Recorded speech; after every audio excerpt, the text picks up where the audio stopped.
Chapter 710. Jiang Zhao gave himself some hope as he walked. There's a supermarket beside the military hospital, and it is only 5 to 6 minutes away from the hospital. Jiang Zhao was conflicted. When he was in the hospital, he wanted to leave. But after he left, he was worried that his wife had come out of the operating theater. So, he rushed to the supermarket and bought a thermos bottle. He ran to the cashier and queued up. When he saw the long queue, he took out his wallet and gave 100 renminbi to each person to cut the queue. He humbly told the cashier that his wife was still in the hospital and needed a thermos bottle. Fortunately, no one recognized this bearded, tall, and melancholy handsome young mayor of this city. Many people saw his red eyes after crying and could not help but feel pity for him. They refused to accept his money and let him pay the bill first. Jiang Zhao smiled bitterly. He did not expect people to pity him. Does he look like a pitiful person now? All of a sudden, his phone rang. When Jiang Zhao ran back to the hospital, Ye had moved to the bed. He regretted that he did not rush to the hospital earlier. Qin Fian advised him, very good, there's no danger." The corners of his mouth wanted to pull out a smile, but they kept twitching unnaturally. He thought he would only smile. But when he heard the doctor confidently say the operation was a success, he hugged the chief surgeon and cried, Thank you. He did not know what else to say except to repeat. After the nurse hung up all the 4 bags, Jiang Zhao chased everyone out of the ward. He said he wants to rest for a while. One of them pushed the bedding to the side of the bed and put it together. Then, he climbed onto the bed and slept closer to Ye. He grabbed the hand without the foredrip with satisfaction and rubbed it in his palm as if he could not get enough of it. He exhaled, Aya. These sighs were filled with uncontrollable joy. Yinyi, you are so hardworking. Zhuang Yichen, that bastard's favor is finally repaid, right? Sigh, I knew you were a good girl. That guy's a blood-sucking bug.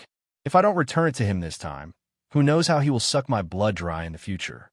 I won't give him such a chance. I'm sure you won't be willing either, right? Aya, I want to eat my wife's cooking. I've lost weight. He moved his mouth to Ye's ear and took a sip. His handsome brows arched in satisfaction.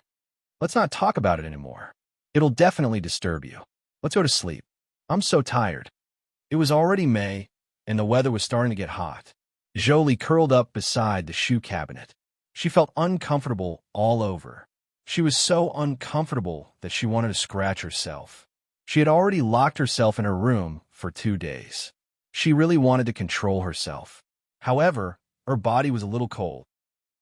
She didn't know if it was because of the cold, but she felt that her snot was flowing out uncontrollably. She liked to keep her nails long and shape them into charming shapes. With bright nail polish, her hands looked even fairer. Her skin was very good, and she had spent a lot of money on maintaining it. Even though she was already 40 years old, her face still looked like a young woman who was not even 30 years old. She loved this face and this skin more than anything else. However, she was now sallow and emaciated. She didn't want to eat or drink. She didn't know what she wanted to do. She got up from the ground and crawled to the bathroom. She wondered if she would feel better after taking a shower. However, when she saw her reflection in the dressing mirror on the wall, Jolie was so scared that she screamed as if she had seen a ghost. It's not me. Jolie didn't feel so scared the last time. However, there was someone in the mirror now. Did she come out of the mental hospital? Why was her hair so messy?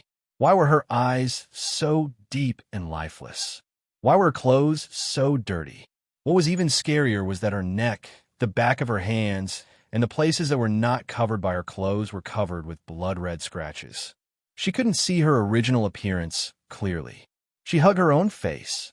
Fortunately, she had resisted the urge to hurt her favorite face. Fortunately, she didn't hurt it. She squatted down again. It was so itchy. It was as uncomfortable as being bitten by poisonous insects. She only remembered being locked in a place where she couldn't see the light and being given an injection. After a day, she was given another injection. After that, the duration became shorter and shorter. Whenever she felt uncomfortable, she would be given an injection. Now that she was thrown back home, she felt like she was going to die. If she couldn't find that thing, she would really die. The voice of the person who gave her the injection was cold. The next time you come and ask for this thing, you will definitely feel free. If you look for your son-in-law, he will be able to tell at a glance that you are addicted to drugs. He will definitely send you to prison to get sober. The next time you want it, you can look for me. The sun set and rose again. What was the date, day, and time? She couldn't tell. She only remembered that she had been given an injection. It had been a long time since she had an injection. What should she do? What should she do? Jolie had quickly lost weight in the shortest amount of time. She was haggard. She packed up hastily and walked out with her head lowered. She stumbled and found the alley. The roof was like a black shed. It was a dirty and messy place. The top of the alley was sealed, waiting for the people who had been giving her injections for the past few days. Don't look for me. I have no stock here. How can that be? Big brother, how can there be no stock? Yes, there's no stock. Go buy it on the black market. Be careful. Don't be targeted by the police. They will send you to prison. The boss said that Jolie was a brainless person. Sometimes, it was better to scare her. It was true. She was addicted and didn't quit. She was afraid of being caught by the police. However, her face was still very beautiful. Just looking at it made people want to press her against the wall and F***ck her. However, the boss said that he could do it with Ouyang Yin, but not with this woman. Otherwise, he would humiliate someone he couldn't afford to offend. He couldn't torture her in such a way. Therefore, even if he felt that this woman was so beautiful that he wanted to commit a crime, he thought about it and let it go. If the boss said that he couldn't do it, then he couldn't do it. Jolie was so scared that she nodded repeatedly. She shrank her head, sniffed, and rubbed the tip of her nose that was itching uncomfortably. I won't. Where's the black market? The man in the big brimmed hat and sunglasses whispered a string of addresses in Jolie's ear. Jolie found the legendary black market. Those people hiding in the corner took a needle and inserted it into their arms. They pushed the liquid and raised their heads in enjoyment. One could tell how satisfied they were just by looking at them. Jolie looked around timidly. Someone patted her on the back. You want stock? She turned around and saw a fierce-looking man staring at her with a wretched look in his eyes. When Jolie heard that someone had stock, she nodded eagerly and eagerly. Yes. She opened her handbag, took out her wallet, and gave him a few pink banknotes. What do you want money for? The man chuckled. You are worth much more than these banknotes. If you follow me, I'll give you an endless supply. How about it? Jolie took a step back. I'll ask someone else to buy it. Haha. See if anyone here will sell it to you. The people around, including those who had been injected on the ground, began to laugh strangely. Jolie couldn't help but tremble. She couldn't stand the feeling of not having drugs. She had already reached her limit. She grabbed the man's arm and said in a daze, I can do whatever I want with what you give me. Add Shinwu 799. Chapter 711. The psychologist analyzed it for Jiang Zhao. Perhaps the patient had subconsciously closed herself off and locked herself into a circle. That was why she chose to escape and not face it. The infusion was also a small amount. 1 hour in the morning and 1 hour in the evening every day. It was already May. At that time, she was still wearing long-sleeve clothes. Now, she was wearing short-sleeve clothes. Yin Yi, when you wake up, I'll divorce you. I promise you that I won't drag it out and won't cling to you. You've been with me for so long and given me a lot of things. While I was with you, I was very happy. I felt that I got a lot of things. So, don't say nonsense like you don't want anything. If you say that, it will make me look very incompetent. You know that I care about my reputation. I'll give you the house in 9th Mansion. As for alimony, I won't give you.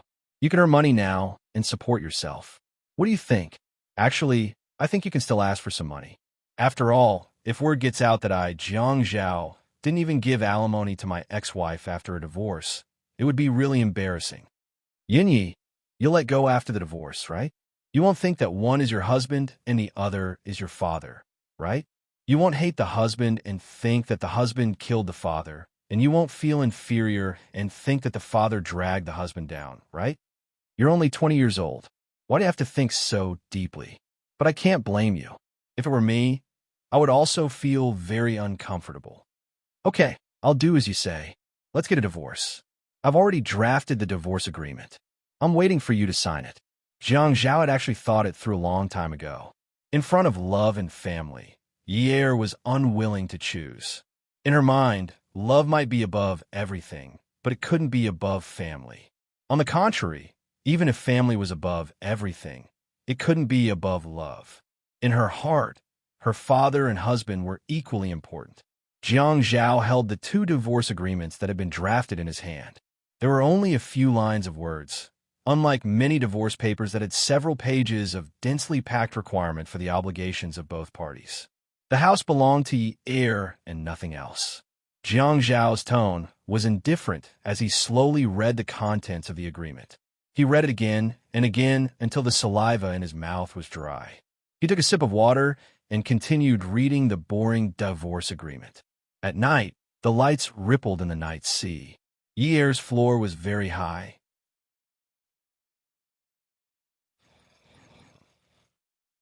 I won't give you the house in the north of the city. Ouyang Yin stayed there before, so I asked the agent to sell it. If you think it's too little, then negotiate with me. I can't lose a woman, right? Huh? Yin let me tell you, it's rare for me to be so easygoing. If you don't hurry up and sign the papers, I might go back on my word tomorrow. You also know that a divorce is too embarrassing for me. I have such a bright future ahead of me, and a divorce is equivalent to a stain on my record. It's rare for me to be so merciful, so you can't blame me if you don't cherish this opportunity. Actually, you're not that good. Why should I insist on not divorcing you? You're not the prettiest. You're just a little taller, have a good figure, and have good skin. What else is good about you? Other than being able to cook something that's barely edible, tidying up the house, and occasionally teasing me to make me laugh. You can barely cooperate with me when it comes to sex. I really don't know what else you have that makes me reluctant to part with you. Look at you. You're as stupid as a pig. To think that I used to praise you as a fox. You've simply humiliated the ancestors of foxes. Forget it. I'll call you Fox Pig like I said before. Hey, look at you. Other than making me so angry that smoke comes out of my 7 orifices, what else have you done for me? At this time, Jiang Zhao had already gotten out of bed. He pulled Yi's hand to his mouth and kissed it. His gaze fell on her eyelashes, carefully observing her reaction. In a very dissatisfied tone, he said, that's great. I'm going to divorce you. He leaned his head on Yi's shoulder and let out a long sigh. There was some interest in his tone. Hey, ex-wife, why do you think I'm so happy? I realize that I'm going to be reborn. Do you want to celebrate with me? I can finally get rid of you. I'm taking a deep breath. It's so comfortable. Sign the agreement, and we'll have a good drink. Seriously, no matter what, I have to set up a banquet and invite my friends. The extravagance of the divorce must be bigger than the wedding. You know, I'm very prideful. Hey, ex-wife, what do you think we should have our farewell dinner? The Qin residence is definitely not good. You're not our daughter-in-law anymore. How can you eat at the Qin residence? How about Highway Restaurant? Although the price is quite nouveau riche, the nouveau riche means that you're rich. Who asked me to be rich? Since I'm rich, I have to go to expensive places to eat. Now I feel that divorcing you is the right decision. You're so stingy. When you go out, you always order 2 dishes and 1 soup. You don't show off my ability at all. You make me lose face. The woman's hand was still in his palm. Her hand had the temperature of an ordinary person and was warm. He nestled on the tip of his nose and deeply inhaled the scent of her skin. The smell was very pungent and sour. It was so sour that it made him very uncomfortable. The sour smell was so strong that he couldn't open his eyes. His chest was filled with the waves of heartfelt words. He steadied his mind and continued to put on airs. So, for the farewell dinner, I'll order the expensive dishes. Anyway, I have plenty of money, and I can't even spend it. Do you regret it a little? I'm so rich, and there will be many women who like me. Not to mention my status and appearance. There will be many women who like my money. If you divorce me, are you afraid that I'll be snatched away by other women? I'm not afraid to give you a heads up in advance. Once the news that I'm single is announced, my value will immediately rise. At that time, I'm afraid that the doorstep of our house will be trampled to pieces.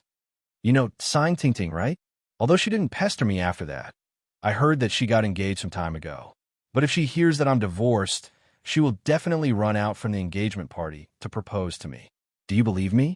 Why don't we make a bet? Let's bet 10,000 yuan. You're too poor, so let's bet less. Yin Yi, he pressed the woman's hand against his forehead and couldn't continue speaking. Tears flowed down the bridge of his nose, passed through his other eye, and fell onto the pillow, wetting a pool. He let out a long sigh. Yin Yi, you can't be so unreasonable. I've agreed to everything, don't you think so? If you want a divorce, then so be it. What else do you want? Do you think that I'm easy to bully? Now that you can bully me, you're going to bully me with your life? It's enough that you've caused trouble once. Didn't you scare me enough when you got into a car accident last time? You already owe me so much. Don't you feel embarrassed to continue owing me? The more you make me do for you, the more you owe me, right? How are you going to pay these debts?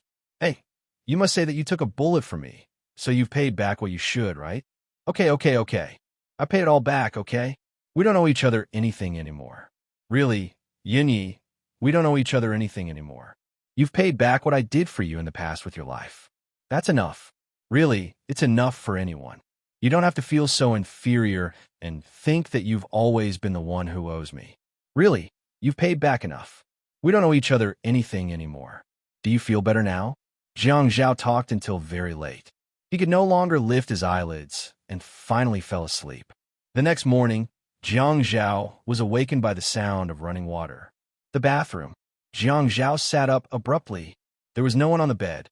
There was a signature on the divorce agreement on the bedside table. Yin Yi. Beauty novel, Xinwu 799. Chapter 712. Those strokes were slender and weak. Her handwriting had always been ugly. He had even mocked her for being a Chinese, but her Chinese handwriting was so ugly. It was soft and squishy, like a person without a skeleton or spirit.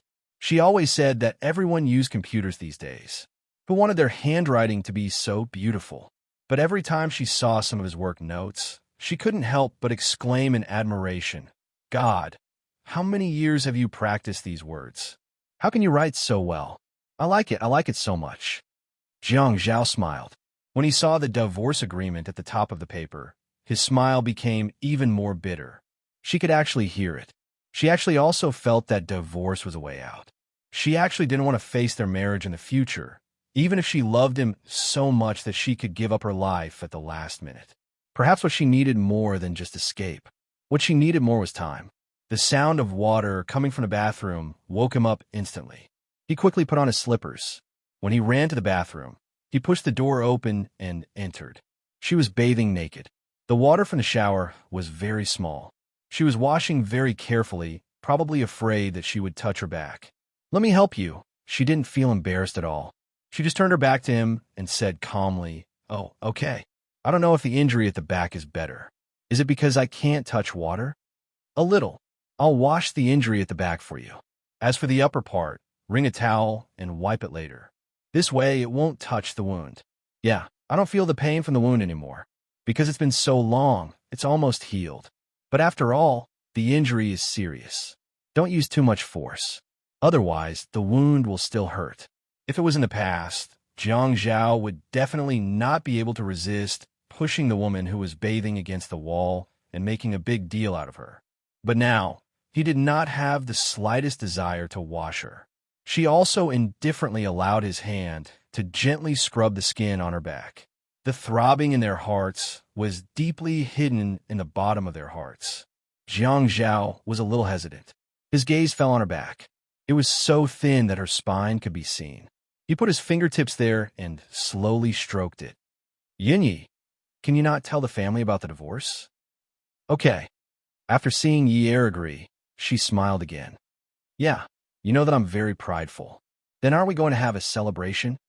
Jiang Zhao's eyes lit up.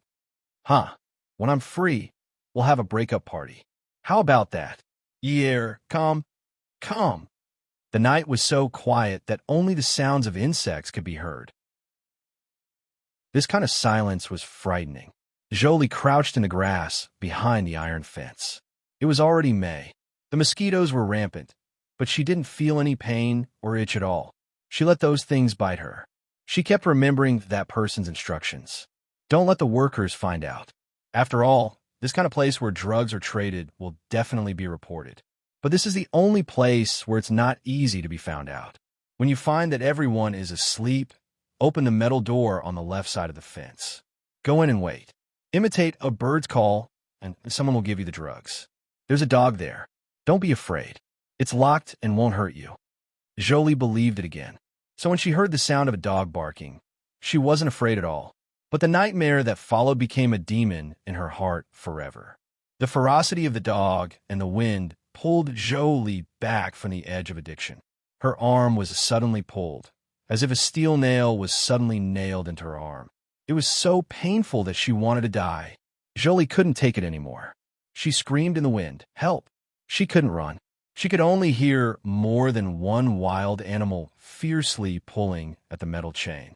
The wind was strong and powerful as it ran toward her. It was truly frightening. Her body was so weak that she couldn't run anymore. Her leg was pulled again. "Help! Help!" She was already as thin as a stick of firewood, but that wolf dog was like a big and strong man. It grabbed her arms and legs and swung its head. Even her whole body was swung up. She screamed miserably, "Help!" She couldn't tell if her voice was filled with fear or despair. She only knew that at this moment, she deeply felt pain. It was real pain. She hadn't known what pain was for a long time. She could hear a piece of flesh being torn from her arm. A piece of flesh was also torn from her calf and leg. The pain had already disappeared. She felt like she was going to die. At this moment, she suddenly felt pain on her face. Her consciousness instantly recovered. Face. Her face.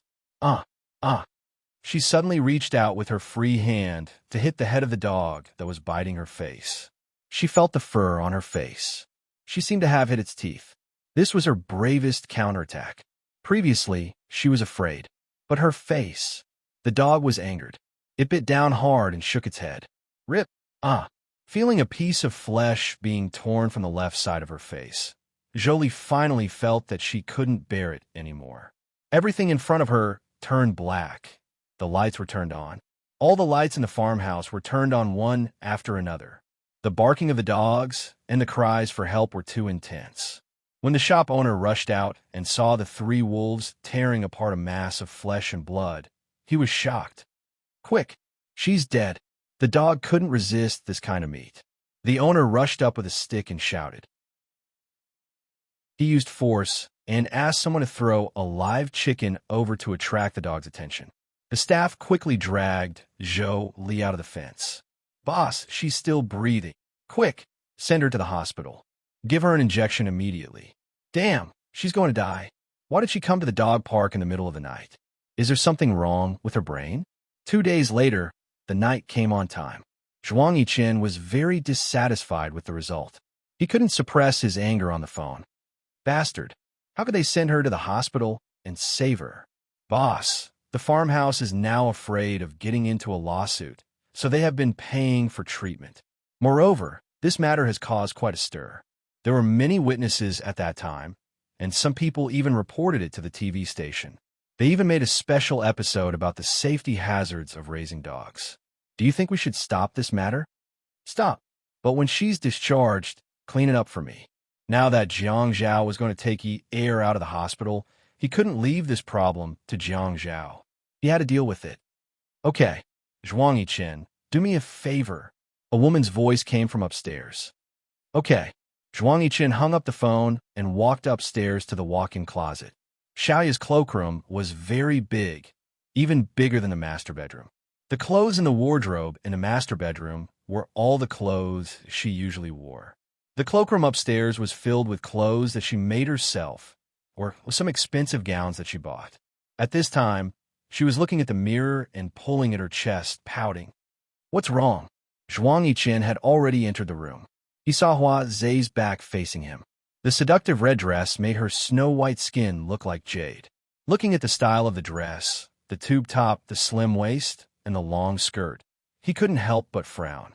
He didn't think they were going to a dinner party, because he had never taken her to any. "Where are you going tonight?" Help me zip it up." She felt the tight skirt wrapping around her tighter and tighter. She knew that the man behind her was pulling up the zipper for her. My mother introduced me to someone. I have to go deal with him. My mother said that he only likes women like Lu Ruoying, who are as light as a mast flower. So if I dress up a little more, he will definitely not like me. Zhuang Yichen's hand suddenly pulled up, then pinched the woman's shoulder, turned around, and made the woman face him. She wasn't wearing high heels yet, so he pinched her chin and made her look up to meet his eyes. Although the seductive makeup was applied to her eyebrows, because of her delicate skin, the makeup was natural and fitting. She wasn't like those women who couldn't be seen up close once they put on makeup. Her eyelashes were long and curly. At this time, with the elongated mascara, they were like two exaggerated fans. The smoky makeup made the ends of her eyeliner curl up. She wore a seductive red lipstick on her lips. Bright red dress, bright red lips, and charming eyes. What a seductive woman. He never liked her wearing heavy makeup. It was too tacky. Although she looked seductive, she didn't look tacky. This woman had made herself look like Sue Dodgy. Was she sure that she was going to make others look down on her? He let go of her. Another blind date. She turned around and looked at herself in the mirror again.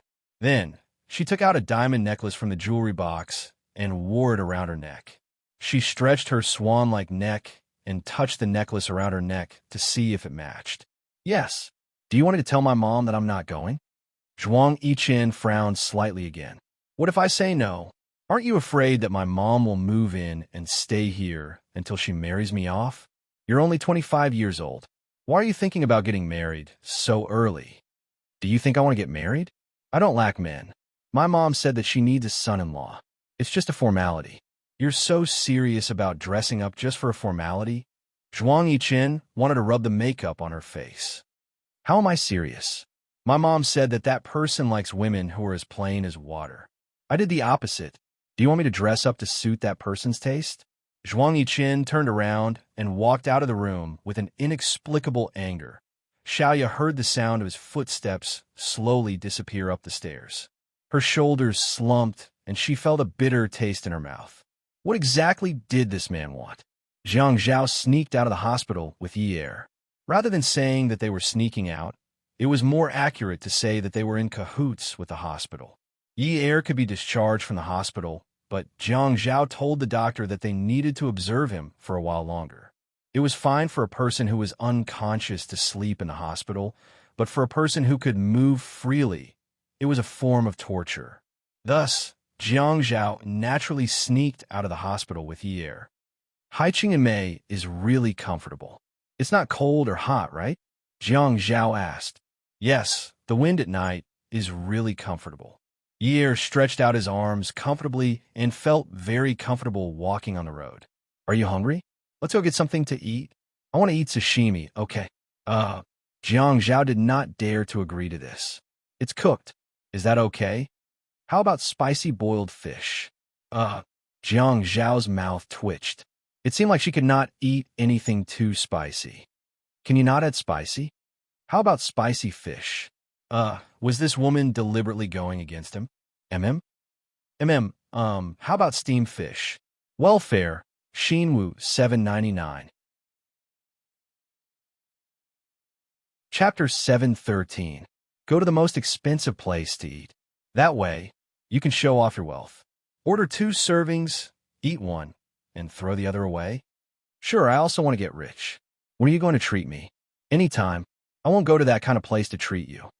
I'll go to your place. You can cook for me. Okay. Yi agreed without hesitation. The two of them didn't drive. Instead, they walked and looked for high-end restaurants. Zhang Zhao felt that this was actually a good thing. Yi didn't have to act like a yes man in front of him anymore. Instead, he had to think of ways to please her. Was she finally relaxed? Just like now, when she was happy, she would spin around. Under the streetlights, her smile was like the sun during the day. It made the streetlights pale in comparison. Finally, she didn't have those serval smiles anymore. Her black hair continued to grow. He still had a bunch of her hair. At that time, her hair was like withered grass. It was much longer than it was now. The days passed quickly. After Yi woke up, she called the dance studio to ask about the progress of the TV station. Everything was fine. During this process, no one knew that she was injured and hospitalized. Even Xiaoya thought that she had gone abroad. She even called Jiang Zhao and scolded Jiang Zhao for not letting his wife contact her. The shooting didn't lead to the murderer. The Ouyang Yin was gang raped and committed suicide. Zhuang Yiqin had his own way of cutting off clues. No one connected the two incidents together. Naturally, no one would think that the Ouyang Yan's death was due to Jiang Zhao's revenge and Zhuang Yiqin's cooperation. The Western restaurant named Vienna was as magnificent as its name. In the end, Yi Er said that she wanted to eat steak, so she booked a table here. The third floor was a private room. Yi Er didn't have to accommodate Jiang Zhao's preferences anymore. Therefore, she wanted to sit in the main hall. The first and second floors were the main hall. However, she heard that the entire second floor was booked, so they could only eat on the first floor. Yi Er liked to eat in big and bright places. She felt that there was nothing to hide under the sun. Xiaoya's habit of sitting by the window hadn't changed. The floor of Vienna wasn't high, but the garden outside the building was huge. Therefore, the scenery outside the window was even more charming than the view from a tall building.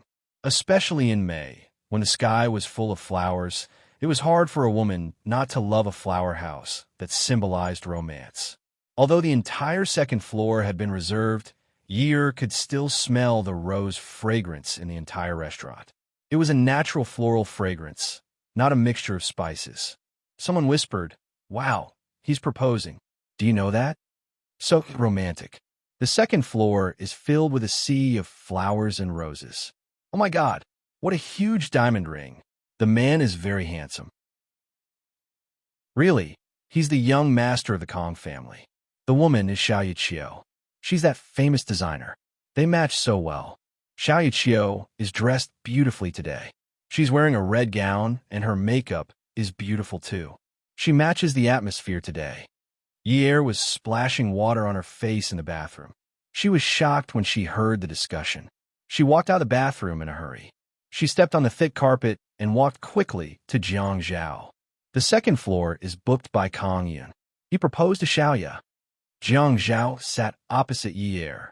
Seeing the confusion on Yi Er's face, he couldn't believe it. He didn't contact Zhuang Yiqin, so he didn't know about the relationship between Zhuang Yiqin and Qiu Xiaoya. Where did you hear this from? Didn't I go to wash my face just now? I accidentally heard it. I think the waiter on the second floor said it. It doesn't seem fake. I want to go up and take a look. What are you going to see? If it's not, you'll get into trouble. Although Jiang Zhao's seat wasn't directly facing the door, he could still see everything that was happening at the door. He just happened to look up and see the tall door being pulled open by the waiter. A man wearing a casual black cotton shirt, casual pants, and shoes came in. Jiang Zhao knew that if Zhuang Yiqin came out, he wouldn't be dressed so casually. It was obvious that he was either at home or had rushed over from somewhere. Otherwise, he would be dressed in a suit like him. Everyone wanted to gain respect from others, so they had to show respect when they wore clothes. Although it was casual, the domineering aura of black on Zhuang Yiqin was obvious. Could it be that the two of them had a tacit understanding today? Was that why they were both dressed casually? The only difference was that he was wearing white, while Zhuang Yiqin was wearing black. However, Zhuang Yiqin's face was as dark as iron. He just took big steps towards the extremely wide staircase that led to the second floor. Jiang Zhao had a bad feeling. He followed Zhuang Yiqin's footsteps and stood up. The waiter quickly chased after them and said with a nod, Mr. Zhuang, I'm sorry, but the second floor has been reserved. If you want to eat, can we take the elevator to the third floor?" Zhuang Yiqin turned a deaf ear to him and walked up 3 steps at a time. The staircase was very wide and was covered with a thick and soft dark red floral carpet. It was like a European palace. The floors were very high, so there were many staircases. The waiter was panting as he followed. Mr. Zhuang. Zhuang Yiqin stopped in his tracks and turned around. His menacing aura scared the waiter who had yet to approach him. The waiter took a step back and stammered, Mr. Zhuang, the second floor has been booked. Get lost." Zhuang Yiqin's eyes turned cold, and he shouted. The waiter was so scared that he stumbled back and fell down the stairs. Oh my God! Yi Er covered her mouth and exclaimed. Jiang Zhao pushed his chair away. Yin Yi, wait for me downstairs. I'm going up to take a look. I'm afraid something bad is going to happen. Ah Zhao. Yi Er immediately followed Jiang Zhao and ran up to the second floor. In fact, Jiang Zhao could totally ignore this matter. However, Zhuang Yiqin looked like he was about to kill someone, and there was no one following him. What if he did something impulsive? Zhuang Yiqin had already smelled the fragrance of roses when he was in the staircase. The entire Vienna was smothered by this smell, and no one could recognize the smell. Before he reached the end of the staircase, he saw that the tables and chairs that used to be in the hall on the second floor had disappeared. There were piles and piles of roses. When he walked up, he realized that each pile of roses was as big as a big round table. They were even arranged in a heart shape. Heart shape? Bullshit. There is only one small long table on the second floor. Xiaoyu was sitting on it with her body turned sideways. Kang Yun was kneeling on one knee, holding an exquisite red velvet box in her hand. The diamond was very dazzling. It was definitely dazzling. If it wasn't, how could the woman be unable to open her eyes? Moo moo, marry me. The man took out the diamond ring from a box and placed the box on the table. The woman's hand was gently held by the man. He wanted to put the ring that represented a lifetime into the woman's slender finger. The ring in her hand was suddenly snatched away. It was not a beautiful parabola. Like a shooting star, it disappeared without a trace. Only a faint sound could be heard from afar. Zhuang Yiqin threw away the ring that Kang Yun was about to put on Xiaoya's finger. He lifted his long leg and kicked Kang Yun's chest hard. Kang Yun was caught off guard and fell down. Xiaoya stood up abruptly. Her eyes widened as she looked at Zhuang Yiqin in disbelief. She was scared. Zhuang Yiqin did not look at Xiaoya. Instead, he looked condescendingly at Kang Yun, who was wearing a formal tuxedo, who was about to get up. The corners of his mouth twitched. He swept the red wine and steak on the table to the ground. The man was in a sorry state. Zhuang Yiqin looked at the way the two were dressed. He felt an uncontrollable fire spreading in his body. One was wearing a black tuxedo, the other was wearing a bright red tube-top dress. They even lied to him that the man liked women who were indifferent. Zhuang Yiqin, what are you doing? Zhuang Yiqin turned around and glared at Xiaoya. He shouted in a deep voice, sit down. Xiaoya did not dare to resist. She could not explain herself even if she had 10 mouths. She did not know that a blind date and a meal had become a marriage proposal. She also did not know that it was Kang Yun. If she knew, she would not have come. Zhuang Yiqin did not look at Xiaoya, who had angered him. He turned around and stepped on Kang Yun's chest. Kang Yun was a gentleman. When he used force, it was not Zhuang Yiqin's move. Zhuang Yiqin's foot on Kang Yun's chest was just like his imposing manner. It was overbearing and arrogant. He could not resist at all. He said fiercely, Kang, did you eat a bear's heart or a leopard's gall? You dare to touch my Zhuang Yiqin's woman? Zhuang Yiqin, I have the right to pursue Moo Moo. She also has the right to choose me. Kang Yun could not stand up. His head was hit by the plate on the table and was bleeding. At this moment, he felt dizzy. Right? Ha! Zhuang Yiqin snorted. Your right was long gone the moment she was with me. Her right was also gone at that moment. What bullshit right and right are you talking about in front of me? Let me tell you, only I, Zhuang Yiqin, have the right. I have the right. Put away your dirty tricks. If you dare to have any thoughts of touching my woman again, don't blame me. Zhuang Yiqin clenched his teeth and said, don't blame me. He swallowed the rest of his words, but it was like a knife from his ink-black pupils. Kang Yun trembled. Who do you think you are? Zhuang Yiqin mocked. You will know who I am in the future, but I advise you not to know. It won't do you any good. Jiang Zhao had already asked the waiters and security guards to block off the second floor and not let anyone else come up. He did not want them to be on the newspapers tomorrow. Stop fooling around. Jiang Zhao pulled Zhuang Yiqin. Take Xiaoyu back. It won't do you any good if you make a big fuss. Jiang Zhao saw that Zhuang Yiqin still refused to let go of his foot, but Kang Yun was obviously injured from the impact and had no strength left. He lowered his voice and looked at Zhuang Yichen coldly. Do you want tomorrow's newspapers to have the news of you and Kong Yiyun fighting over Qiu Xiaoya? Zhuang Yichen's eyes flashed, but he still refused to admit it. If I don't teach him a lesson, he won't know the immensity of heaven and earth. Yes, let him know, and let the whole of Haiqing know. Jiang Zhao patted Zhuang Yichen's shoulder. You go first. Now is not the time to fool around. Zhuang Yichen pondered for a while. Okay, I'll take her away first. You and Xiaoya take the elevator to the garage. Don't take the stairs.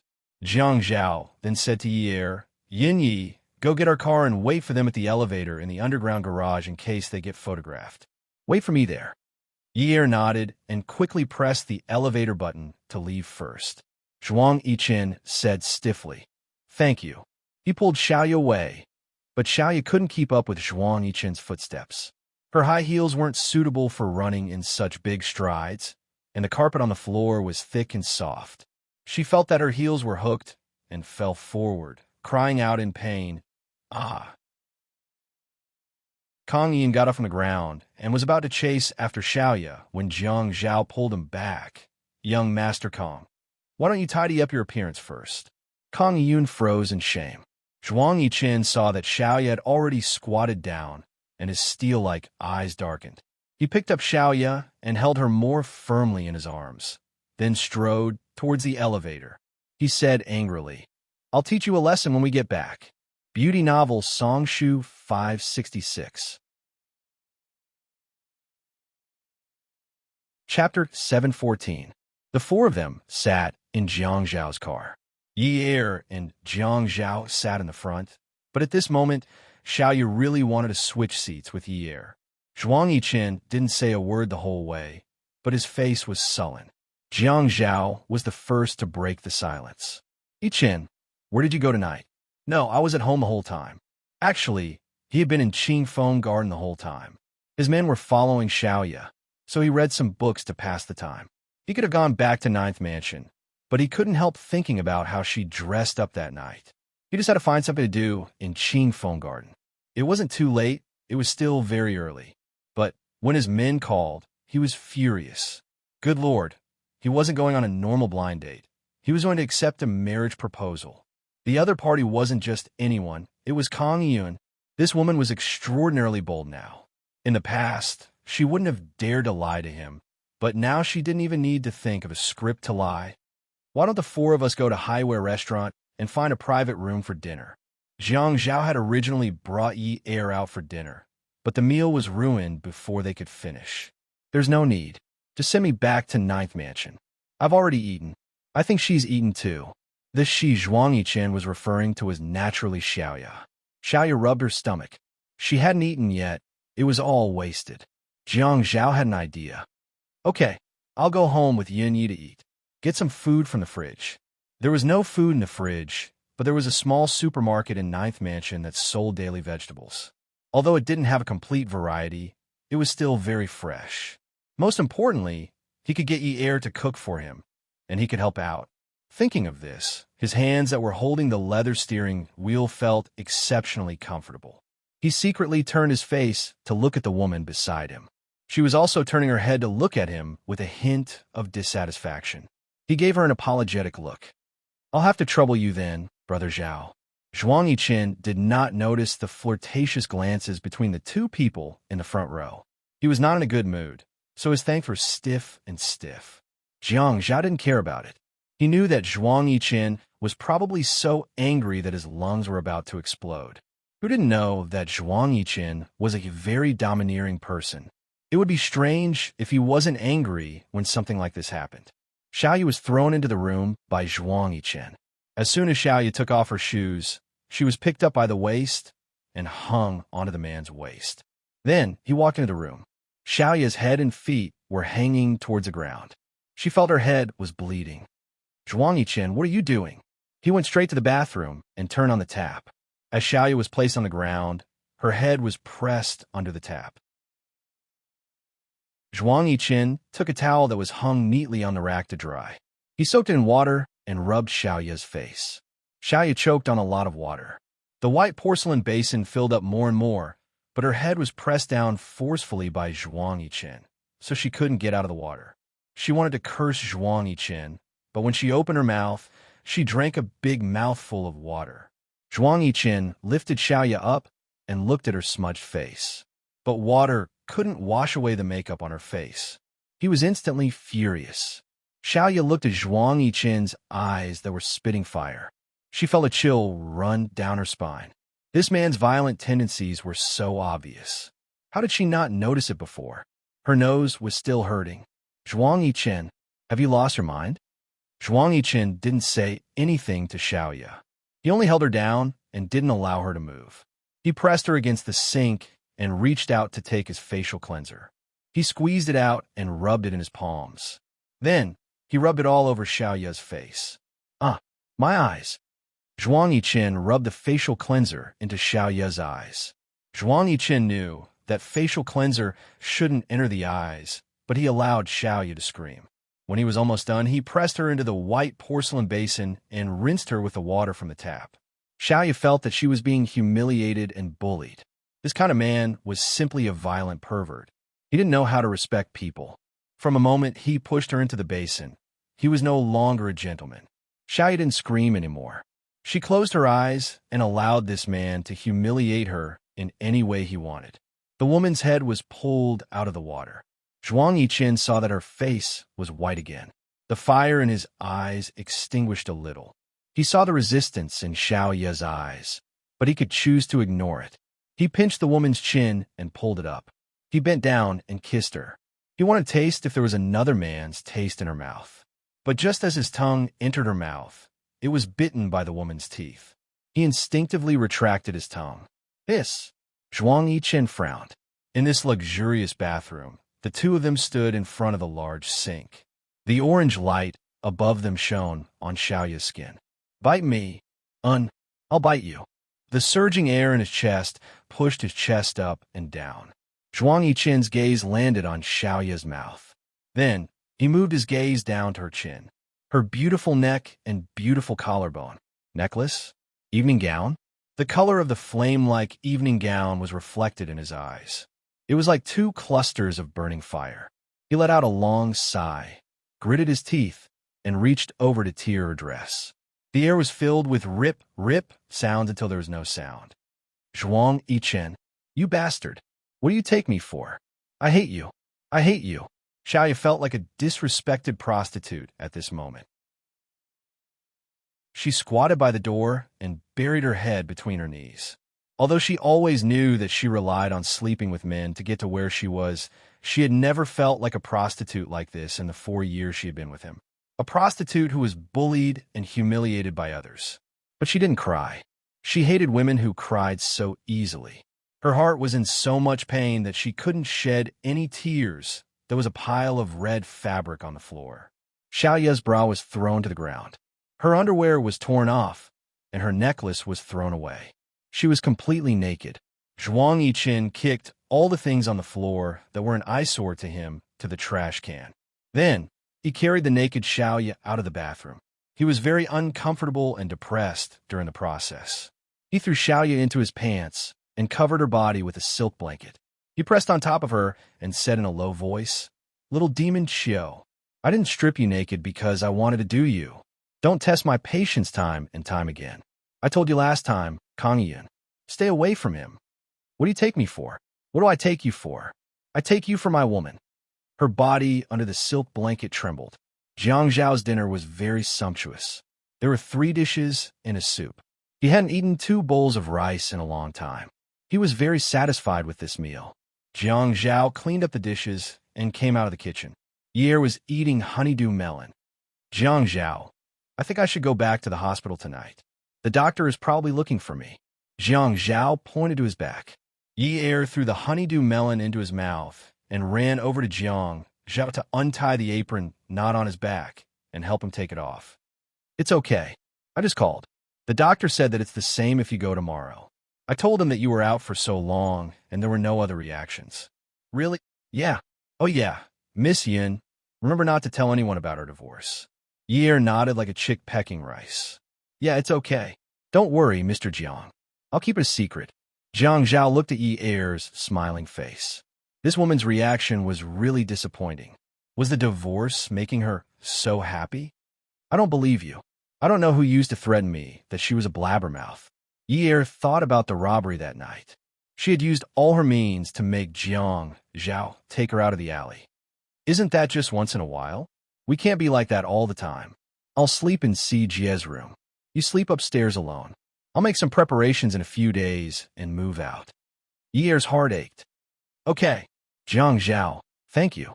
What are you thanking me for? There's no need for this between us. Thank you for being considerate. I should be considerate. You care about me, and I care about you. It's only right, isn't it? Yi Er nodded. It was a habit. They didn't talk about love. They only talked about what they should talk about. A week later, Jolie went crazy and couldn't be controlled. She could only be sent to the mental hospital. Yi Er went to see her twice. Every time, Jolie was covering her face and banging her head against the wall. As long as someone went to see her, she would bang her head against the wall until her head was bleeding. She said that her face couldn't be seen anymore. When she was in rehab, she said that no one dared to go near her. She hit and bit people and tortured them until they were black and blue. When Yi Er saw her mother like this, she didn't feel conflicted anymore. Everyone had their own destiny. Later on, she realized that maybe she was really biased. If her father had become like this, she would have been heartbroken. But when her mother became like this, she viciously felt that it was a form of relief. Yi Er returned to work. The busy Yi Er kept pestering Xiaoya. Sister Xiaoya, help me. Do you think this song will be better with a Chong Sam with a one-sided slit? I think a Chong Sam with a one-sided slit above the knee would be good, because the female partner's legs are very beautiful. Xiaoya knew that this was an entertainment program. Many of the songs were popular among the public. This song was also very Chinese. Yi Er's idea was very good. Yi Er, are you trying to steal my job? How is that possible? I can't even draw a manuscript or make a sample dress. You're thinking too much. As the two of them were talking, Yi Er's cell phone rang. It was an unknown number. Hello? She picked it up and asked, Sister Yi Er, Lulu, why did you change your phone number? Yi Er stood up happily. No wonder she couldn't get in touch after so long. She changed her phone number. Yes, it's me. It was a little inconvenient, so I changed my number. Ching Su's voice was a little soft. How have you been recently? I'm very good. Lulu, are you feeling better? Ching Su muttered to herself for a while. Her voice wasn't as sweet and straightforward as before. Instead, it sounded a little gloomy. I'm all better. I want to treat you and Xiao brother-in-law to a meal. When will you be free? Tonight. I'll ask Jiang Zhao. He might not be free. Yi Er didn't dare to agree to a meal on behalf of Jiang Zhao. Besides, Family Min was in decline. He really couldn't think of a reason why Ching Su would look for Jiang Zhao. Okay, just tell him I want to treat him to a meal. He probably won't refuse. Ching Su didn't sound confident when she said this. But just as Ching Su said, Yi Er repeated Ching Su's words, and Jiang Zhao agreed to the meal. He still remembered the scene when he went to see Ching Su after she woke up from her car accident. He remembered all the promises he made to her. Perhaps Ching Su didn't forget either. Some debts had to be repaid. Jiang Zhao told Yi Er not to go with him because there were some things he wanted to talk to Ching Su about in private. A powerful novel. Songshu 566. Chapter 715. Yi Er was already swamped with work to begin with. Hearing Jiang Zhao's words, she agreed. In a small private room in Highway Restaurant, only Jiang Zhao and Ching Su were seated. Just as Jiang Zhao expected, Ching Su went straight to the point. She didn't seem to be in good spirits. Her head was slightly lowered, and she didn't have her usual vigor. Her voice was also no longer crisp. Xiao brother-in-law, do you still remember what you promised me? Yes, I remember. Just say the word, as long as it's within my means. Jiang Zhao was fine when he didn't see Ching Su. As soon as he saw Ching Su, he felt that this girl shouldn't have suffered so much. He was responsible for both of her injuries. Ching Su looked up at Jiang Zhao. Actually, I feel that I'm not a good person. When I saved Yi Er's Jiejia, I didn't think of asking you for anything in return. I really didn't think of it. Ching Su's words and voice were filled with deep helplessness and self-deprecation. It was as if this kind of action made her feel embarrassed. But now, I have no other choice. I can't find anyone to help me. After hesitating for so long, I can only bring this matter up to you. It was clearly a very simple matter, but now I've made it a little dirty. When she said the word dirty, Ching Su frowned slightly. She seemed to be disgusted. Lulu, you don't have to think like that. Even though you've raised conditions with me, it doesn't affect the fact that you're a good girl. As Jiang Zhao's thoughts turned, he already had a rough idea. Although he hated Min Zikai, as he said, he had always felt that Ching Su was a good girl. Ching Su looked at Jiang Zhao calmly. There was a clear and pure light in her eyes. Min Hongsheng has been convicted, but he's only been sentenced. Luckily, Family Min's debt isn't that serious, so they can still get by. But Min Zikai has caused some trouble recently. He got into a lawsuit. His mother said that he was framed. Min Hongsheng told me to keep an eye on him and not let him cause any trouble. Family Min only has one son. Jiang Zhao smiled faintly. You want to plead for leniency for Min Zikai? After a moment, Ching Su nodded slowly. Yes, but I remember that you didn't like him in the past. Min Hongsheng said that Min Zikai and I both have his blood in our veins. Ching Su sniffled lightly. Jiang Zhao looked at the dishes on the table. Neither of them touched their chopsticks. He picked up the tea in front of him and took a sip. When he saw Ching Su, this reminded him of Year in the past. Actually, after Ching Su had saved Year's life, he had never thought of setting a trap for Min Zikai again. But Min Zikai didn't know how to appreciate his kindness and went to Yi Er's dance studio to provoke her. If he didn't teach him a lesson, how could he? Min Zikai's ability to make Jiang Zhao uncomfortable was no less than Yunwa's. And Unwu had been lying low for a long time, so Jiang Zhao couldn't find any loopholes. So when Min Zikai provoked him, Jiang Zhao had a vengeful reaction. Smuggling. It was a method that he had thought of long ago. He just wanted to use it later. But these personal grudges actually made him exhale deeply when Ching Su's eyes suddenly reddened. He asked her, if you were framed, you need evidence. Do you have any? Ching Su was surprised for a moment. She suddenly said, then, Xiao brother-in-law, can you tell me how to find evidence? I don't know, but I can try. Lulu, Min Zikai won't accept your kindness. Jiang Zhao frowned. He thought back to when Ching Su was hospitalized with a broken rib in her lung. Min Zikai didn't even visit her. Later on, when she was seriously injured, Min Zikai didn't even frown. It was as if he couldn't wait for her to die. Ching Su lowered her eyes and stared at the light yellow tea in front of her. She didn't want to appear too self-deprecating. But his surname is Min. Min Hongsheng's family hasn't been ruined yet. We still have to rely on him to support it in the future. I know there's no way to deal with Min Hongsheng's crime. I can only think of ways to reform him and try to reduce his sentence.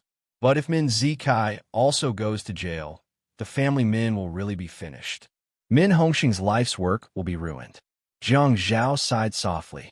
Ching Su called him by his name, but he could tell that she really wanted to say that Min Hongsheng was her father. Her actions had already proved it. If only he was half as sensible as you. Men always mature late. My mother said so. Ching Su's voice was slightly choked. I remember that Min Hongsheng gave you a lot of family Min shares. You can support the family Min. You don't have to rely on Min Zikai. If you don't understand, I can help you hire a consultant. Ching Su shook her head. My surname will always be Liu. Even if I have the Min Group shares, I won't change my surname. Family Min will belong to Min Zikai in the future. I don't want it. My mother didn't leave me anything, only this surname. Jiang Zhao could see that Ching Su's shoulders were trembling uncontrollably. These girls, sighed. Well, you can't get him out, right? This incident was originally planned by his people, so it wouldn't be difficult to get him out. Ching Su's eyes lit up, and she quickly nodded. Yes. Okay. Let's eat. Don't let your sister Yi Er know about this. It wasn't easy for them to have an equal relationship. He didn't want her to feel indebted. Thank you, Xiao brother-in-law. Ching Su didn't realize from the start that Jiang Zhao liked the 3 words Xiao brother-in-law very much. It was June, and the summer was scorching hot. The program team gathered all the behind-the-scenes staff for a meeting. The general content of the meeting was that the viewership ratings were very good and the finals were coming soon. The station wanted to set a new high in viewership ratings and create a different model. They wanted to find an outdoor venue for the finals. As for the location of the finals, it was also a good opportunity to make money. They would provide a few scenic spots in the country that had good scenery and were also related to their sister stations. They would let the audience send messages and make calls to choose. Each message cost $1. The final location that they chose would be the one with the most votes. Therefore, some people thought that a coastal city would be chosen. After all, it was the middle of summer and there were beaches, and bikinis. But in the end, the location chosen was the Hulumber grasslands. The costumes, lighting, and mentors had to participate unless they were unwell. Everyone went through a physical examination. Yer originally thought that she was injured and couldn't participate, but unexpectedly, after the examination, she was in good condition. Xiaoya hugged Yer excitedly. "Io, this is great. I really want to find a reason to leave Haicheng. This is a good opportunity. Yer, you have to come with me." "What are you doing? Are you feeling uncomfortable again? What did Haicheng do to you?" "No, I just don't want to face that jerk Zhuang Yichen." Xiaoya felt that it was getting harder and harder to communicate with Zhuang Yichen. Although they didn't communicate in the past, their communication in bed was still very good. Now, she was always looking for reasons and excuses to reject him. She didn't like him touching her and hated him for being disrespectful to her. "It's good to go out and relax." "Yes. Do you want to discuss it with Jiang Zhao?" "Of course." Yer felt that although they were divorced and no longer lived together, Jiang Zhao still wanted to tell her everything. He even asked her every day about what she was doing. He was used to it. If she didn't tell him her whereabouts, he would feel very uncomfortable. Then go back and discuss it with him. You have to think of a way to make him agree. "As long as I'm healthy, he won't object." Yer smiled confidently. Her eyes curved into crescents, and her face was filled with happiness. Jiang Zhao was no longer as domineering as before. He almost never questioned anything she did. This feeling was too relaxing. The car drove to Ninth Mansion. With the Bluetooth earpiece in her ear, she told Jiang Zhao about the TV station's decision and her physical condition. Jiang Zhao listened to Yer's description and was naturally delighted.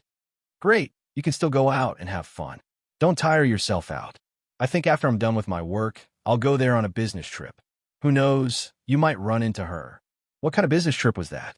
He was obviously already thinking of arranging his work and getting ready to go find his wife. "Really? Aya, I was going to ask you to pick up Jie for me." "It's okay. The Qin family doesn't know that we're divorced. I'll tell the butler." "Master, you're so kind. This servant is very grateful." "Haha, here you go again. Drive carefully and don't call." That night, Xi Mansion, Unwu was wearing a simple set of white home clothes. He was leisurely looking at his past works in the studio. Some of them were already damaged. Although it was a pity, he was still satisfied. Although he could no longer draw with his hands, those things from the past were still very clear in his mind. He walked to the window and looked at the crescent moon in the sky. He touched his heart and gently closed his eyes. He didn't know how long it could beat. Maybe a year, maybe 2 years. Those words about being with a person of one heart and being together forever were all lies. Fortunately, he realized early on that he couldn't be together with her forever. Fate couldn't predict his trajectory, but it could determine his ending. Fortunately, he didn't do anything that would make her feel disgusted. Even if one day he was no longer in this world, she might still remember. Oh, so there used to be a boy named Shi Unwu who painted in that art street for so long. No matter what happened, he never stopped painting. He must have been very serious about pursuing the art he loved. She said that he was a prince in a fairy tale. So there wasn't necessarily a princess by the prince's side. Although there was no princess by the prince's side, the princess lived in the prince's heart. Unwu blinked the moisture in his eyes. He was a little thirsty, so he walked out. He wanted to see if his grandfather was resting. The slippers on his feet were soft and silent. He walked up the stairs lightly and shallowly. Outside the study, he could hear the voice in the study. It wasn't loud, but he could clearly feel the sternness of the person on the phone. Useless thing. These people have the nerve to ask for a price. They didn't do it cleanly, and they wanted to find someone to cut off their tail. Unwoo frowned slightly. He pushed the door open and asked softly, "Grandpa, what happened again?" Shi Jintian was shocked. He hurriedly hung up the phone and suddenly put away his stern expression. He said kindly, "Unwoo, what are you doing upstairs? Shouldn't you be in the studio now?" "Oh, I wanted to come up and see if Grandpa was busy." Unwoo had already heard Shi Jintian's serious words and was rather worried. "Grandpa, did you encounter some trouble? What needs to be done, but you didn't do it cleanly." Unwoo knew about his family's background and was nervous. Shi Jintian saw Yunwoo's inquiry and concern. He patted him on the shoulder and walked out, changing the topic. "Have you been in a better mood recently?" Beauty novel Hong Cha 866. Chapter 716. It's pretty good, as long as it's good. There's no obstacle that can't be overcome. Actually, there are many obstacles that can't be overcome. No, Grandpa will flatten them for you, Shi Jintian said nonchalantly. However, Unwoo was shocked. Although they had imagined the grassland, when it was really time, Yi Er and Xiao Yu were still stunned by the scenery in front of them. As far as the eye could see, it was a boundless expanse of green, dotted with scattered flowers. Looking at the boundless blue sky, the clouds in the sky were like a brush swinging wildly on a piece of paper. It was also like a veil on a young girl's head, flying up.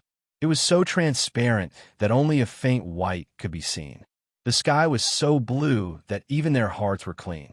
When the wind blew, there was no smell of dust or exhaust.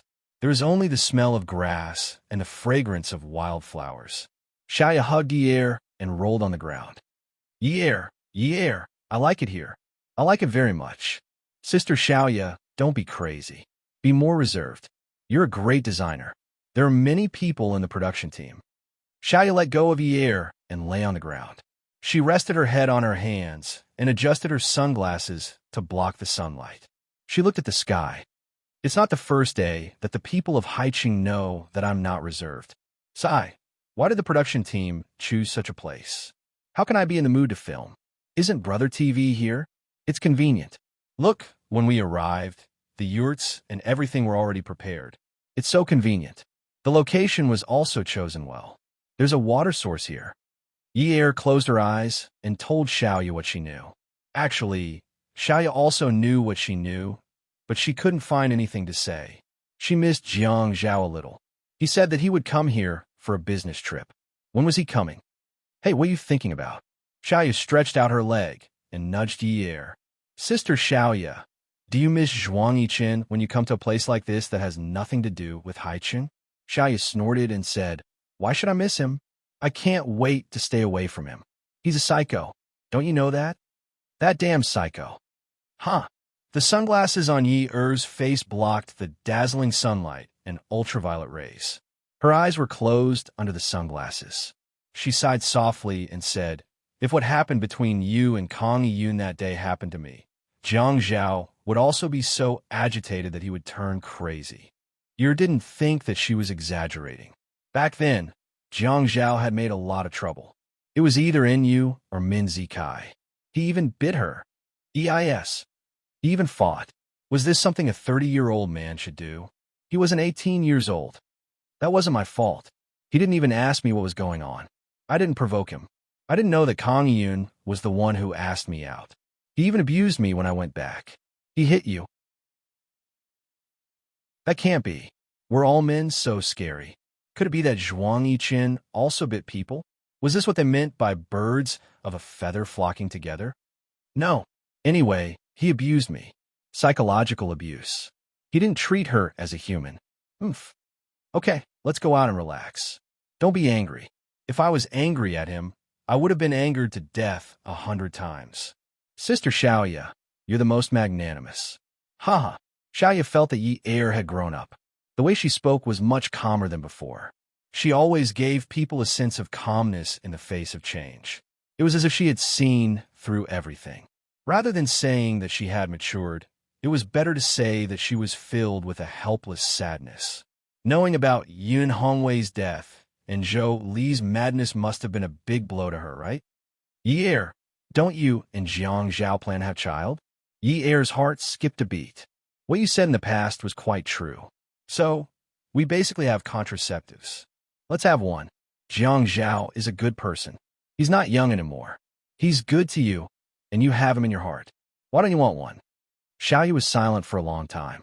Yi Er seemed to know that she had something to say, so he turned his head and quietly looked at her side profile.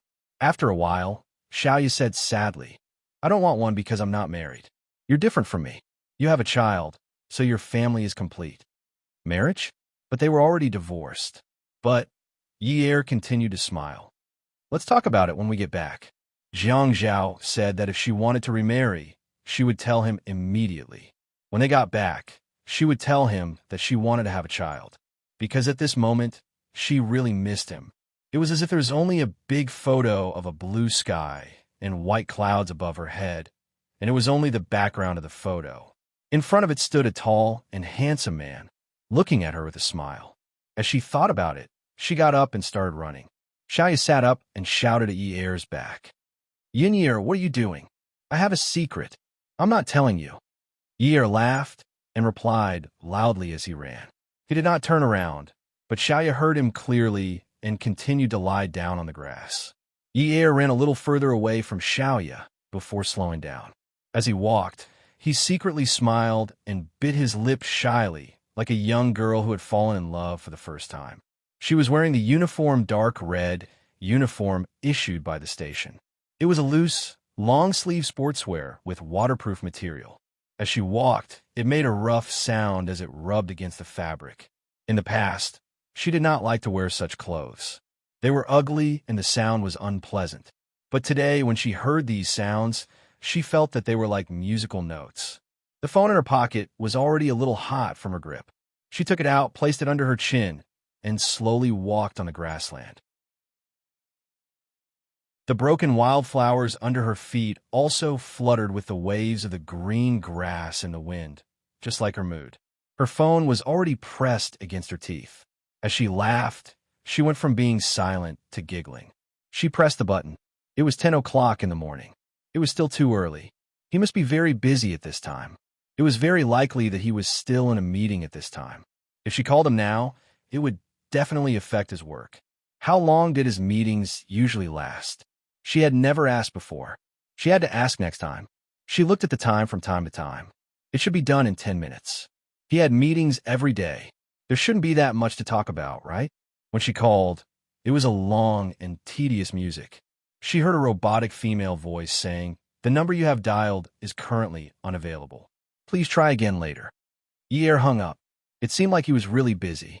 She turned around and saw Xiaoyu, who was wearing the same clothes as her, lying on the ground in the distance. She was probably playing with the wildflowers in the grass.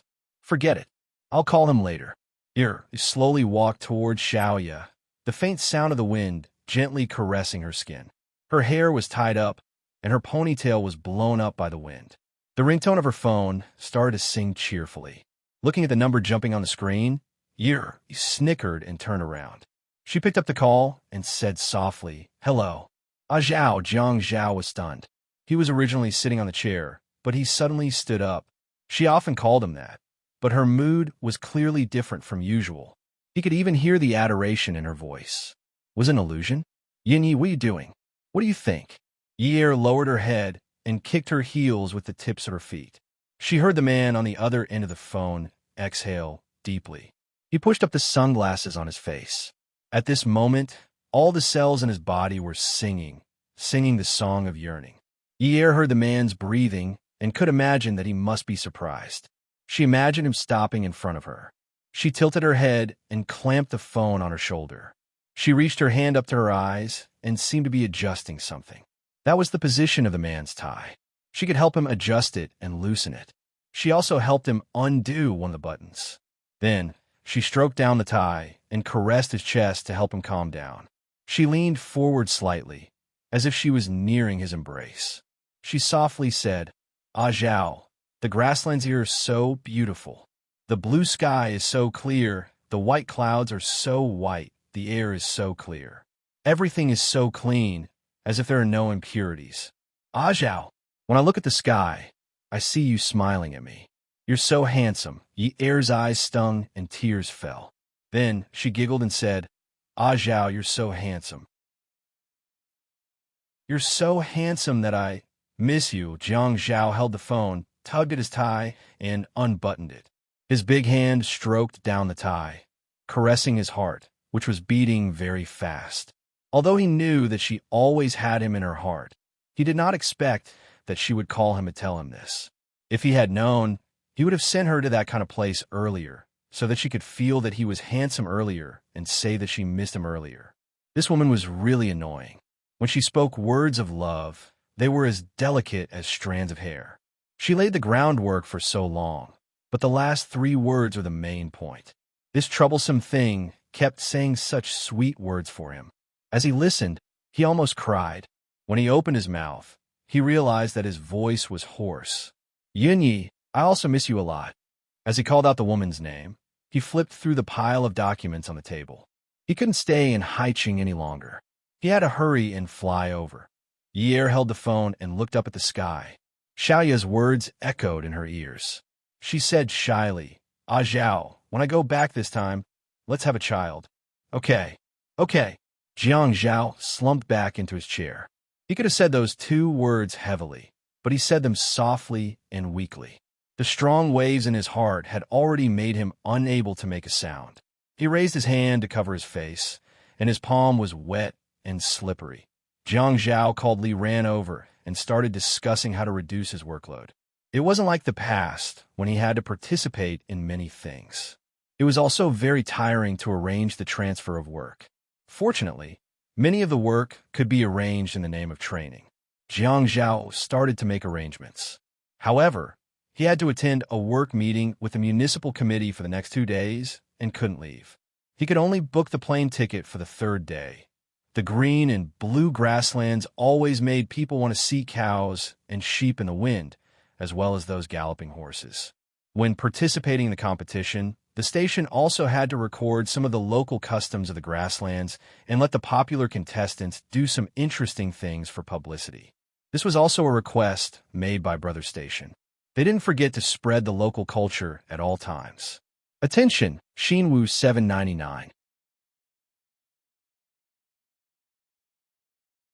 Chapter 717. The contestants were filming for the show. Yi and Xiaoya were abusing their position for personal gain. The 2 of them had just learned how to ride a horse. From time to time, they would squeeze the horse's belly and let the horse pace slowly. Later on, they would speed up and raise their whips, valiantly urging the horse to gallop. It was impossible to experience such unbridled and wild gales in Haicheng. This was because when they first learned how to ride a horse, the local herdsmen would ride behind them and lead them for a while. If they were in Haicheng, Jiang Zhao or Zhuang Yichen would definitely fly into a rage if they saw a man and a woman touching each other like that. With the patient guidance of the herdsmen, they dared to ride a horse for a day. The sense of accomplishment was self-evident. The temperature difference between day and night was huge. At night, the wind was dry and cold. Yi and Xiaoya sat outside the yurt, wrapped in cotton-padded clothes, and looked at the stars. The grassland was blue and clear during the day, and the clouds were like cotton and gauze. At night, the sky was like a large piece of dark blue satin, and the stars were strung together with thin threads that could not be seen clearly. Even though it was a deep blue, it looked like a clear pool. Although it was deep, it was transparent. The stars looked as if they had been carefully wiped countless times with a rag. They were so bright that there was not a single speck of dust. They were white and sparkling, just like the large carrots on the slender fingers of a wealthy lady. Yi, you saw Jiang Zhao again? Xiaoya heard Yi-er's muffled laughter. The 2 of them were originally back-to-back, but now they turned around and crawled in front of Yi-er. She realized that she was looking at the sky and giggling. You really saw Jiang Zhao? Yi-er pouted and glared at Xiaoya. I'm not telling you. Xiaoya also snorted. If you don't want to tell me, then don't tell me. I also saw the person I wanted to see. Zhuang Yichen? I'm not telling you. Xiaoya pretended to be pretentious as she stood up and stretched her body. Huh. She took a deep breath and bent over to pull Yi-Er up from the floor. Go to sleep. We're going horseback riding again tomorrow. We won't be able to play when the show officially starts recording. Yi-Er readily agreed. Sure. I want to be first tomorrow. Stop dreaming. You can't outrun me. Ha! At this moment, a staff member walked over enthusiastically. Are the two beauties going to ride horses tomorrow? Yeah. Xiaoya hooked her arm around Yi-Er's. Let's go ride tomorrow. We'll go again after we finish filming this episode. Then I'll get someone to follow you guys tomorrow. Just ride properly and don't get lost. Sigh. I was worried for nothing. An old horse knows the way. How could it get lost? The staff member was a man in his 40s. He was also wearing a cotton-padded jacket to keep out the cold. When he spoke, he was very candid. Then I'll help you find the horse you rode today. Horses sometimes recognize people. You can ride the one you rode today, tomorrow. It'll feel better. Okay. Then I'll have to trouble Brother Liu. Yi-Er nodded in agreement. Xiaoya waited for the man to leave before she pursed her lips and sneered. Who said that? Don't listen to his nonsense. We're going to change horses tomorrow. If we can't even subdue a horse, how can we ride horses on the grasslands? Sister Xiaoya, I realize that you're even more rebellious than before. I've already changed. Can't you control your temper? Yi-Er said as she pulled her arm out of Xiaoya's and hooked her arm around Xiaoya's. You're the older sister. I'll hold you. What a blow. Xiaoya rolled her eyes at Yi-Er. You're so much taller than me, yet you're still holding my arm. You're so annoying. Don't call me older sister in the future. You must have snatched all my things when I was younger. That's why I didn't grow taller. Huh. Ha. The sound of a car's accelerator could be heard. Xiaoya and Yi-Er let go of each other's hands and turned around to look for the source of the sound. In the distance, two white beams of light swayed back and forth. It should be some small mounds on the grasslands that caused the car to move up and down. The car was getting closer and closer. It was either a tourist or a member of the production crew. The locals were all herdsmen and rarely bought such a good off-road car. Seeing the car stop outside the production crew's yurt, Xiaoya tugged at Yi-Er's cotton-padded jacket. Did they invite some big star to help out? Why did they send it here so late? It's an off-road car that costs more than 1,000,000 yuan. Even a small star wouldn't be able to use it. Yes, it has nothing to do with us. We're not in their circle. Let's go to sleep. Let's go. The two of them had just turned around when they heard the sound of a car door slamming shut. Then, a clear male voice shouted anxiously, Yi-Er. Yi-Er paused and turned around.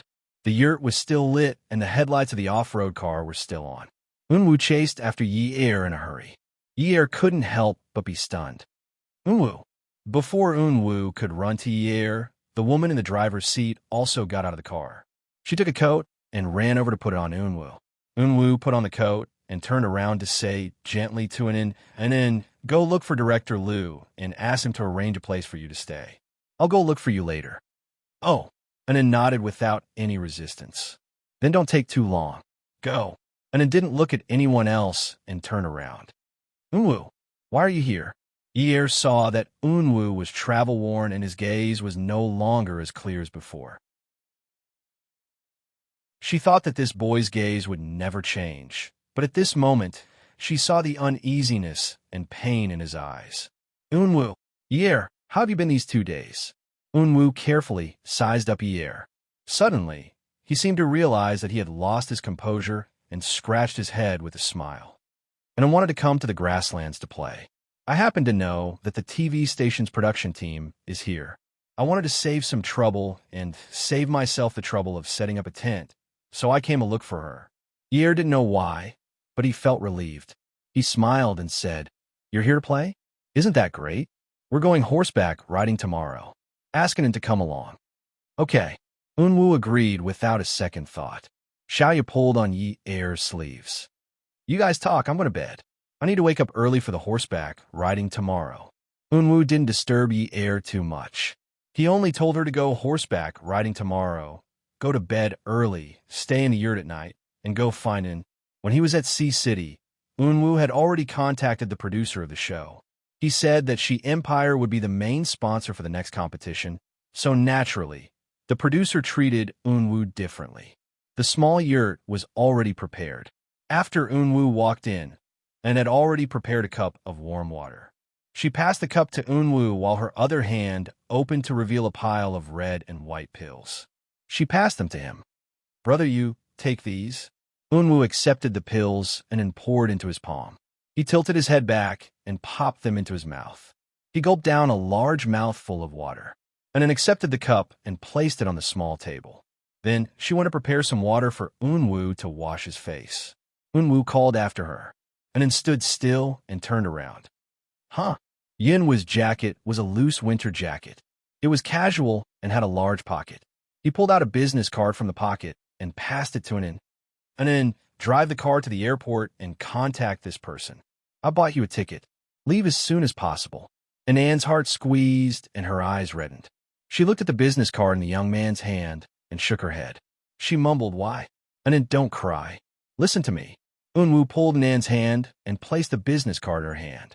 "I brought your passport and everything else for you. He'll send you to America. And then don't cry. Listen to me. Once you go there, don't ever come back. Do you understand?" Anne had always been calm, but she was always irritated by Unwoo. She tore the business card in her hand and tore it into pieces. She threw it at Yunwoo's face and said angrily, "I don't want it. I don't want it. Why are you chasing me away? I'm not in your way. I didn't tell on you. I didn't prevent you from finding Yunyi." Yunwoo's face turned cold. The gentleness in his eyes disappeared instantly and was replaced by a cold and stern look. He shouted, "Shinin," and saw that Unwoo was angry. Her body trembled and her lips trembled. She wanted to bite her lips, but she couldn't help but gasp for air. Her tears flowed like water. No matter how dissatisfied she was, she didn't dare to resist. "What if I don't leave?" "You have to leave even if you don't want to." And then suddenly squatted on the ground and buried her head between her legs. She opened her mouth and bit on her cotton shirt. She tried to hold back her sobs, and her words were slurred. "I'm not leaving. I'm not leaving. I'm going to tell Grandpa. I'm going to tell Grandpa that you didn't go to participate in the acquisition. You sneaked out to find Yunyi. Unwoo, I'm going to tell on you. I'm going to have Grandpa lock you up and never give you freedom again." Unwoo looked at Anne's trembling shoulders, and pain flashed through his eyes. He reached out his hand to pat Anne's head. He slowly clenched his fist and stood firm. He took a deep breath and said coldly, "Shinin, you going to tell on me? Get your facts straight. You're just an adopted girl. Who do you think you are? You're just an adopted girl to play with me. You're just a servant of a she family." And then tilted her head and looked at the boy with teary eyes. He said she was just a servant of the she family. In his eyes, she was just a servant. And Anne's head seemed to be frozen. She looked up at Unwoo. "I'll leave after you leave, okay? I need to remind you to take your medicine. I'll be punctual. Then I can take care of myself when it comes to eating and sleeping." When Anne left, it was when the sun rose above the horizon. She begged for mercy the whole night, but she couldn't move Unwoo. She didn't know what she did wrong, but she refused to leave, so Unwoo called his men to take her away. Outside the stable in the early morning, Yi Er, Xiaoya, Unwoo, and a herdsman were inspecting the horses. The herdsman inspected the horses and then brought them out. The horses that little Ye and Yi rode yesterday, one black and one brown, were handed to them. He also brought out another one for Unyu. Finally, the herdsman brought out the horse that he rode all year round. He touched the horse's mane and said some things that they should pay attention to yesterday. His Mandarin was not standard, but Yi Er and the others could understand. Welfare, Shinwu 799.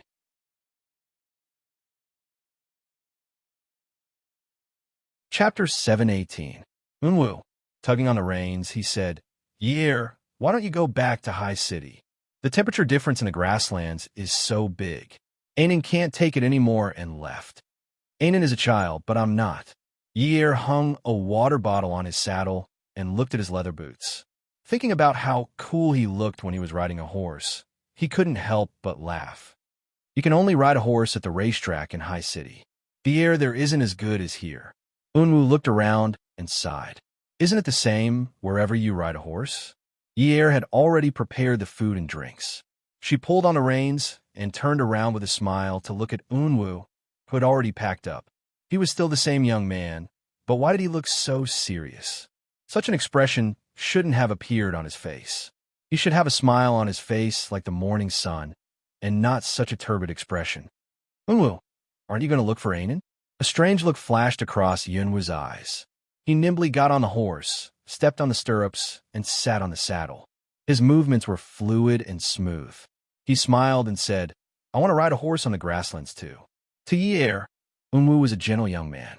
But at this moment, he looked like a romantic swordsman dressed in white who flew out of a wuxia novel. He had a free and uninhibited handsomeness. When he lowered his head to look at her, there was a hint of sadness in his eyes. Yi looked at Eunwoo with a trace of heartache. Just as she was about to get on the horse, Xiaoya snatched the reins from her hands. I want to change horses. Yi frowned. Didn't you say yesterday that you wanted to ride a horse you were familiar with? No, I want to change horses. You rode faster than me yesterday. It must have something to do with the horse. Xiaoya's horse yesterday was black, while Yi's was brown. In fact, Xiaoya felt that brown looked better than black. Maybe it was because she had ridden a black horse before. In ancient dramas, horses were either white or brown. Who would ride a black horse? Now that they were in an unfamiliar place like the grassland, she didn't want to give in to Yi just because she was the elder sister. Occasionally, she would act shamelessly, which was also a very good experience. She pouted with a slight displeasure. You're not willing? Yi shrugged and said nonchalantly, so be it. When Eunwoo saw Yi walking towards Xiaoya's horse, he reminded him, ride slowly and get used to it. Don't ride so fast the moment you get on the horse. Eunwoo, I got it. Xiaoya thought to herself, isn't she Yunwoo's concern for Yi a little too obvious? How could he bring his girlfriend out to relax? Clearly, he was out to hook up with a mistress behind his girlfriend's back. Bah, Yi is not a mistress. Forget it. It's not appropriate to talk about this in front of friends. Xiaoya pulled the saddle, stepped on the stirrups, and flipped onto the horse's back. Yi did the same. He slowly climbed onto the horse's back. The 4 horses trotted slowly. With the herdsman following them, they felt even more secure. There was another horse following them from distance. It was Yi's bodyguard. He was wondering if there was a need to tell Jiang Zhao that she, Eunwoo, had also come to the grasslands. He took out his phone and dialed. Only then did he realize that there was a limit to the number of calls.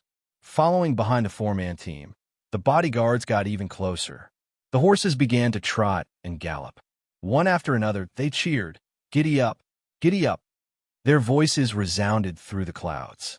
This was the first time Eunwoo had seen Yi so thoroughly happy. The sound of happiness rushed out of her lungs. Hence, he followed her horse closer. He couldn't bear to disturb her because of his worries and wanted to keep a close eye on her. After all, riding a horse was a very dangerous thing to do. All of a sudden, there was a horse neighing, screech. Yi couldn't help but turn around to take a look.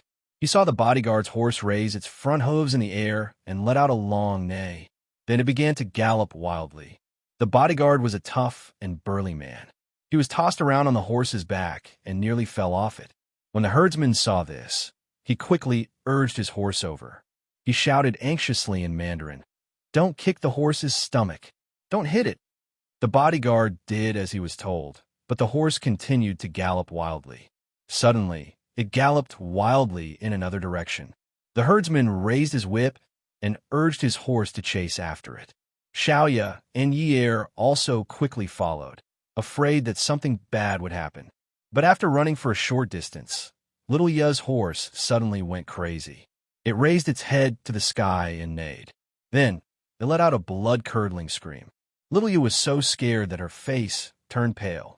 Eunwoo suddenly thought of something and quickly shouted, "Yi, don't move. I'll chase after Miss Chiao. Miss Chiao, lower your body. Hold onto the reins tightly. Don't get thrown off by the horse." Xiaoya's feeling of being conquered had completely disappeared. All that was left was fear. She felt like she was about to throw up everything she had eaten in the morning. She didn't feel that the horse's back was very high at the beginning, but now she felt like she was sitting on a frog jump in an amusement park without a seat belt. Xiaoya was close to tears. "I can't hold on to it properly. I can't hold on to it properly. I'm about to get thrown off. I'm scared. Unwoo rode over and shouted, "No. If you get thrown off by the horse, you'll be trampled to death. Hold on tight." When Xiaoya heard Yinwu's words, she could only focus all her energy on holding on to the reins tightly. She pulled them around her hands twice and tried to hold them lower. But this way, her hands were strained and it hurt a lot. Unwoo rode over and, just as he dismounted to grab Xiaoya's reins, Xiaoya's horse immediately started galloping. "Unwoo, I'll chase after Sister Xiaoya." Unwoo was worried that Yi Er's horse would also lose control. His horse was probably the safest out of all of them, right? "Yi Er, come down and ride with me." Yi Er couldn't care less. He felt that switching horses was a waste of time. He whipped the horse, squeezed the horse's belly, and held the reins tightly. "If anything happens to Xiaoya, Zhuang Yichen will kill me. Her horse is mine." He wasn't afraid that Zhuang Yichen would kill her, but he was afraid that someone around her would get hurt. Unwoo cursed under his breath and mounted his horse to chase after her. Although the horse was no longer jumping wildly in the air, its speed was still shockingly fast. Xiaoya could only hold the reins tightly. Her palms were already scratched and bleeding, but she couldn't feel any pain. She had to resolve the reason for her fear. Otherwise, she wouldn't be able to stop her body from trembling. If she ran out of strength, she would definitely be thrown off the horse.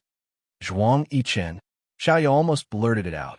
She cried and shouted, "Zhuang Yichen, when I become a ghost, I'll definitely drag you down to accompany me. You bastard." Her ears were filled with the fresh and natural sounds of the grasslands. Her nose was filled with the scent of flowers and grass. But Xiaoya saw blood, saw death, and smelled decay. She couldn't suppress it. When she thought of Zhuang Yichen, she could suppress it for a while, but after a while, she could smell the decay again. "Zhuang Yichen, aren't you omnipotent? Why can't you marry me? I'm going to die.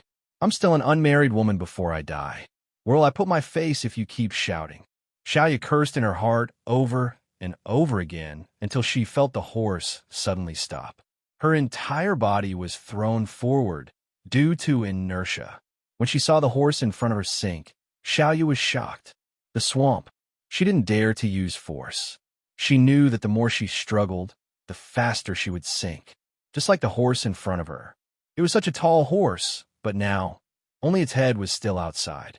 She felt as if there were countless hands under her feet that were forcefully pulling and dragging her. Her hands were still stretched out on the surface of the mud, but she couldn't reach into her pockets. She wanted to call Zhuang Yichen and tell him that for the past few days, she could see him when she looked at the blue sky and white clouds during the day and the stars and moon at night. Although he was a little despicable and a little perverted, she still saw him. She saw the scene when they first met. She said to him, "Sir, can I treat you to a drink?" At that time, he only smiled faintly and raised his glass to hers. "I don't spend women's money, and I don't like women paying for me. So, miss, I'll treat you to a drink." She saw the scene when she cried out in pain under him for the first time and scolded him for not knowing how to take care of women. She saw how every time he appeared at her press conference, he would always bring along a stunning beauty to accompany him in order to prevent the outside world from writing about them. She saw how he sat below the stage and gently tugged at the corner of his mouth. She remembered that he was obsessed with cleanliness. She also remembered that he said that he liked the small table lamp at her place because it had the effect of dispelling nightmares. It was just that they hadn't had a proper meal together, and he hadn't given her a proper gift. Other than a tie that she made herself, she hadn't given him anything else. His clothes were always several times more expensive than other people's. Most importantly, she hadn't told him personally that she missed him very much. She should walk up to him, wrap her arms around his neck, tilt her head, and smile naughtily. "Zhuang Yichen, I think I've fallen in love with you." Xiaoya hated crying, but at this moment, she stuck out her tongue and tasted something salty. She heard the horse's neighing and opened her mouth. Her stomach felt like it was being strangled by thick mud. She used all her strength to shout in the direction of the sound, "Don't come over!" Yin Wu's and Yi Er's horses weren't startled, so when they reached the swamp, they sensed danger and slowly stopped. Yi saw that Xiaoyu was stuck in the mud and was so frightened that his face turned pale. In a moment of stupidity, he wanted to rush over. Looking around, there weren't any obvious puddles and the green grass grew evenly. How could it be a swamp? Even though Unwu was usually calm, he almost lost his composure. He coldly shouted at Yi, "Stop right there." Unwu, older sister Xiaoya. Even though Yi had watched some movies, he didn't know what to do next. The horse refused to move forward. "No, I have to pull her up." Yi was afraid that the mud would pull Xiaoya down. His waist was still exposed, but what about later? If Zhuang Yichen finds out that I caused older sister Xiaoya's death, he will definitely kill me. Yi's voice trembled uneasily. She always used such a tone to affirm that she had to save Xiaoya, forcing herself to believe that she had to save Xiaoya because she was afraid that she would die. This way, she would be braver. "You're not allowed to go over." Unwu bent down and pounded the ground. "As long as I'm here, no one can kill you." Welfare Hongcha 866.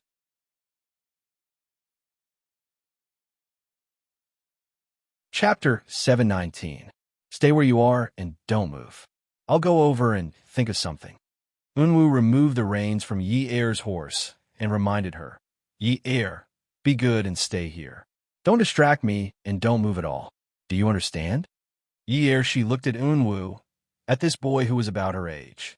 She had only seen him as calm as water, aloof from worldly affairs, with pure and clean eyes, face, and temperament. She had never felt that he was a proud leader. He was calm, indifferent, calm, self-controlled, and did not show any signs of panic.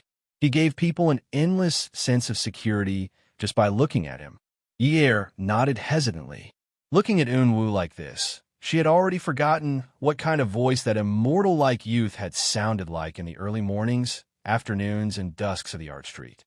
Unwu held on to his horse as he stomped hard on the ground. He looked for a relatively hard spot on the ground as he walked over to Xiaoya. As he walked over, he comforted Xiaoya. "Xiaoya, Jia, pull open your jacket and pull down your sleeves to your armpits. Don't make any big movements. Then use both sleeves to tie a knot in front of your chest. Tighten it a little and tie a dead knot. Remember, don't make any big movements. Don't be nervous. I'll pull you up." Little you listened to Inyo's voice. It was faint, like a spring in spring, flowing into her ears with a tinkling sound.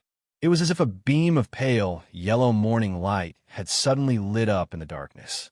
Suddenly, her wildly beating heart began to calm down, as if she had taken a tranquilizer. She looked at the elegant youth, pulling the horse, and steadily walking toward her step by step. The horse was obviously unwilling to go over, so Unwu walked in front of it. He clearly looked like a weak young man, but he seemed to have infinite strength. He pulled the restless horse and steadily walked towards Xiaoya's quagmire. Yi looked at Yunwu's back and walked forward unyieldingly. The sky above the swamp started to darken, and the sky slowly darkened. His heart started to ache. "Unwu, be careful." He took out his phone and wanted to call the ambulance, but there was a limit to the number of calls. "Yi, don't move. Don't distract me." Unwu did not turn around. He only responded to Yi calmly. When Yi nodded, that lump of sour air condensed in his nose, making him feel very uncomfortable. "I won't move." Xiaoya looked at Unwu and started to unzip her sportswear. The mud was now up to her waist, but her nervousness was easing. Her movements also slowly stopped trembling because of the boy walking towards her. She pulled out her sleeves and tied a knot in front of her chest. "Sister Xiaoya, tie a knot until it's dead." "I know. I'm just worried that the quality of the clothes won't be good. Later, when the seams are unzipped, these are the uniforms given by the station. Don't worry. The uniforms given by the TV station are of high quality. They're much better than the ones made in your shop. Embroidered pillow. Look at how good your clothes are. It's not dirty, yet it's practical. After you come out this time, you have to get this set of clothes fixed and hang at home." Unwu was afraid that Xiaoya would be nervous and scared, so he joked with her. There was already mud in front of him, so he could not move forward anymore. He tied a knot on one end of the rope in his hand. As he tied the knot, he weighed it in his hand. Unwu held the small knot in his hand and looked at Xiaoya's position. He estimated the length of the rope and tied another knot. Xiaoya's face was already covered in mud. Unwu threw the rope in his hand over. It landed steadily and accurately on Xiaoya's chest. Xiaoya was shocked. His aim was too accurate. Unwu said, "Sister Xiaoya, do you still have a strength?" "Yes." "Very good. If you still have the strength, you must reach out and grab the rope later.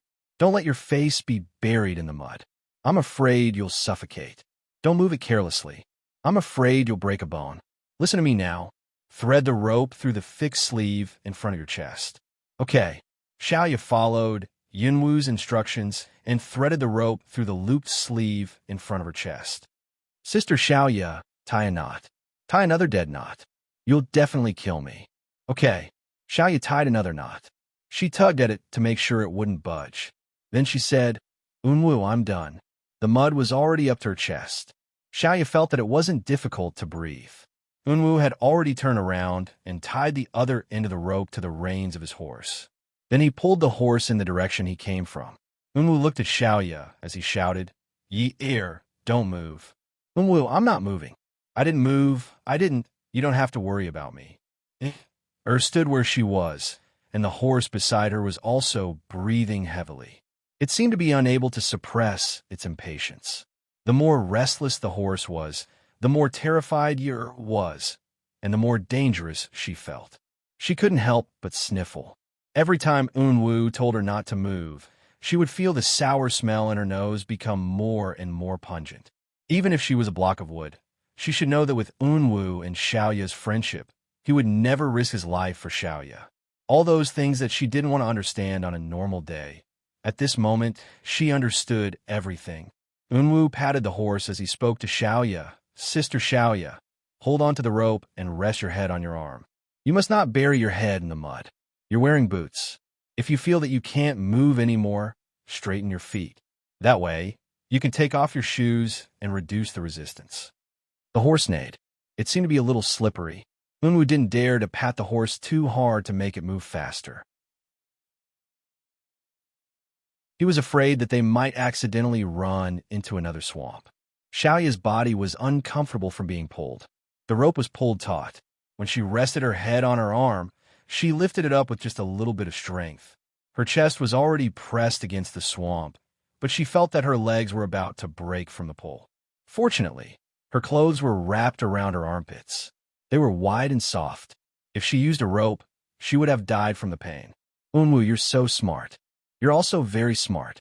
You didn't move around recklessly, so hang in there. Don't twist around. Hang in there," Xiaoya nodded. "Unwu, you don't have to keep comforting me. Be careful." Ye watched from across the swamp as Unwu led the horse alone. He carefully and calmly tried to save Xiaoya. The horse seemed to have been enduring Yunwu's strong control. It wanted to leave this place immediately.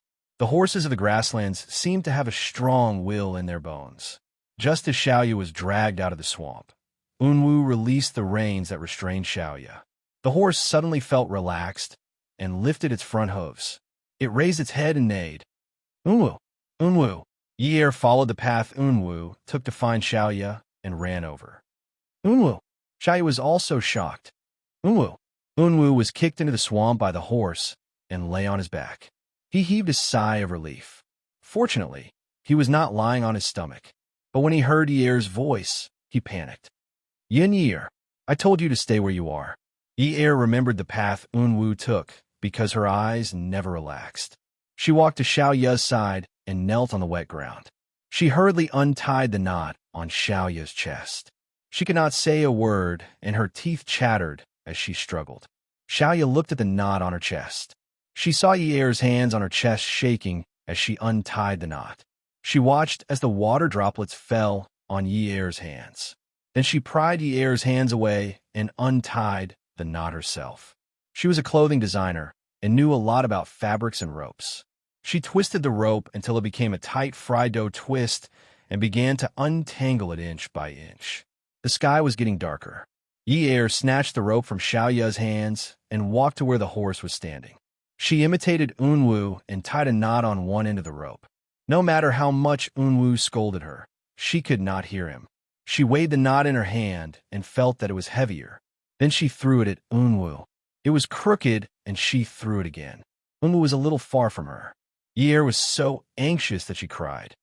Sister Xiaoya, how did this happen? How did this happen? Unwu clearly threw it in front of you just now, but why can't I throw it? Why can't I throw it? Xiaoya was covered in mud and stood beside Yi like a clay figurine. Her shoes were gone, but she did not pay much attention to it. She took the rope from Yi's hands and imitated Unwu. Then she threw it. It was crooked. Yunwu's breathing quickened, but he forcefully suppressed the rise and fall in his voice. He patiently propped his head with his hand and frowned. Yi, listen to me. You and Sister Xiao, you should take advantage of the fact that the sky is not completely dark to slowly walk back. Remember to test the water with your feet as you walk. Hold a rock in your hand and throw it or bend down and knock on the ground in front of you. If it's soft, don't step on it. Don't be anxious. It's not far from here. If you don't go now, you won't be able to walk out when it gets dark. Unwu, don't say anything. Don't say anything. Yi snatched the rope from Xiaoya's hands and walked slowly around the swamp. He wanted to find a place that was closer to Unwu. Unwu felt his body sinking. He moved his arms and moved smoothly. Yi, you don't have to worry about me. I can get out. You go first. I have more experience in surviving in the wilderness than you do. Yi turned a deaf ear to him. It was only when he reached Yunwa's head that he realized this place was very close. He could not go around anymore. It was a little soft in front of him, so he threw the rope in his hand. Finally, it reached Yunwa's hand. Unwu, hold on to it. I can get out. You and Sister Xiao, you should take this opportunity. The sky is not dark yet. Hurry up and leave. There's a lot of methane in the swamp. Don't you know that it's poisonous? Hurry up and leave. Unwu, if you refuse, I'll go down and pull you up. Yi's eyes were shining stubbornly. He stood there and raised his hand to wipe the water stains on his face. Xiaoya was already exhausted, but she still walked along Yi's path. She held the rope with Yi. Unwu, I'll pull you up with Yi. Did they think it was that easy to pull someone out of the swamp? Unwu ignored them. He moved his arms inch by inch and pushed his back. He moved slowly. Yi's expression turned cold. He placed the rope in his hand and Xiaoya's hand and turned around to walk back to the horse. Unwu was shocked. Yi, stay away from it. If it doesn't listen, it'll kick you. Welfare Hongcha 866.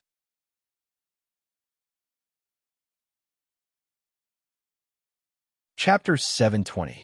I don't want to talk. It's a waste of energy. Yi replied calmly. She reached out and gently stroked the horse's mane. She leaned her face against the horse's face and rubbed against it. She gripped the reins tightly and whispered, Be good, be good. Pull Unwu up. I beg you. Pull Unwu up. She led the horse slowly and coaxed it to Xiaoya's position. She looked at the boy who was covered in mud. She steadied her trembling voice and said fiercely, Unwu, do what Sis Xiaoya did just now. I'll pull you up quickly. Yi looked at the swamp. It was full of holes, and there was very little space for them to walk through. She said to Xiaoya, Sis Xiaoya, go back to where you came from just now. It's wide. It can't hold so many people. Yi, I'll help you here. You can't help me. Sis Xiaoya, go over there. Yi's voice was cold. She pulled the reins and tied them together with the rope she had thrown to Unwu. Xiaoya nodded. Be careful. I will. Unwu pulled the rope tight and frowned. Yi, just pull like this. Unwu, it'll be troublesome if you can't pull steadily like this. Also, it'll take too much effort, just like what Sis Xiaoya did just now. Yi, listen to me. It's not easy to walk through here. The space is too narrow. The horse won't listen to you. I'll hold on tight. Hit hard later. If it pulls me out, I'll let go. Unwu did not dare to imagine what would happen if the horse lost control again and kicked Yi into the swamp. Yi nodded and slapped the horse's butt. Her hands went numb from slapping, but the horse refused to move. It even retreated a little. Yi, if you can't hit it, forget it. Stay away from it. It won't retreat too much. I'll pull it up. And you felt as if something sharp had pierced his body from behind. His back stiffened, and he let out a muffled groan, but it was barely audible. Yi was anxious. Unwu, don't worry. It'll be done soon. She didn't dare to look back at Ainu's body, which was lying flat on the ground, sinking deeper and deeper.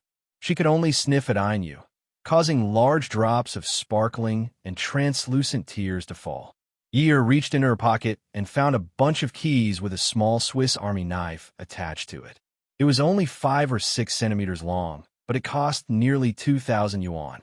Jiang Zhao had given it to her, saying that there were some small tools in it that were small and convenient. Yer pulled out the knife. Yer's gaze became colder and colder. She was still a little afraid. Her heart was beating fast. She held the knife in her hand and aimed it at the horse's butt. Unwu, use your energy. Once you reach me, let go. With that, she stabbed the knife hard into the horse's butt. Screech. The horse whinnied in pain. Yer quickly retreated. The horse charged forward. When Unwu was pulled out of the swamp, the horse also sank into the next swamp. Seeing the horse struggling in the swamp, Yer bit her lip. She couldn't bear to see it and turned her head away. Unwu quickly stood up. He pulled Yer and Xiaoya along the path they came from. They carefully walked out. The horse that had lost its reins refused to move. Unwu said, "Forget it. Let's think of a way to get out. This is the border. It won't be too dangerous. Let's walk for a while. It might catch up." Yer and Xiaoya nodded obediently. Along the way, no one said anything pretentious. "Can't you make a call?" Unwu asked mildly when they finally walked out of the swamp. Yer's hand was still in Yunwu's grip. She didn't break free. She knew that Unwu was just holding her hand out of habit. He was just afraid that she would accidentally fall into the swamp. Among the three of them, she was the cleanest. Xiaoya and Unwu couldn't see their original appearances. Their clothes were covered in black mud. The darker the sky, the colder the air. "Yeah, I can't make a call. There's a restriction on the number of calls. I don't know why. If you can't make a call, then so be it. Maybe it's natural. Maybe it's man-made." Yunwa's voice became softer as they walked. Yer could no longer see Yunwa's expression clearly. She could only hear that although his voice was weak, it was still very calm. Unwu panted and slowly sat down. The sky was dark, but the moon was still bright. He raised his head and smiled at Yer. His white teeth could be seen. "Yer, I need a rest. I pulled Xiaoya just now and fell into the mud. I'm almost out of energy. You guys keep walking. I'll catch up with you later." Yer sat down beside Unwu. "I'm tired too. I need to rest." Xiaoya leaned against Yer and sat down. She leaned against her. "Me too. The three of us should lean against each other. It's so cold." Yer wanted to take off her jacket. "I'm dry. Sis Xiaoya, I'll let you wear it." "There's no need. It's cold, but the wind is very dry. My clothes have been blown dry. Feel it. The mud has dried up." Xiaoya grinned at Yer. Yer touched Xiaoya's back. It was true. The mud was so dry that it prickled her hand. She casually touched Yunwa's back. Unwu stood up and dodged. Yer's expression changed. She raised her hand to herself. The moonlight was like silver. Although the color of her hand couldn't be seen clearly, Yer could clearly feel the stickiness. Trembling, she put her hand to her nose and looked at Unwu, who was on the verge of collapsing. She stood up as well. After a few hours, tears rolled down her cheeks again. She choked and whispered, "Unwu." When Yer held Unwu in her arms, she started to hate the endless grasslands. There was no place to block out the wind, and the cold wind from the night drilled into their bones from all directions without any scruples. Yer couldn't forget how Unwu looked when he finally collapsed in front of her. He even smiled and told her that he was fine. He was just tired from walking and wanted to rest for a while. Xiaoya sat a few meters away from Yer. She fiddled with Yer's phone. No matter how hard she tried, she couldn't make a call. But the screen turned black. She just held the phone and buried her head in her knees. Is it really necessary for you to change your view of a person to this extent before it can change? At least, Xiaoya remembered that Unwu had said that after they got out of the swamp, he would hang the uniform she was wearing at home. Actually, the uniform wasn't for the person she was supposed to be serving. It was for Unwu. She couldn't turn her head to look. She only felt terrible. When her life was hanging by a thread, it was a boy who had nothing to do with her who saved her. And now, That boy was lying in her best friend's arms. His eyes were closed, and he would say a few words from time to time. She heard her best friend sniffling, and from time to time, she would reply with choked sobs. The horse didn't follow them out. Otherwise, they could carry Unwoo and continue walking. But that wouldn't do. If a person, especially a man who was over 8 meters tall, didn't have any strength, how many women would have the strength to carry him for long? Yi-er tried before, but she couldn't hold on for long. She and Yi-er tried to carry Unwoo forward, but she wasn't tall enough. All her strength was carried by Yi-er. Together, they couldn't even walk a kilometer. Now, they were resting in a place that hadn't changed at all. At a glance, there was only the boundless night sky and the boundless dark grassland. There were no more wild flowers or butterflies. There was only the eerie aura of death. Yi-er placed Unwoo on his side. She placed her clean legs under his head so that he could sleep more comfortably. Her dry coat was wrapped around his body. The temperature difference in the grassland was very large. The night was very cold, but Yi-er couldn't feel the cold anymore. He didn't know what had pierced his back, but there was a long wound. The smell of blood was really disgusting. Yi-er. In the darkness, it was hard to see what Yunwa's lips looked like. She could only hear that his voice was very dry, as if he was dehydrated. There wasn't a trace of color in it. Yi-er touched Yunwa's face and gently comforted him. Unwoo, it's daybreak. I'll go find water. Yi-er, don't feel guilty. Unwoo. Yi-er, actually, I don't need to feel sad. I'm going to die. Even if I didn't come this time, I would still die. Don't talk nonsense. Yi-er's hand was on Yunwa's face, and he couldn't stop trembling. My heart isn't good. I had a heart transplant when I was 8. I don't have a long life to begin with. Unwoo said this without much regret. It was as if he was talking about someone else and had nothing to do with him. Do you know Anin? She didn't leave because of the temperature difference in the grassland. She was chased away by me. I couldn't keep her around. Grandpa is a person who plans ahead for a rainy day. And as a child he adopted. I only just found out that Anin was a match with me since she was young. Grandpa adopted her so that when my heart fails one day, he could swap it with hers.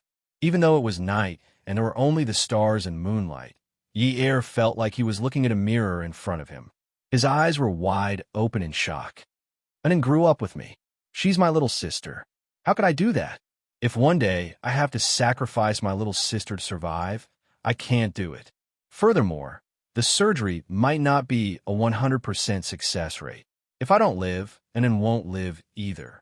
Unwoo sighed. I really can't do it. I've sent Anin away. Even if today's incident didn't happen, I won't be able to live for long. So don't feel guilty. Don't blame yourself. Just be a good Mrs. Jiang. When the sun rises, you and Sister Xia go out. Go to a place with good water plants. Maybe you'll meet a herdsman. If you stay here and guard me without contacting the outside transportation, you'll die. Even though Yunwa's voice was soft, he tried his best to speak in a steady and continuous manner. He thought that this way, Yi-er wouldn't notice his weakness. Yi-er shook his head. He hugged the boy's head and shook his head. Unwoo, I won't leave you behind. I won't. No matter what the reason is, I won't leave you behind. Hi. Unwoo sighed. Yi-er, let's talk about something else. Have I ever told you that I like you? Then do you know that I like you? I know. Yi-er, if I had told you earlier, before Jiang Zhao, that I like you and want to be with you, would you have been with me? Would I? Yes. Unwoo reached out and placed his hand on Yi-er's thigh. He brought it close to his face and then placed his hand under his face. It was very cold, but at this moment, he felt a warm liquid dripping onto the back of his hand. It was warm and very hot. Yi-er, in your next life, please be with me. I'll wait for you, okay? Yi-er shook his head. Under the moonlight, his face was already glistening. He reached out to wipe the water off his face and bit his lip. He touched Yunwoo's face with one hand and clutched his thigh with the other. I don't believe in the next life. Powerful novel, Shinwoo 799.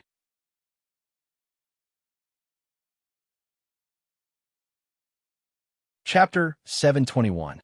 You really don't understand romance. Unwoo squeezed out a faint smile from his throat. It was as if they were still on that art street. He stood there with his easel propped up, his eyes as clear as water, glancing at her from time to time. Then, he would dip his brush in ink and carefully paint. That voice was just a casual tease. You love Jiang Zhao so much. Even if I were to live in this life, you wouldn't marry me. Even if I tried to snatch you away, I wouldn't be able to win. I asked you to make a promise to a next life, but you refused. Petty. Yi Er clutched her leg. The pain was unbearable.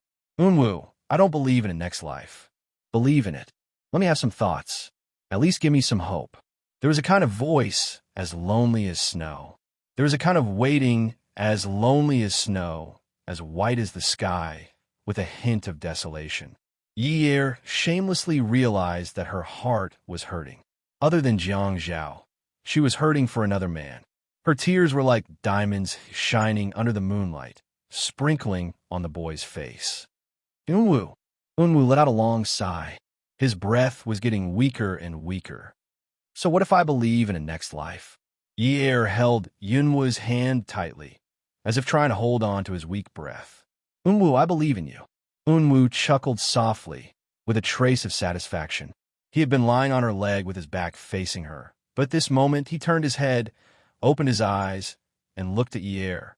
The moon was like silver. Under the clear moonlight, his gaze was as clear as water. The joy in his eyes was as dazzling as the sunlight in the day. Then in the next life, marry me. You're not allowed to regret it. I'll let you go in this life and let you live happily with Jiang Zhao. I won't regret it. Yi Er, you can't forget. Remember that you promised me a next life. I won't forget. Unwoo, I won't forget. Yi Er couldn't see the pair of gems that reflected the moonlight. His eyes closed again. Yi Er hugged Yunwoo's head tightly. No matter how much she shouted, Unwoo didn't respond to her. Yi Er's shoulders trembled violently. She choked with grief. Unwoo, don't sleep. Unwoo, you go to the other world so early. Do you want me to die too? Can't you live a few more years and wait for me? Unwoo. After a while, Unwoo weakly said, Yi Er, if I'm lucky enough to live a little longer, let me pursue you just once. The thing I regret the most in my life is missing you and letting Jiang Zhao beat me to it. What a pity. Yi Er hurriedly nodded. Okay. Then you must pursue me. The thing I regret the most in my life is not being pursued properly. Unwoo. Anyway, I'm already divorced. You can do it. We're both single. You must pursue me. Huh. Unwoo chuckled, but only he could feel the bitterness in his throat. It was so bitter that even his tongue felt numb. Yes, I'll definitely pursue you properly and learn everything I can about pursuing girls. Yi Er, you're the first girl I've ever liked. You're the only girl I've ever liked. I must pursue you. Yi Er didn't know why, but Yunwoo's words were always very coherent. Although he was a little weak, he didn't seem to be panting and seemed very stable. But after he finished speaking, there would be no response for a long time. It was as if this person would never speak again. It caused the surroundings to be shrouded in a heavy aura of death. Countless military off-road vehicles were sweeping the grassland in all directions with their headlights on. The barking of police dogs could be heard one after another on the grassland. Helicopters were flying along the grassland with high-powered searchlights on the ground, searching carefully. Jiang Zhao sat in the helicopter. His ears were filled with the deafening sound of the propellers and motors. He looked out the window. Under the high-powered searchlights, the grassy plains were fanned by the propellers. The wind was blowing, causing ripples on the grassy plains. His brows were furrowed tightly, and his face looked as if it was carved out of stone. It was so cold that it was hard. The meeting was not over yet. When he heard that Yi Er was missing, he left everything behind and left. The bodyguards had been found, but Yi Er was still missing. Ever since the search and rescue was arranged, he had not said a word. He only looked at every corner that he could see. He was so serious that even the pilot was a little shocked. There was another person who had the same expression as him. It was Zhuang Yiqin, who was sitting at the back of the helicopter. This was the first time Zhuang Yiqin and Jiang Zhao were sitting together in public. But their purpose was the same. They were looking for someone. He didn't have the time and mood to reminisce. He just wanted to find that woman as soon as possible. The walkie-talkie was reporting some useless information. Jiang Zhao and Zhuang Yiqin could only focus their attention outside. At this time, a long string of coordinates was reported from the walkie-talkie. The pilot replied excitedly, "Roger, Roger. Snow Wolf, Roger. Mayor Jiang, we found 3 people over there. Let's go over now." Jiang Zhao immediately sat down. 3 people? Yes, 3 people. Xiaoyu was holding her mobile phone and turned on the flashlight function. She pointed at the helicopter in the sky. "There are people over here. There are people over here." When Zhuang Yiqin saw Xiaoyu, his heart skipped a beat. Who was that person? Her hair was all black, and even her hair was covered with mud. Usually, she would not make such exaggerated movements, but he could still catch a familiar figure from those exaggerated movements. On the other hand, Jiang Zhao recognized Yi at a glance. It was so cold at night, and she was not wearing much. The strong light shone on her, but she did not even lift her head. She just hugged the head of the person who was lying on her lap tightly. She lowered her head. Before Unwu was sent to the operating theater, Shi Jintian rushed over. Unwu had been put on a 4-drip and was no longer in a coma. In the ward, Shi Jintian was crying on top of Unwu. We called out his grandson's name. He felt he had aged instantly. Unwu. Unwu pulled Shi Jintian, and Shi Jintian put his ear close to Yunwu's lips. Yi, don't touch her again. I beg you. Unwu was struggling to speak. Shi Jintian was shocked and looked at his grandson. You know about it? This was considered a silent acknowledgement. Unwu knew about Shi Jintian's love for him. When he thought about it, he regretted that he always stayed in the studio. It made his grandfather think that Yi was bothering him. That was why he wanted to kill her to get some peace and quiet. The 2 families would not be hurt. But if Yi was really dead, he would rather die early. How could he get some peace? He touched Shi Jintian's hand and said softly and intermittently, "Yes, I know. But I won't tell anyone. Grandpa, don't touch her again. From the beginning to the end, it was my wishful thinking. She didn't do anything wrong." But Shi Jintian did not expect Unwu to see through him like this. "She is my wish to live. Grandpa promises you." Unwu seemed to be worried and refused to let go of Shi Jintian's hand. "Even if I'm not around, don't touch her. Unwu, you're not allowed to talk nonsense." Yunwu's eyes reddened, and he said anxiously, "Grandpa, I didn't even kill Jiang Zhao. How could you hurt her? How could you bear to hurt me like this?" Yunwu's eyes were filled with deep pain. "Do you know how many times I wanted to kill Jiang Zhao? I even loaded the gun. You know how accurate my shooting is. I know how to assemble a gun. If I really wanted to kill him in a chaotic situation, they wouldn't be able to trace it back to me. But Grandpa, you didn't allow it. You said that I couldn't hurt anyone from the Jiang and Qin families. You were talking about righteousness and kindness. But Yi is Jiang Zhao's wife. She's also a member of the Jiang and Qin families. How could you? Unwu, you're a femme fatale." Shi Jintian felt his heart ache when he thought about how Unwu was obsessed with a woman in the past. How could he let a woman ruin Yunwu's life? Once a person died, they would slowly forget everything. "Grandpa, you said that a femme fatale? What was the cause of the disaster when I was 8? Unwu calmed down and looked at Shi Jintian indifferently. Shi Jintian didn't expect that Unwu would still use the murder case to provoke him at this time. "Grandpa, you should be grateful to her. You should be grateful to her for letting your grandson experience the feelings in this world other than family. At least he didn't come to this world in vain, right?" Yunwu's clear eyes overflowed with tears. "Grandpa, I love you. I also love Yi. Don't hurt her anymore, okay?" Shi Jintian couldn't look into Yunwu's eyes. He turned his head, clenched his fists, and said solemnly, "Okay." The wheeled hospital bed was pushed out of the ward and into the operating room. Shi Jintian chased after it to the door of the operating room. His gaze was locked there without moving. The hospital was arranged by Jiang Zhao. It was a local military hospital.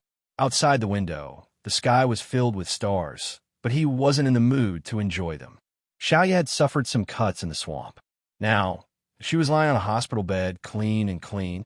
Medicine was applied to her wounds, and she was hooked up to an 4-drip. It was an anti-inflammatory drug. The ward was a little crowded. There were no separate rooms, so Xiao Ye and Yi Er stayed together. Because Yi Er was in a daze, Jiang Zhao was worried that it was because of the miasma in the swamp, so he patiently stayed with her. Actually, it was just to comfort himself. After seeing Unwu fall into her arms like that, how could he not overthink? Moreover, after hearing Xiao Ye's story, Jiang Zhao was upset that he wasn't the one by her side at that time. Xiao Ye leaned against the headboard. Zhuang Yiqin sat on a round stool in front of the bed and analyzed. Your horse is already submerged in the swamp, but there's something wrong with Yi Er's bodyguard's horse. There are steel needles under the saddle, but they're not very long. Only when the horse moves harder and harder while riding will the steel needles pierce into the horse's back. You won't notice it for a while. Zhuang Yiqin, let's break up. Zhuang Yiqin obviously didn't expect Xiao Ye to suddenly say something like this. He came all the way here, and this was all she said to him? He said coldly, looks like you're too tired. Sleep early. Xiao Ye looked up. She thought about how Unwu had saved her while shouting for Yi Er not to move around. Her tears were about to fall. People would only feel deep sorrow when they were like her, right? How much did Unwu love Yi Er that he would save someone who had nothing to do with him for Yi Er? That feeling made her go crazy with jealousy. As her tears fell, she looked up at the man who had already stood up. She pulled out the needle in her hand and threw it away. You can either break up with me or marry me. It's your choice. Don't even think about threatening me. This time, even if you want to kill my whole family, I won't give in. Attention, Xinwu 799.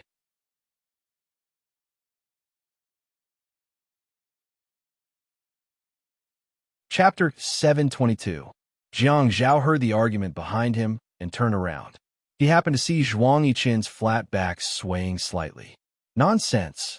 Zhuang Yiqin pressed Xiao Ye back into the blanket and turned around to look for the nurse. Xiao Ye didn't argue. She lay there quietly. Don't you think it's troublesome? Do you think it's a pity that you didn't collect my body today? Zhuang Yiqin turned around. Little demon Xiao, have you had enough? Xiao Ye turned her back and pulled the blanket calmly. Anyway, I'm still going to say the same thing. If we don't get married, then we'll break up. This time, I'll pretend that I'm dead. Zhuang Yiqin, when I knew I was dying, my mind was filled with you. At that time, I was wondering if I should tell you that I seemed to have fallen in love with you. But my hand was outside the quagmire and my phone was in my pocket. I couldn't possibly tell you that I've been with you for 4 years. And in the end, that's my only wish. Suddenly, Xiao Ye felt a wave of astringent air coming out from her stomach and choking her throat, making her unable to continue speaking. Her face was cupped by the man's large hand. After a while, he said leisurely, Do you like a Chinese wedding or a Western one? Xiao Ye held the man's hand and covered her face. She cried for a long time before she came back to her senses. She turned around and looked at the man sitting by her bed in shock. What kind of wedding do you like? Chinese or Western? Xiao Ye was stunned. Her smile was uglier than her crying face. She happily wrapped her arms around Zhuang Yiqin's neck. Zhuang Yiqin, did I succeed in forcing you to marry me? Did I? Let's go back and choose a ring and a wedding dress. Xiao Ye only knew that the man's voice was soft and gentle. It sounded like he was doting on her, but she ignored the hint of panic in his voice. Jiang Zhao held Yi Er's hand and asked Zhuang Yiqin, Can I not know about the wedding? Xiao Ye wrinkled her nose and snorted. No, you have to bow. Jiang Zhao laughed. Yi Er asked Xiao Ye. Sister Xiao Ye, what gift do you like? Xiao Ye shook her head. No, I want cash. When Yi Er saw that Xiao Ye was happy, he was naturally happy as well. His mood also improved a lot. No, talking about money hurts our relationship.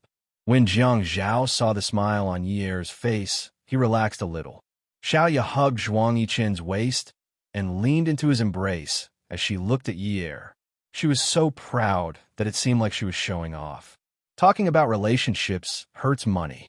Our friendship is stronger than gold.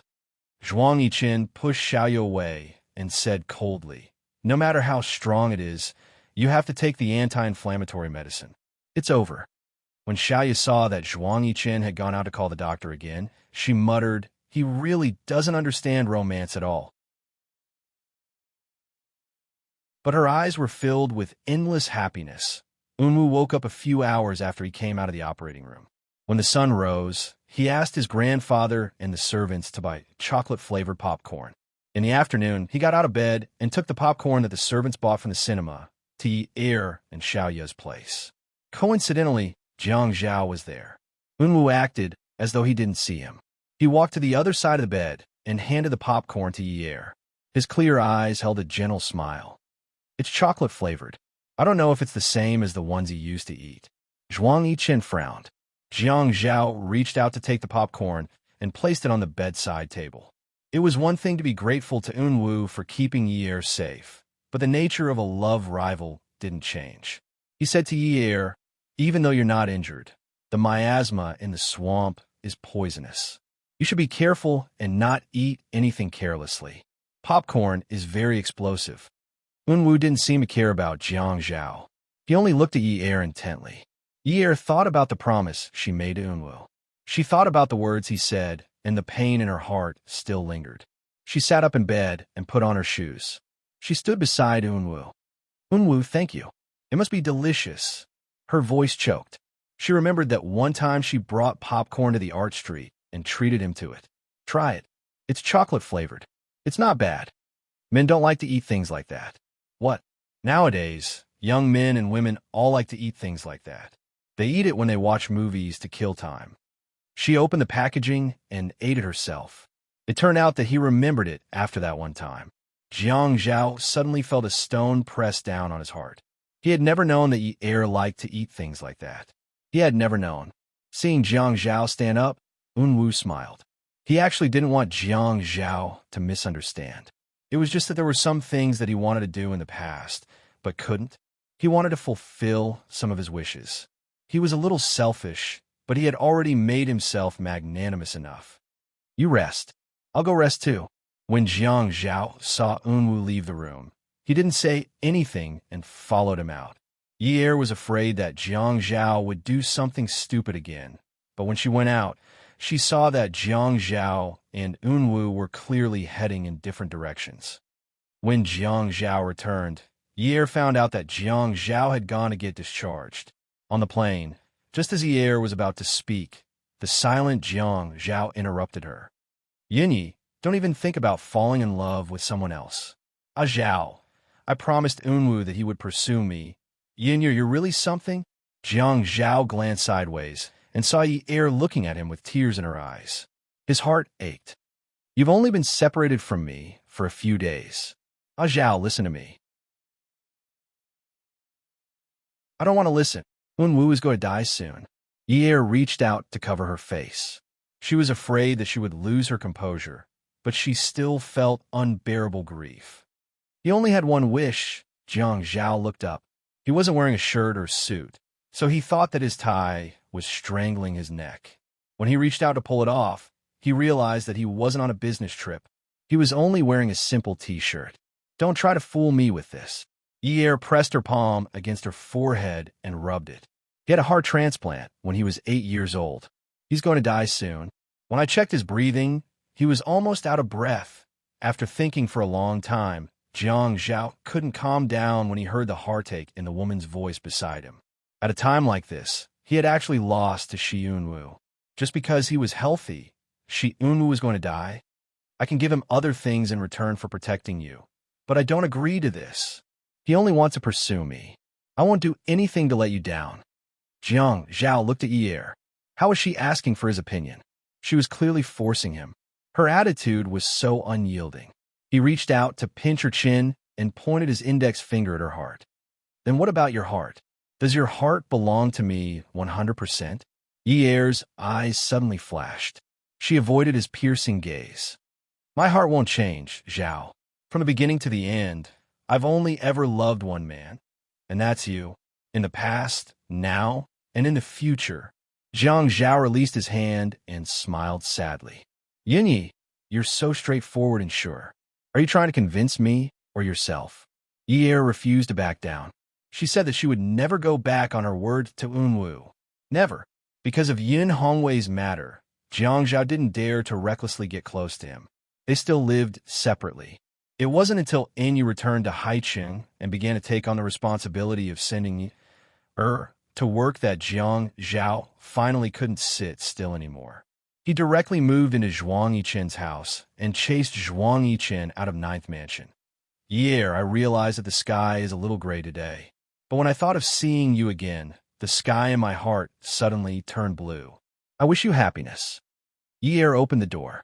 The person who delivered the flowers at the door handed them to her and took out his own light blue card. It was Yinwu's handwriting. She could almost see how happy he was when they were at the art street. She carried the flowers and went downstairs. Yinwu was waiting there. Yi-Er, did you sleep well last night? Very well. How about you? Yinwu opened the car door for Yi-Er. I had a good night too. I had a good night's sleep. And so it went on day after day.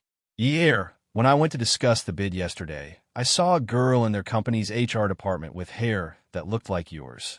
But your hair is longer than hers. When you tied it up, it was a little curly.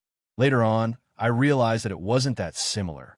It was only because you both had a part black and part yellow. I wish you happiness every day. It was a purple card. Yinwu's handwriting wasn't as wild as Jiang Zhao's. It was delicate and strong. Yeah, after I sent you to work yesterday, it started raining and the roads were very congested. But when I thought of how happy you were walking down the stairs with the flowers I gave you in a ponytail, I suddenly felt like the sky had cleared up. I wish you happiness too. It was a pink card. Yeah, do you still remember when you wore a white dress? It was very beautiful, just like Xiao Long knew, but you couldn't move.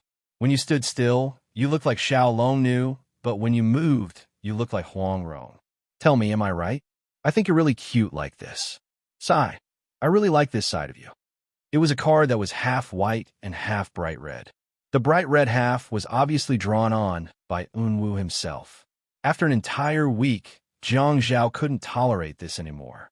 No matter how Yi-Er felt about it, he couldn't accept it. But if he spoke more harshly, Yi-Er would say, "Aren't we divorced?" And she would say something like, "It's not like I've done anything inappropriate with Yinwu. We haven't even held hands." Good Lord, so what if they hadn't held hands? Psychological infidelity was still infidelity. At this juncture, could he say that he hadn't even signed the divorce agreement? Could he say that they hadn't gotten a divorce certificate? Of course, he couldn't say that with that woman's IQ. He could still deceive her a little. The reason for their divorce was because of Yin Hongwei. This was a bottom line that no one wanted to cross. He couldn't even tell her that they were still husband and wife. He was thinking that this was his retribution, right? Back then, he was so confident that he could have her in the palm of his hand. With one phone call and timing, even if she had just come out of the bathroom dripping wet, she would still have to run downstairs to see him. He had always been controlling her, but now his emotions were being led by the nose by her. Was this the legendary inner strength backlash? Beauty novel Shinwu 799.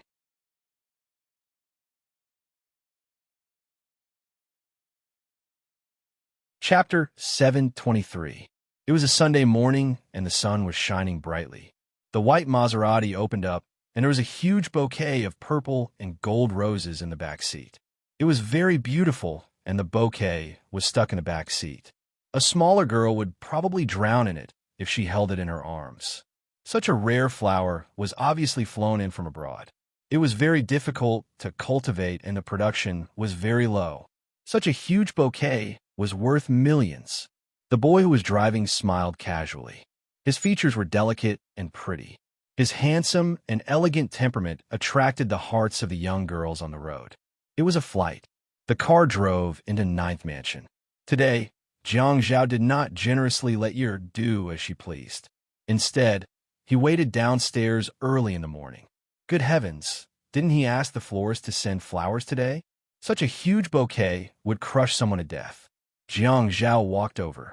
He felt that Yinwu did not change much from before. He walked over like a gentleman. Yinwu got out of the car and greeted politely, "Good morning, Brother Zhao." "Good morning." Why did Jiang Zhao feel so uncomfortable?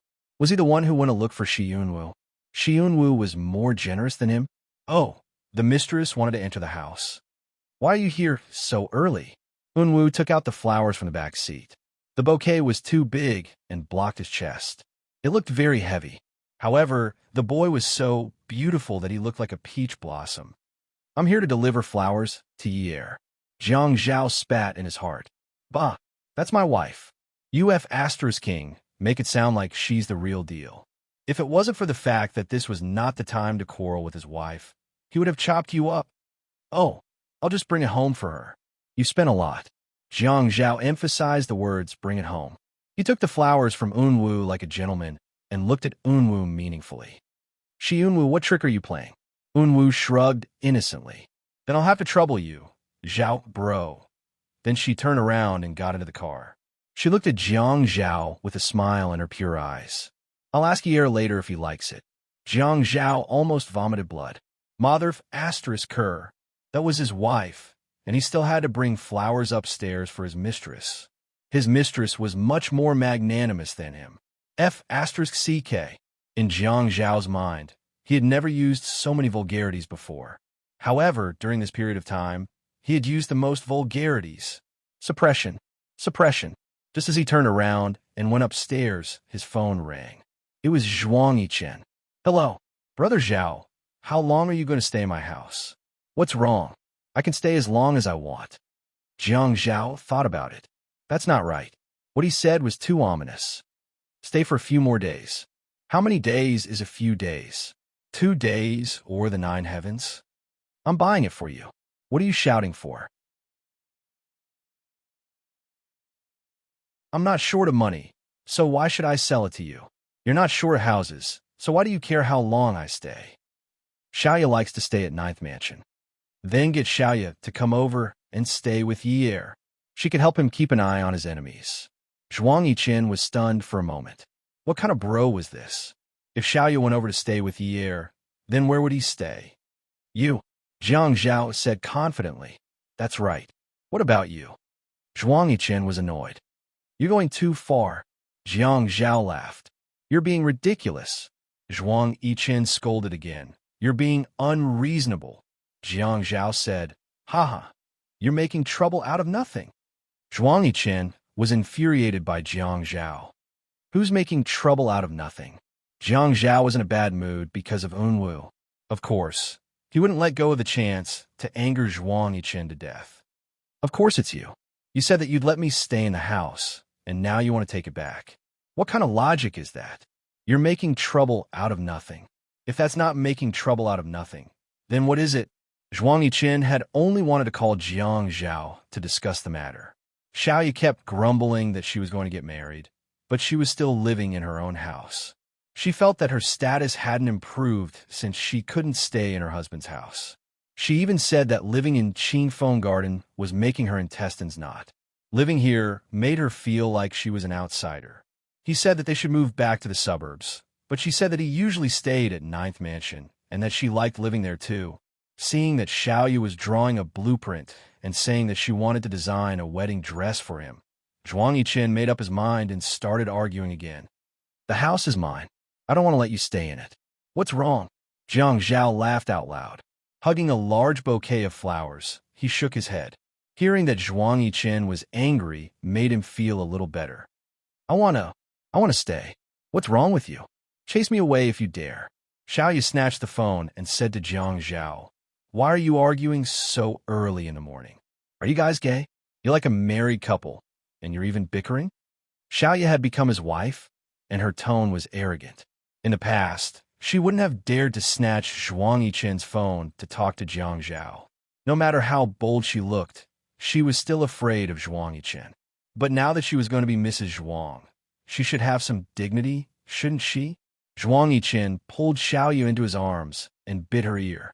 My dear wife, speak louder. We want our house back. Xiaoya's face heated up and her heart warmed. She was about to fight with Jiang Zhao, but the call was already hung up. When she called again, Jiang Zhao shamelessly turned off his phone. Xiaoya grabbed Zhuang Yichen's collar and shouted, Ah, Jiang Zhao, that bastard doesn't play by the rules. He's shameless. Hubby, you have to avenge me. Ha, okay. We'll go back tonight and chase him out. Xiaoya said, Okay. Husband and wife are of one mind. Zhuang Yichen added, so sharp that it can cut through gold. Zhuang Yichen hug Xiao, yet even tighter. Haven't you seen a diamond ring that you like? No. Zhuang Yichen kissed Xiaoya's neck. Why don't we order one? We'll buy a ring after my wedding dress is done. Okay, you can decide on this. Jiang Zhao hung up the phone. F***CK. He was so angry in the morning. Shi Yunwu made him angry, and now Zhuang Yichen and his wife were showing off their love over the phone to provoke him. Was the whole world laughing at him for being alone? Today, he didn't knock on the door and didn't pretend to be a gentleman. He just opened the door. He changed his shoes. Yi'er had just finished preparing breakfast when she saw Jiang Zhao come in with a big bouquet of purple and gold roses. She looked unhappy and guessed that it was a gift from Unwu. Jiang Zhao walked over and threw the bouquet to Yi'er. With a look of disdain, he said, "One bouquet of flowers for $1 million. Remember to ask him to convert it to cash next time. You can use it to supplement your family's expenses."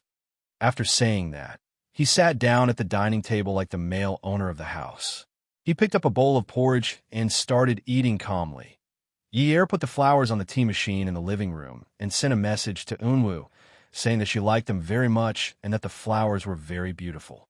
She then went to the kitchen and took out some bread and fried eggs for Jiang Zhao. She smiled at Jiang Zhao, who was busy eating. "Why are you here so early today?" Jiang Zhao snorted. "If I didn't come early, would you have gone out for a ride with him?" She held the bread in her hand and wrapped Jiang Zhao's favorite side dishes in it. She handed it over. "Even if he went out, it was just for a ride. Don't think too much. I told you everything clearly, but you still don't believe me? I already told you that he doesn't have any bad intentions." Jiang Zhao took it as the annoying man downstairs. He took a big bite. "I'm here today because I need to talk to you about something." "What is it?" "You have to go to G-City with me." "Did something happen to Shun Xian again?" Yi'er was really worried about that beauty. "No, they're getting married soon. Shun Kai wants to go and see Shin Xian. Because of the Qin family, Shun Kai want me to go with him because we went together last time." Jiang Zhao racked his brains to make up some nonsense. Shin Kai was indeed in G-City and would go there every week, but he didn't invite him to go with him. However, it didn't matter if he wasn't invited. He would make the invitation a reality in a while. In short, it was right not to let Yi'er stay in High City. Shi Yunwu was like a lingering spirit that was a master at picking up girls. When he saw Yi'er hugging those flowers every day, his eyebrows flew up. "It's not the wedding, so we don't have to go, right? When it's the wedding, we have to go and attend the ceremony anyway. Isn't it normal for us to go? We're not Shin Xian's family. How can we follow Shin Kai? You're still young. What do you know? Do you think it's just going to see his sister with Shun Kai? There's so many things that I can't explain clearly in a short time. I'll tell you slowly on the way." Jiang Zhao felt that it was not a problem for him to fool a woman like Yi'er. He could make it sound more serious, and that stupid little fox could only listen to him obediently. As for an explanation, he really hadn't thought of a good one. Rather than saying that he would tell her slowly on the way, it was better to say that he would think of a way to explain it to her slowly on the way. Just as Jiang Zhao thought, Yi'er really didn't dare to think about it in detail. She didn't understand the benefits and transactions between these families. At least, she didn't understand it deeply. It was just like how Jiang Zhao had analyzed why the Qin family didn't help the Han family last time. How would she be able to figure out the mystery behind this? "When are we going?" Jiang Zhao was delighted. "After breakfast, you can pack your things. I'll go back and pack my things too. We'll set off immediately." Yi'er looked at the clock on the wall. So soon? Jiang Zhao realized that his lying had reached another level recently. "Of course. Why else do you think I'm here so early? It's the weekend. I should be sleeping in." Jiang Zhao used his work speed. After eating, he threw down his bowl and left. He also asked Yi'er to pack her things quickly. When they reached the airport, Jiang Zhao realized that they seemed to be escaping. Yi'er sent a text message to Unwu, saying that she was going to G-City. Unwu said that she wanted to have fun. Shin Kai was already in G-City on Saturday. Jiang Zhao had already told Yi'er in advance to keep it a secret. When they reached the hotel, Jiang Zhao asked Yi'er to accompany Shin Xian and said that he had something to discuss with Shinkai. As a result, Yi Er believed that Jiang Zhao had to come to Ji City. Although Shan Xian would be considered a suspect if she had to go through legal procedures, she could still move freely in the Pei family. However, everyone knew that the Pei family was powerful in the south. Even if Shan Xian wanted to escape, it would be easier for her to break out of prison. After they left, the Pei family sent a chauffeur to take Yi Er out for a walk. Yi Er and Shun Xian sat in the back. Shun Xian was more silent. This was different from the Shun Xian that Yi Er remembered. Shun Xian had been in the limelight for the past 2 years in Haiqing. She was known as a playboy and changed boyfriends one after another. They were either playboys or third-rate celebrities. Other than those who had good looks, none of them were decent. However, at this moment, Shan Xian was sitting quietly by the window. She was completely different from the beautiful women in the headlines who wore heavy makeup and showed off their waists. Her black hair was tied up behind her head. She was as still as a puddle of water. She looked like a weak woman who could not withstand the wind. The orange sunlight shone on her face. On her porcelain-white skin, her thin hair glowed faintly. When she looked out of the window, her side profile was so beautiful that it could not be imagined. Yi Er could not help but swallow his saliva. He patted his chest and asked, "Where do you want to go?" Shan Xian stared out of the window and said faintly, "Accompany me to get a tattoo." There was no discussion. She wanted to get a tattoo. Yi Er had a Persian chrysanthemum tattoo on his ankle before. He did not know what Shin Xian wanted to get. Shin Xian turned her head and smiled faintly. "I want to get a ring tattoo." Yi Er frowned slightly. "Ring?" "Yes, ring." Shin Xian turned her head away again. Her voice was choked. Ad. Hongsha 866.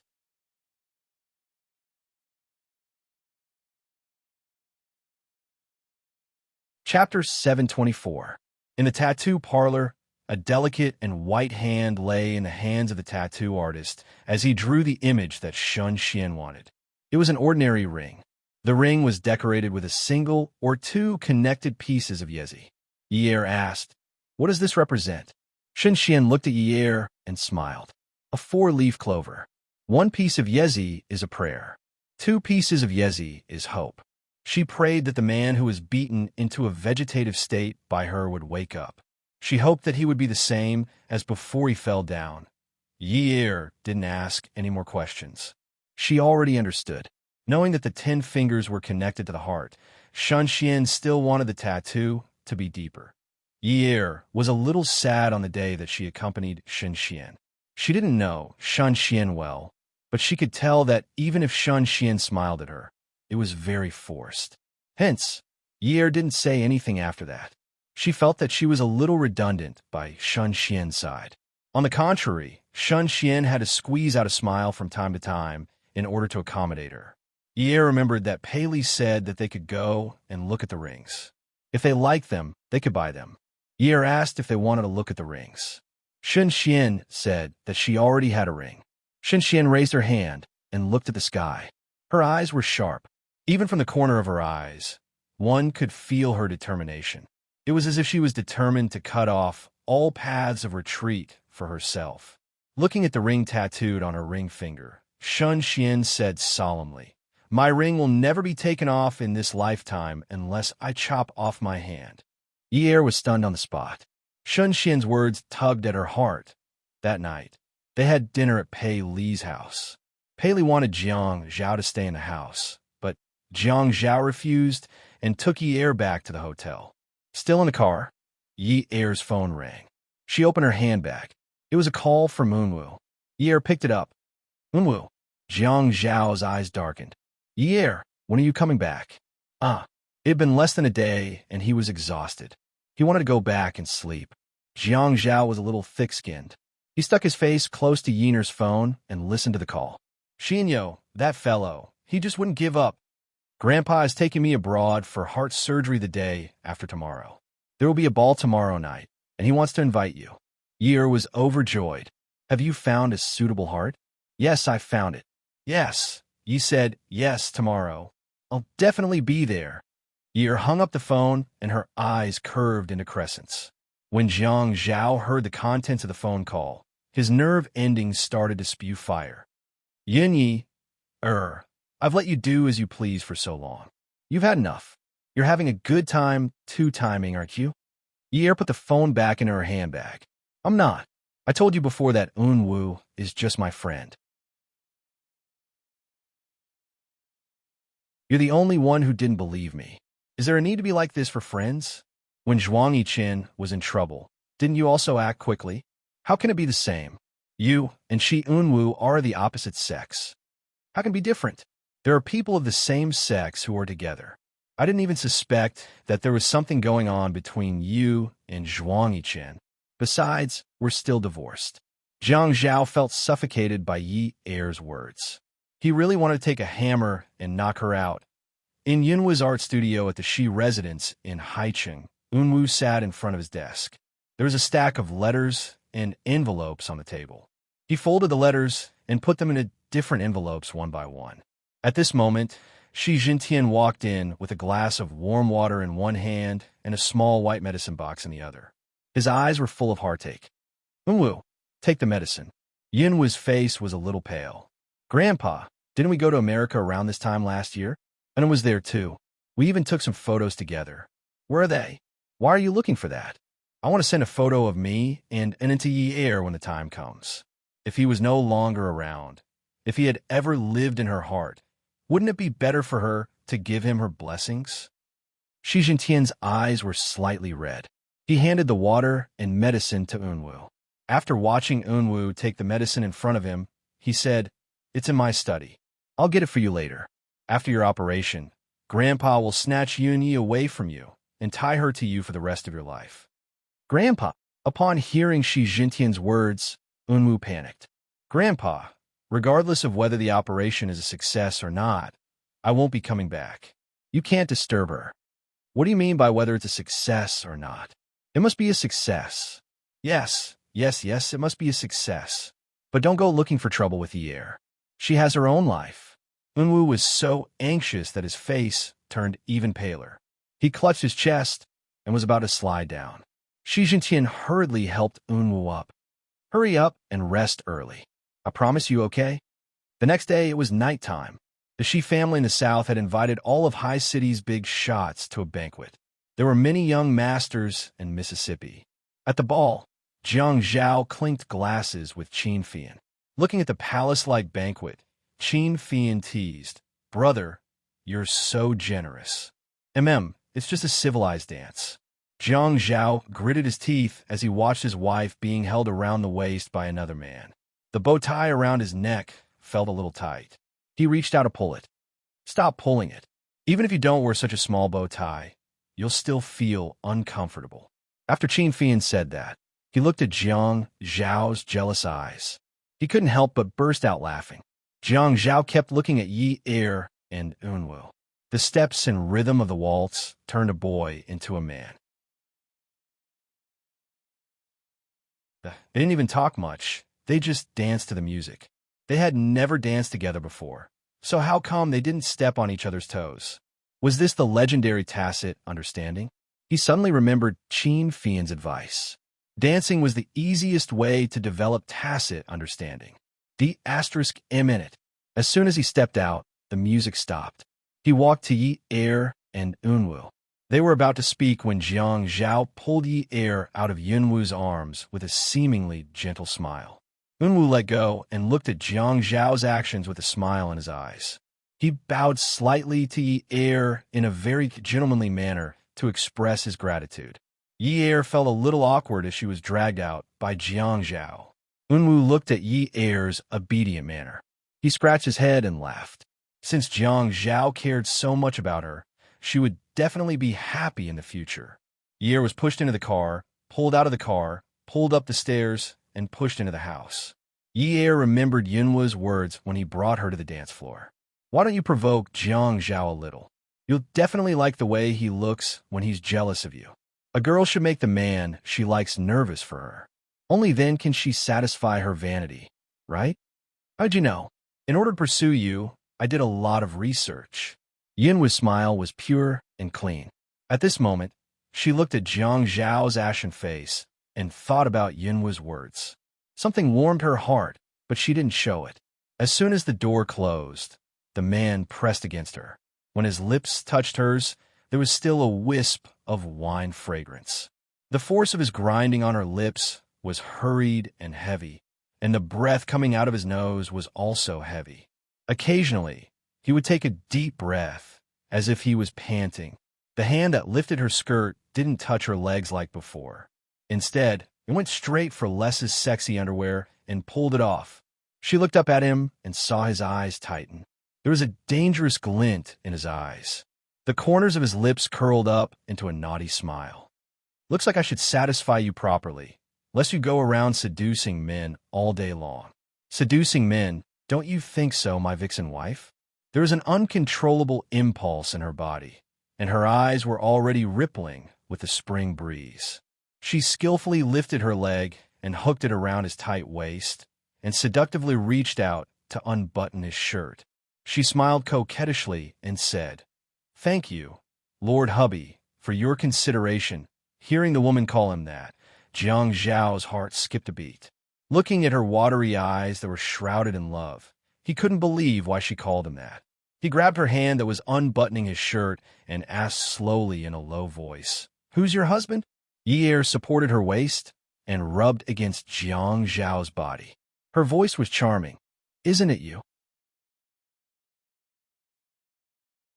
Looking at the woman who looked like she was about to panic, the man grabbed the woman's leg that was hooked around his waist with one hand and unbuckled his belt as he lowered his head to nibble on the woman's neck.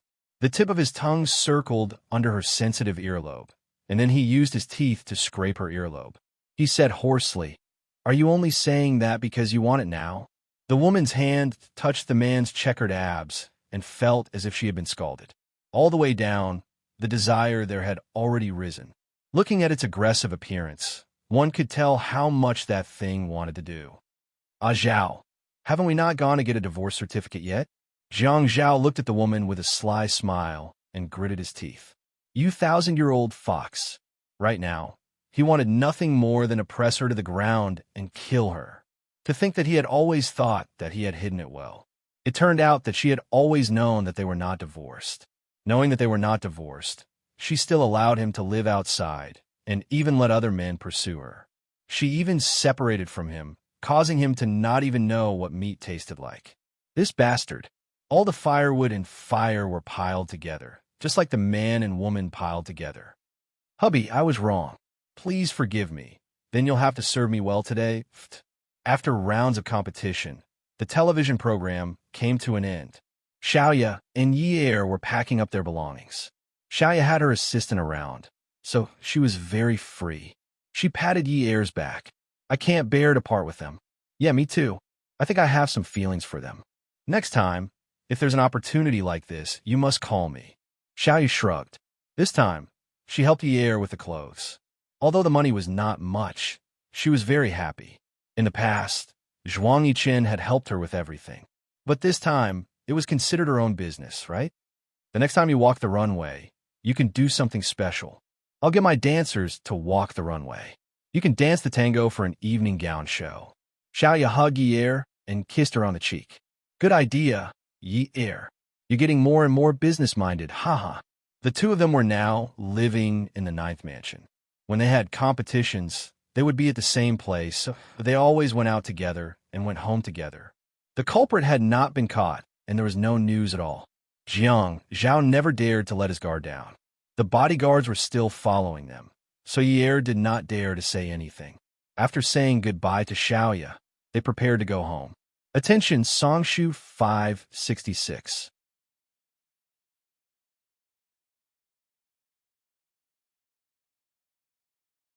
Chapter 725. She retrieved the letter from the mailbox downstairs. When she saw the American postmark, Yi was a little excited. She started to open the letter even before she reached home. She could recognize Yunwu's handwriting at a glance. Yunwu had practiced calligraphy before, and his handwriting was very beautiful. The handwriting was elegant and masculine. It was very similar to Yunwu's. Looking at these words, Yi felt that Yunwu was smiling at her. "Yi, Hello? It's been 3 weeks since I last wrote to you, right? My surgery was a success. I'm just telling you. Are you very happy for me? Your show should be over by now, right? How is it? Do you feel a sense of accomplishment? And has also been learning to dance recently. I keep telling her that it's too late for her to learn, but she says that girls should know how to twist and turn. I really don't know whether to laugh or cry. I think this girl is really a little annoying. She keeps pestering me to watch her dance. I feel that I need to write more recently, and it doesn't like it when I call you. I think I'll just let her be. Don't reply to me if I believe you. I'm afraid she'll be angry. Unwoo. Ye ran into the house and called Jiang Zhao. Zhao, did you know? Unwoo seems to be in a relationship with an... What nonsense are you talking about? It's true. He wrote me a letter. His words are full of love for an un. You're so happy that there's one less person who has a crush on you? How so? Unwoo has someone he likes. I'm very happy. Jiang Zhao also heaved a sigh of relief. If you're free in the afternoon, come and pick me up from work. Okay. Yinwa's letters came quickly. Sometimes they were sent by international express delivery, and sometimes they were sent by post. The postmarks were dated from 3 to 5 days to 2 to 3 weeks. Ye received the 9th letter from America. Ye, hello. Haicheng must be very hot recently, right? It's already autumn, right? I'm fine. After the surgery, and it didn't allow me to go out. I was surrounded by servants every day, so I was a little annoyed. Today, I went out with an and Grandpa to play. I wanted to go to a crowded place, so I made the decision to go to the Empire State Building. She even took a lot of photos. Don't you think In is becoming more and more like a child?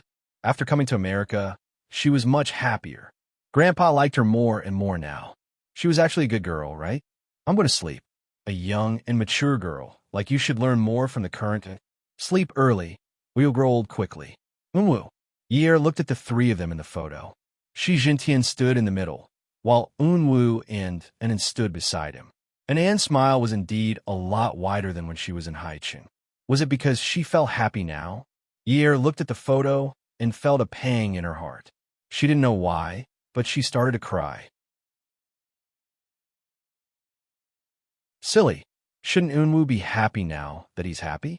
Seriously. Ye put the letter back into the envelope and took it upstairs. There was a big jewelry box on the dressing table. She poured out all the jewelry and put Yunwa's letter into it like a treasure.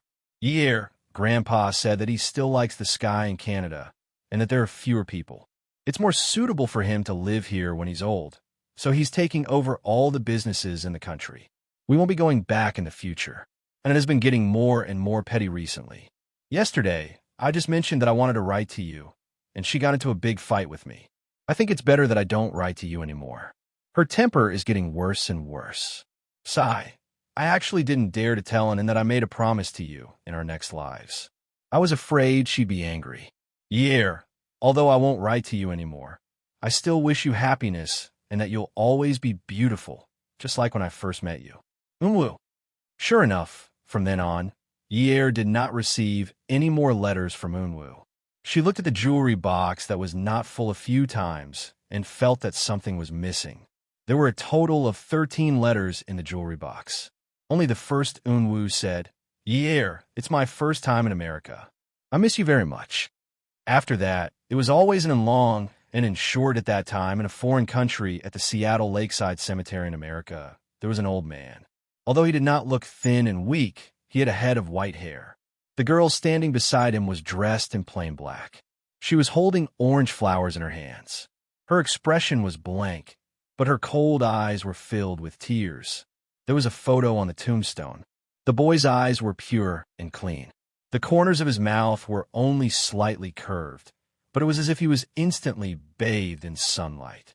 When the old man bent down and reached out his hand, his whole body was trembling. His wrinkled hand touched the photo on the tombstone. He choked out. Unwoo, Grandpa didn't find trouble with her. Are you relieved?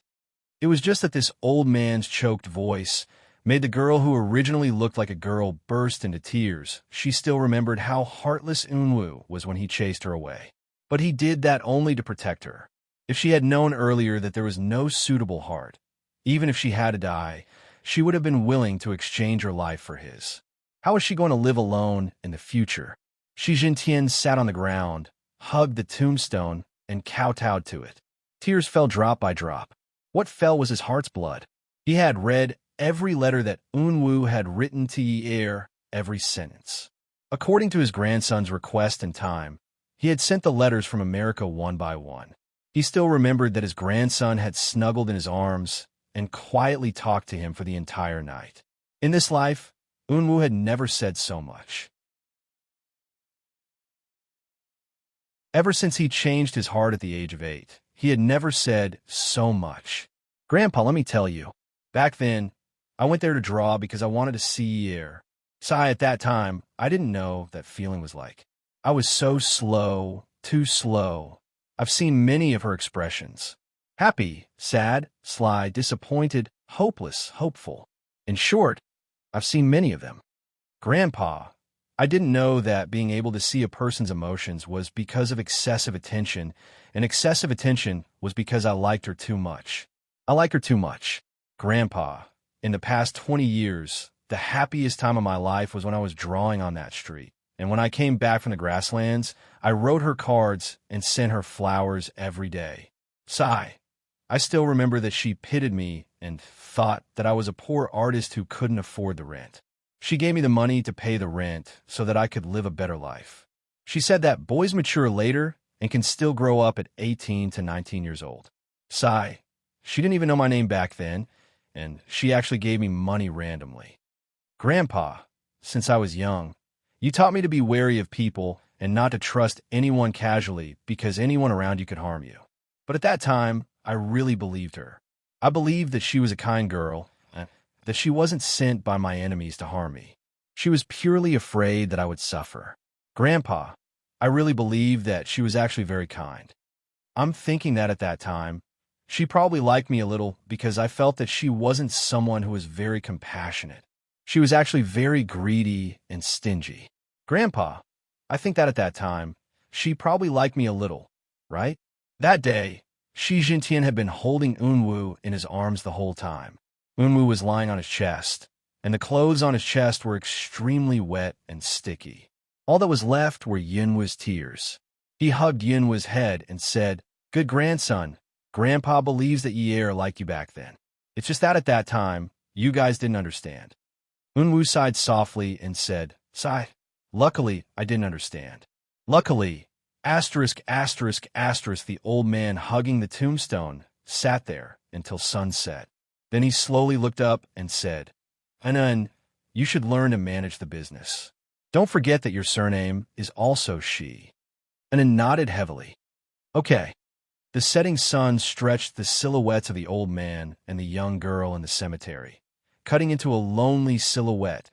The late autumn maple leaves in Haicheng were like fire. The pure white wedding gown trailed on the maple leaves, and the colors were distinct. Hearing the photographer skillfully teasing the model, the man wrapped his arms around the woman's waist and carried her up. Their smiles followed the click-click sound of the shutter. They ran. Yi Er had her wish fulfilled and had her wedding photo shoot taken. From time to time, she would run over to the photographer to take a look at the photos in his camera. The photographer looked at the photos on the camera screen with satisfaction and zoomed in. Don't look anymore. She's definitely more compatible and beautiful than a professional model.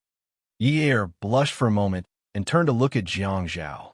His suit hugged his muscular body and his handsome face. Needless to say, he looked very attractive and annoying. Jiang Zhao's gaze landed softly on the woman. "How much longer do you want to take?" "What do you mean by how much longer do I want to take? Don't you want to take photos with me? Are you annoyed with me again? How long have we been married? You're already annoyed with me, aren't you? I just want to take a wedding photo shoot, and you're already annoyed with me, aren't you? Then how are we going to survive for the next few decades?" Jiang Zhao stared blankly at the woman who was looking at him with her hands on her hips.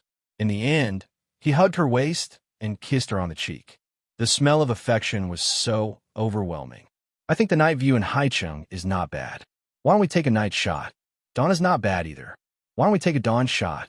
Tomorrow's weather might be better than today's. Why don't we go overseas and take a photo shoot? It'll be fresh. Anyway, we can just continue with the shoot." Yi Er's legs went weak. Was this man trying to torture her to death? She turned to look at the photographer. Sir, are we done with this group? Yes, this is the last group. Then hurry up and finish it. My mouth is stiff from smiling. Jiang Zhao couldn't help but laugh. Everyone in the Qin family was preparing to go to Jiangzhou, which was also a bustling city in the east. This time, they were going to hold the wedding ceremony for Yi Er and Jiang Zhao. Old Master Jiang urged them again and again, but Jiang Zhao kept finding excuses and reasons. It wasn't that he didn't want to go back for the wedding, but he had to remove the barrier in Yi Er's heart before he could go back. On the private jet, Qin Fian was flipping through the newspaper. He didn't seem very happy. Instead, he kept complaining, "What kind of date is this?" He knew that I was going on a business trip at this time, yet he chose to hold the wedding at this time. What the hell? Jiang Zhao couldn't be bothered with him. He hugged Yi Er like he was about to be the groom. When they first got married at the Qin family's banquet, he didn't feel this way at all. At that time, his heart was burping. Fei Yu was holding a novel and reading it quietly. After Qin Fian said this, she gently picked up the fruit tea on the table and took a sip. "Brother, is your sweetheart in Xingzhou town?" "What? Don't you always go to Xingzhou town at this time of the year?" "What nonsense are you talking about?" Qin Fian opened the newspaper again and read it leisurely. Fei Yu placed the fruit tea on the table. Her black hair was like satin, and she was wearing a white round-neck t-shirt. She didn't look fancy at all, but when paired with her quiet and beautiful face, it made people feel comfortable no matter how they looked at it. A young girl's lips always had a seductive shade of pink. When she licked her lips, the light on them was like jelly. She smiled gently and hugged the book to her chest. She took a deep breath and looked at Qin Fian's face that was covered by the newspaper. "I'm not talking nonsense. There's no plane from High City to Starfield Town. Brother, you drive there every time. I'm not stupid. The toll in your drawer has never stopped, and you only keep the toll receipts to Starfield Town. Isn't it because you want to commemorate something?" Welfare Songshu 566.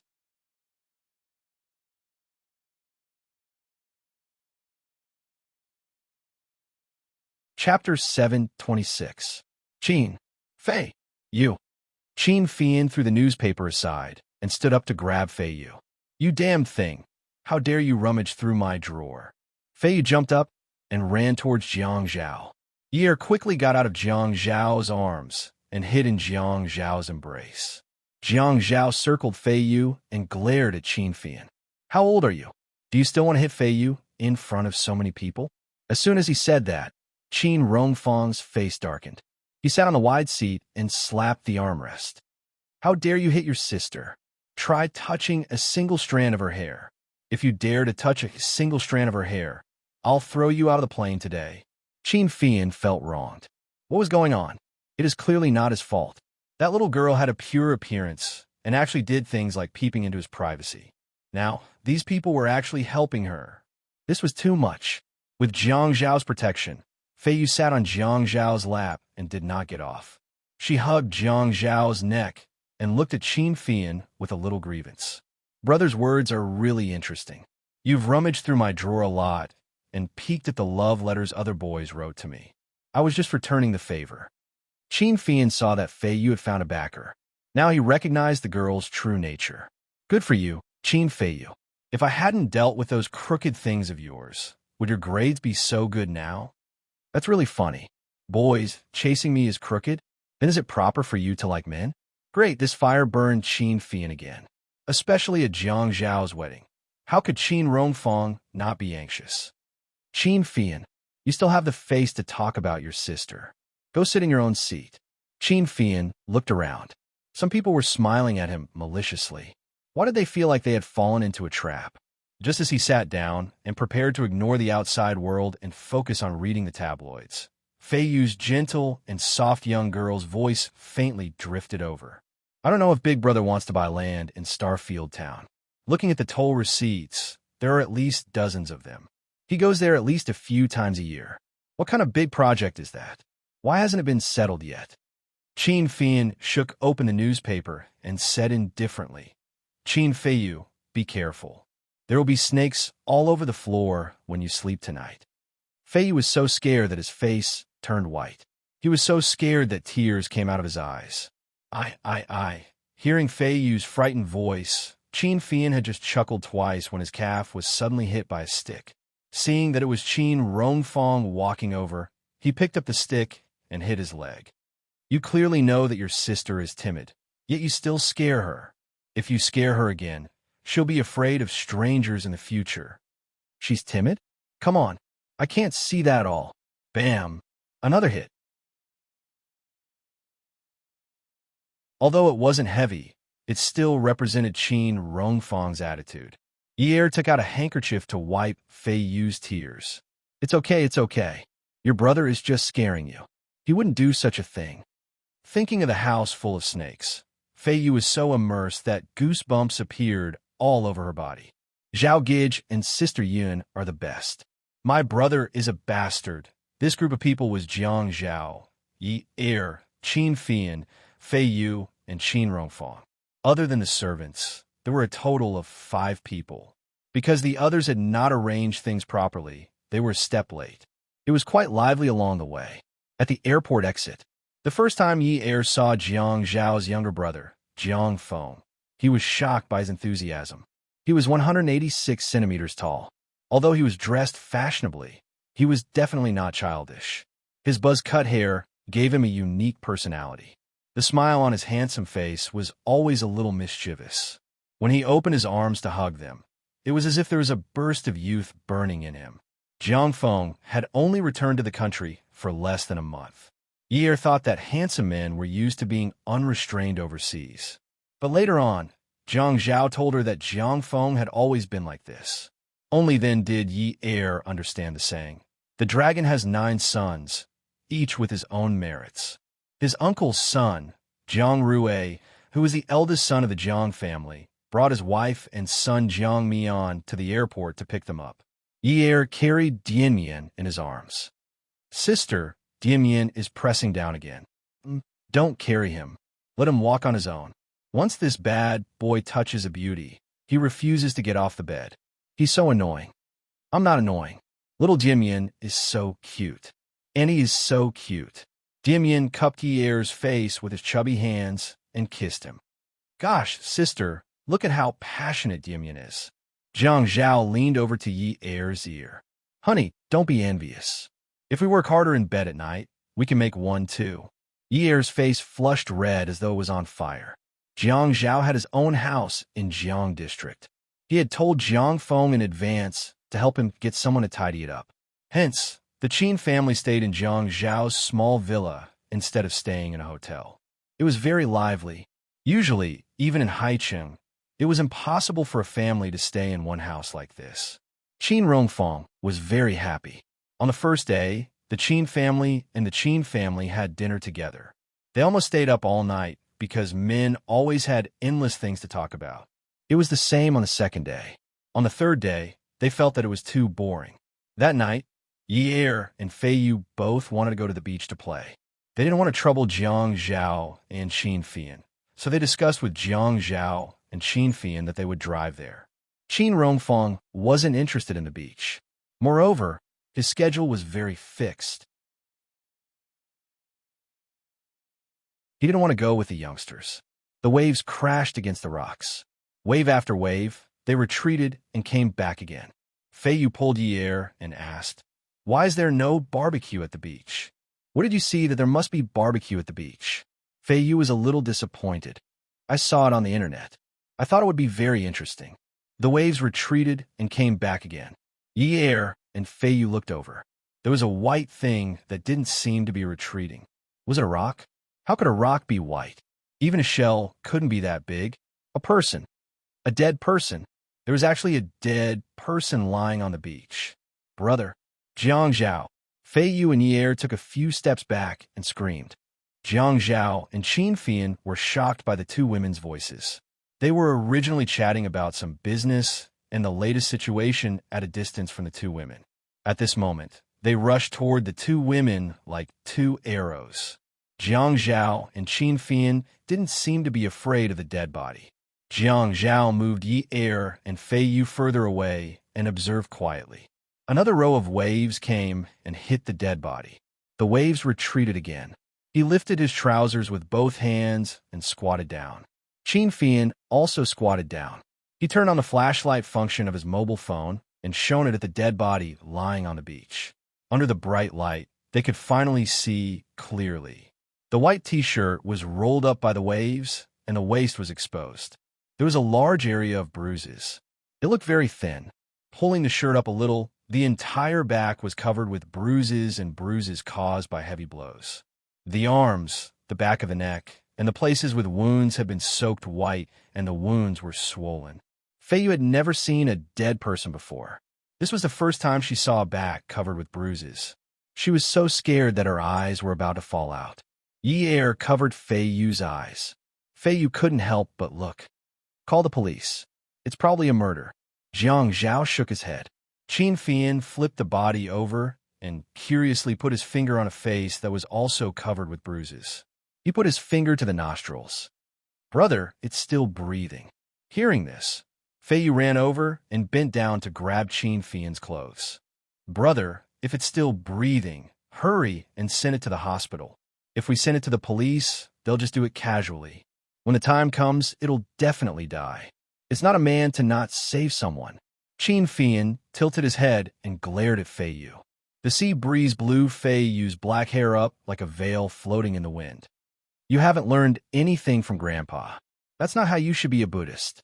By meddling in other people's business, you're inviting trouble. This is murder. Do you know that it's murder?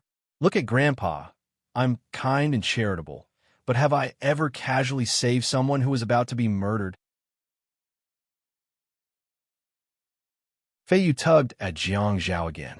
She was usually very gentle, but now she was anxious. Brother Zhao, don't you think we should send him to the hospital if it's still breathing? Look at how badly he's injured. If we throw him to the police, what if they don't care because they're afraid of trouble? You're the mayor. You're an official. How can you be as cold-blooded as my brother? Jiang Zhao's job was different from Chin Fian's after all. He stood up and took out his cell phone. When he made the call, he said, "Let's send him to the hospital and then call the police. Besides, I was the one who called the police. If he's breathing, we have to think of a way to save him. I'll give brother a call. He has a comrade named Lu Zhang." Chin Fian stood up and laughed. Haha, the key is that we can use brother's name to get a discount or renege on the debt. Jiang Zhao rolled his eyes at Chin Fian.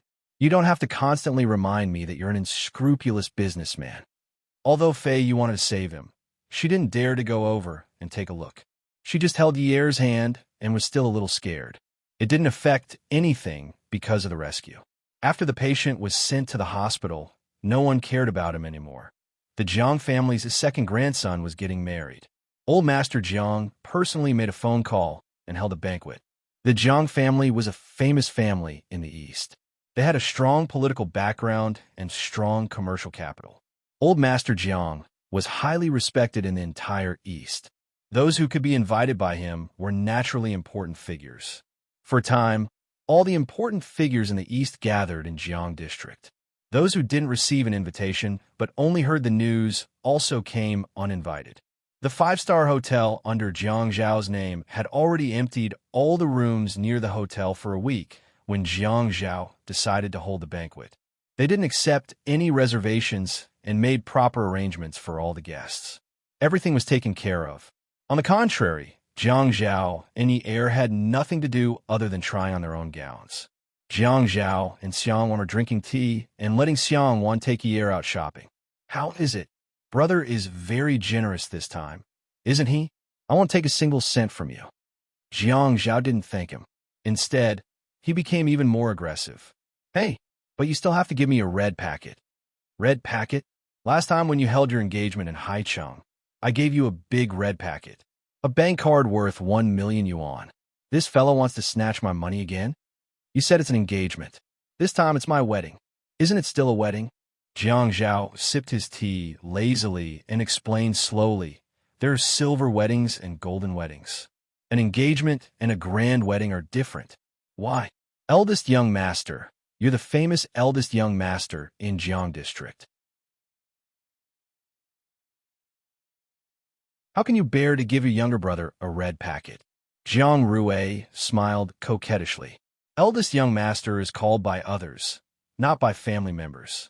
It has nothing to do with you. So I don't have money, but I can give you my life. Add. Hongcha 866.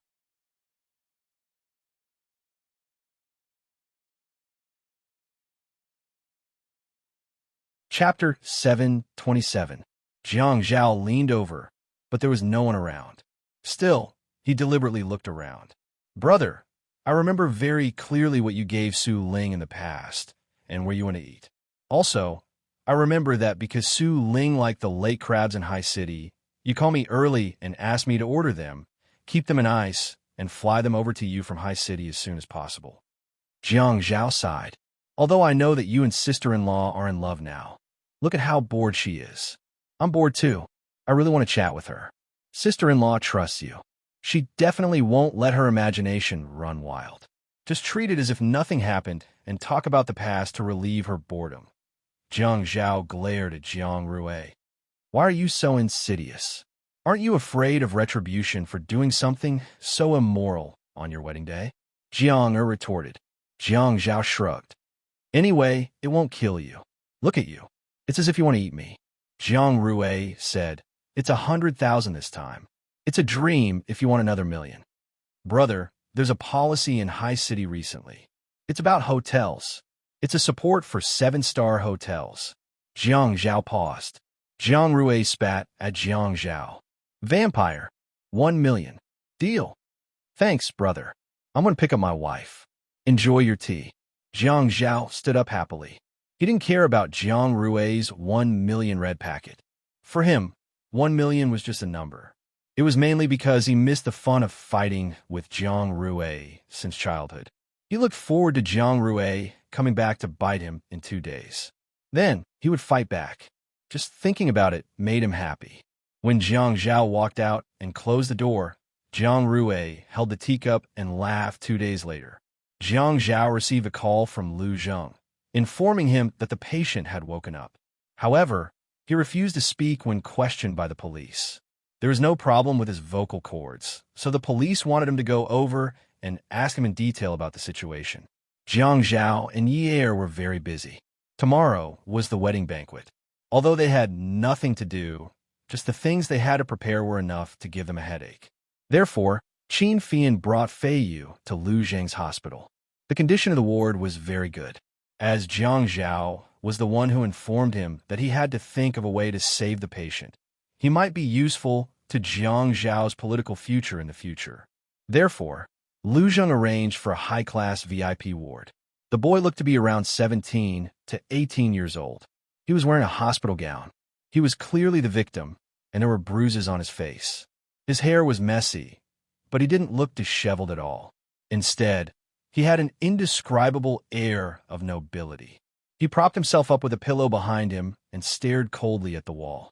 The bruises on his face were greenish with a tinge of yellow, but they were almost gone.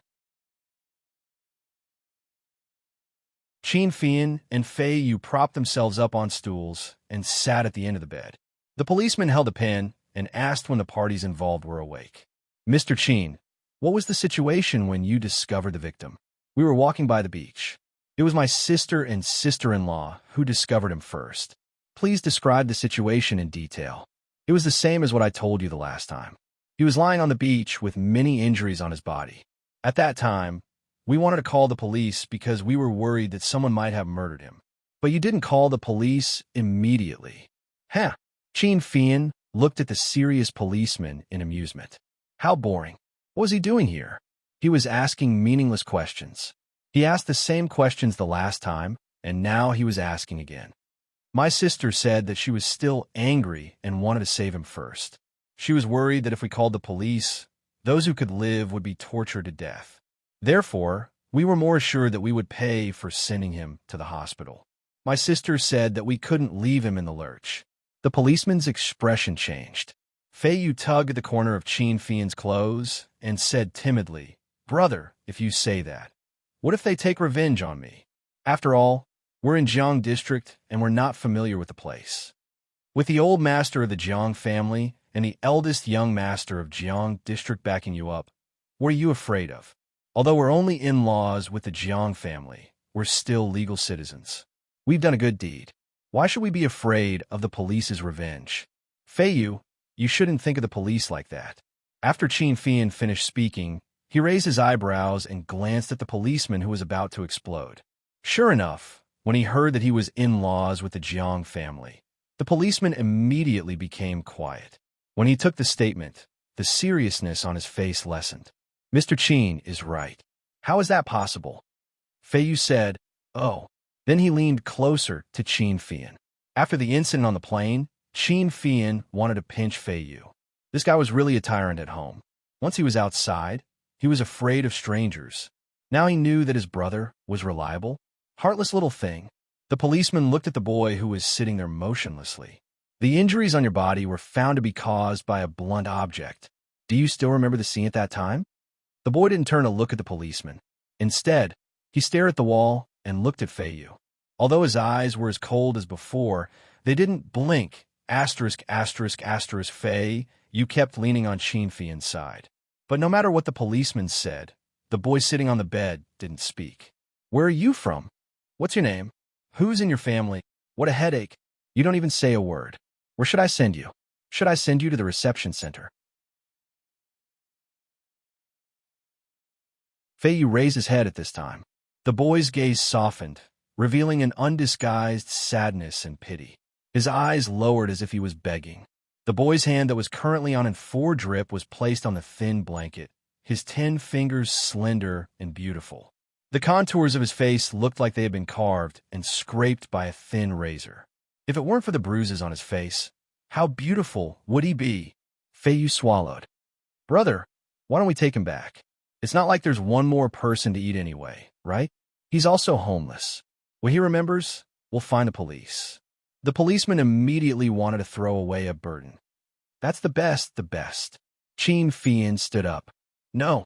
He took Fei Yu's hand and said coldly to the policeman, we've already told you everything we know. Let's go. Fei Yu was dragged out by Qin Fian. When they reached the corridor, Qin Fian scolded Fei Yu. What's wrong with your brain? What kind of person is he? How dangerous is he? He was murdered. Murdered, do you understand? Put away that little sympathy of yours that you're showing at any time. When the time comes, you'll cause a lot of trouble for yourself. Fei Yu said. Fei Yu curled her lips and left reluctantly with Qin Fei Yu. The next morning, it was only 5 o'clock, but the old house of the Jiang family was already busy. A wedding was always grander than an engagement. Moreover, in order to show that his wedding was better than Qin Rongfang's, Master Jiang used all means. Jiang Rui was mature, steady, and thoughtful. Everything that was assigned to him was done very well. Qin Rongfang said disdainfully, it's just that the Qin family doesn't run a hotel. What's the big deal? Translator, WQL editor. Ali Master Jiang put on his neat military uniform and hung his Medal of Honor on his chest. Straightening his back, he looked at himself in the mirror and felt very proud. Although the military uniform looked a bit big, his back was straight and majestic. Qin Rongfang sat on the sofa behind Master Jiang. The button-down shirt he wore today was dark red. He had silver hair and snow-white eyebrows, which looked very festive. He sneered disdainfully. What's the big deal? Didn't you just fight when you were young? You only know how to hold on to the past and take advantage of your seniority. Old Master Jiang was so happy that his eyebrows flew up. It's not a big deal. It's not a big deal. My Rui is not very promising. He only owns about 100 hotels in the country, and he even has a small company that earns some money a year. What's the big deal? But the people from the famous families in Jiangzhou have to call him young master when they see him.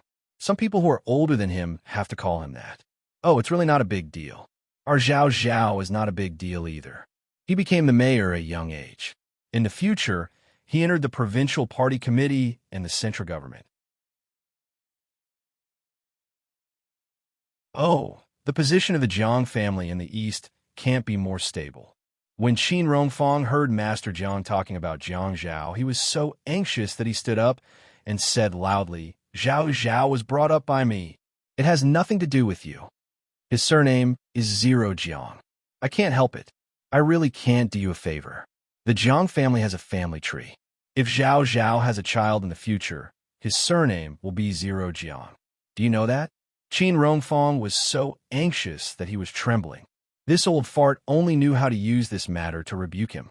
Old Master Jiang said in a sarcastic tone, Aya, Fian is amazing. She can compete with our family's Ruirue in business. She looks pretty, but her methods are like a wolf's. In the future, the Qin family's business status in Haiqing goes without saying. As for this, I can't help but admire them. But at the end of the day, they don't touch women. As Chinese, we still pay attention to our roots. Only Xiao is like this. Why do you want to marry Fei Yu to the Pei family in the south? You should have kept Fei Yu as a grandson-in-law. At least leave him with the surname Qin. Qin Rongfang was directly angered by Master Jiang on the big day. His eyes rolled back, and he was about to fall back. Master Jiang's expression changed. He hurriedly strode over and supported Qin Rongfang's back. Looking at Qin Rongfang's trembling lips, he slowly laid him flat on the sofa. Although he was old, Qin Rongfang's body was very light. Thinking that everyone was old, Master Jiang's heart ached. Old Qin, I was just joking, old Qin. Qin Rongfang's breathing was uneven. You old fart, you want to anger me to death. Master Jiang was so regretful that his intestines turned green. They had been old friends for decades, but he was always poking at each other's shortcomings. At home, he taught his descendants to be open-minded. Why couldn't he do it when it came to Qin Rongfang? Old Qin, I was just joking. We've been fighting for so many years. When have we not been like this? I'll call the doctor right away. Don't call me. My Qin family has no descendants. I don't want to live. Call the doctor. I don't want treatment. Qin Rongfang slowly closed his eyes. Tears fell from Master Jiang's eyes. Old Qin, don't think too much. I told Zhao Zhao's child to be born with the surname Qin. You were the one who raised Zhao Zhao, so I shouldn't steal your credit. The first child born with Zhao Zhao should have the surname Qin after you. It should be surnamed Qin. It's all thanks to you. I don't believe you. You old fox. I don't believe you. I won't cooperate with the doctor. Little Lu. Master Jiang quickly called Mama Lu. She hurriedly called Mama Lu over. Go. Go find Zhao Zhao. Mama Lu immediately turned around and ran to find Jiang Zhao. Ye had just been picked up by the makeup artist and sent to Jiang Zhao's villa. They were about to go through the process of picking up the bride. When he heard that Qin Rongfang had collapsed, Jiang Zhao threw away the tie in his hand and ran to Master Jiang's room. Old Madam was busy in the backyard and didn't know anything. Welfare Hong Cha 866.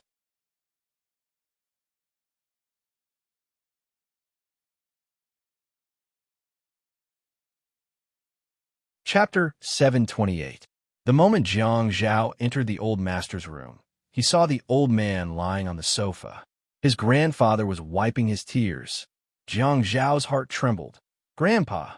The sound of irritable leather shoes stomping on the wooden floor could be heard. When old Master Jiang saw Jiang Zhao running over, he seized the opportunity and said in a trembling voice, Zhao Zhao, let me tell you. Your first child with ye heir will have the surname Qin. Quickly agree to your grandfather's request. It's all my fault. It's all my fault. Tell me, he's already so old. How can he withstand anger? Quickly agree to his request. Otherwise, he won't go to the hospital. This can't be delayed. Jiang Zhao did not allow for any explanation and immediately nodded. Okay. Grandpa, if your surname is Qin, then it's Qin. Let's go to the hospital. Let's go to the hospital. Qin Rongfang's weak eyelids opened a little more and looked at old Master Jiang. Old fart. Do you mean what you said? Of course. If I don't, then all the grandsons of the Jiang family are cowards. Is that okay? This was something that old Master Jiang was proud of. The fact that he could use it to make a bet meant that he would never go back on his word. Who would have thought that Qin Rongfang's listless eyes would suddenly become full of vigor in front of everyone's eyes?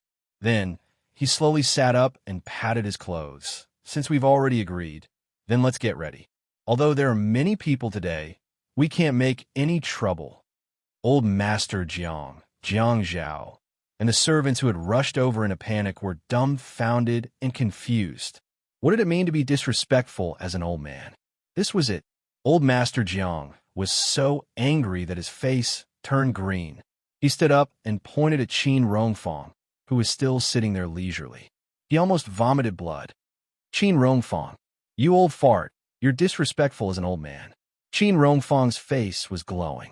He stood up slowly and smiled gracefully.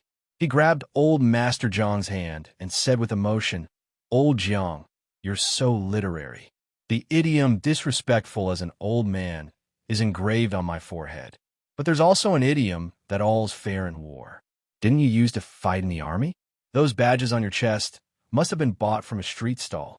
Alas, Master Jiang was so angry that he waved Qin Rongfang's hand away in disgust. "You old bastard, how dare you set me up?" Qin Rongfang laughed heartily. He was much more energetic than the average old man. Jiang Zhao finally understood. Could it be that these two old men had just put on a wonderful show together? It didn't matter to him who the child took the surname of. "Then let's go have breakfast together?" Jiang Zhao breathed a sigh of relief. Fortunately, it was just a joke. If something had really happened to his grandfather's body, he would have made a mess today. "Grandfather?" Qin Rongfang pulled Jiang Zhao and walked out. "Good grandson, let's go and eat." Ignore him. He's throwing a tantrum. He's already so old, and he doesn't care about his image at all. Old Master Jiang followed them and pulled Qin Rongfang and Jiang Zhao's hand away. He shouted, "Qin, you tell me, who doesn't care about their image? Who didn't care about their image just now?" Jiang Zhao had one head and two heads. These two people had never had enough of messing around in their lives. Every time they met, they would quarrel. It was really annoying. Jiang Zhao sighed and bowed deeply to the two old men. His words were sincere and pitiful. "Two ancestors, your grandsons are getting married today. Can you be magnanimous and do us the honor of having a peaceful meal together?" Old Master Jiang snorted. When he passed by Zhao Zhao, he said, "I'll find a woman to rape Fian. If Fian has a child, I won't allow Zhao Zhao's child to take the surname Qin." He thought that Qin Rongfang would refute, but he reached out and hugged old Master Jiang's arm. He laughed and flattered him. "Then I'll leave it to you, old brother." Old Master Jiang's face darkened, and he glared at Jiang Zhao. "You do this?" Jiang Zhao was speechless. "Today is my wedding. Do these two people have to do this to me?" "Grandpa, Sijia has already boarded the plane with Mom and Dad. Have you arranged for someone to pick them up?" It's been arranged. "Really, what's keeping you so busy?" Jiang Zhao smiled. Sister Zhan said that she was taking Sijia on a trip. Brother Lai Qing followed them for their honeymoon. How could he be free? According to the old tradition, they had to snatch the bride. The bridegroom's motorcade was mighty and powerful. Not only was the team powerful, but they were also all luxury cars. Jiang Zhao wanted to keep a low profile and also planned to keep a low profile. After all, his background was in high city. However, as soon as Jiang Rui waved his arm, his friends all joined the team to pick up the bride. The domineering black luxury cars formed a line and moved forward on the city road next to each other. The awesome luxury cars showed off their prowess, and the awesome license plates dazzled everyone. The drivers were either handsome men or beautiful women. They were either dignified or sloppy. Wow, it's so eye-catching. I'm afraid that all the handsome men and beauties in Jiang District are in this motorcade, right? That's right. Young Master's younger brother is getting married. Who does it give face to him? Oh, it's a pity that I can't eat it. It's so uncomfortable. Jiang Zhao's wedding in High City was considered an engagement. He didn't have enough preparation. At this time, he finally tasted the vanity that he only had when he got married.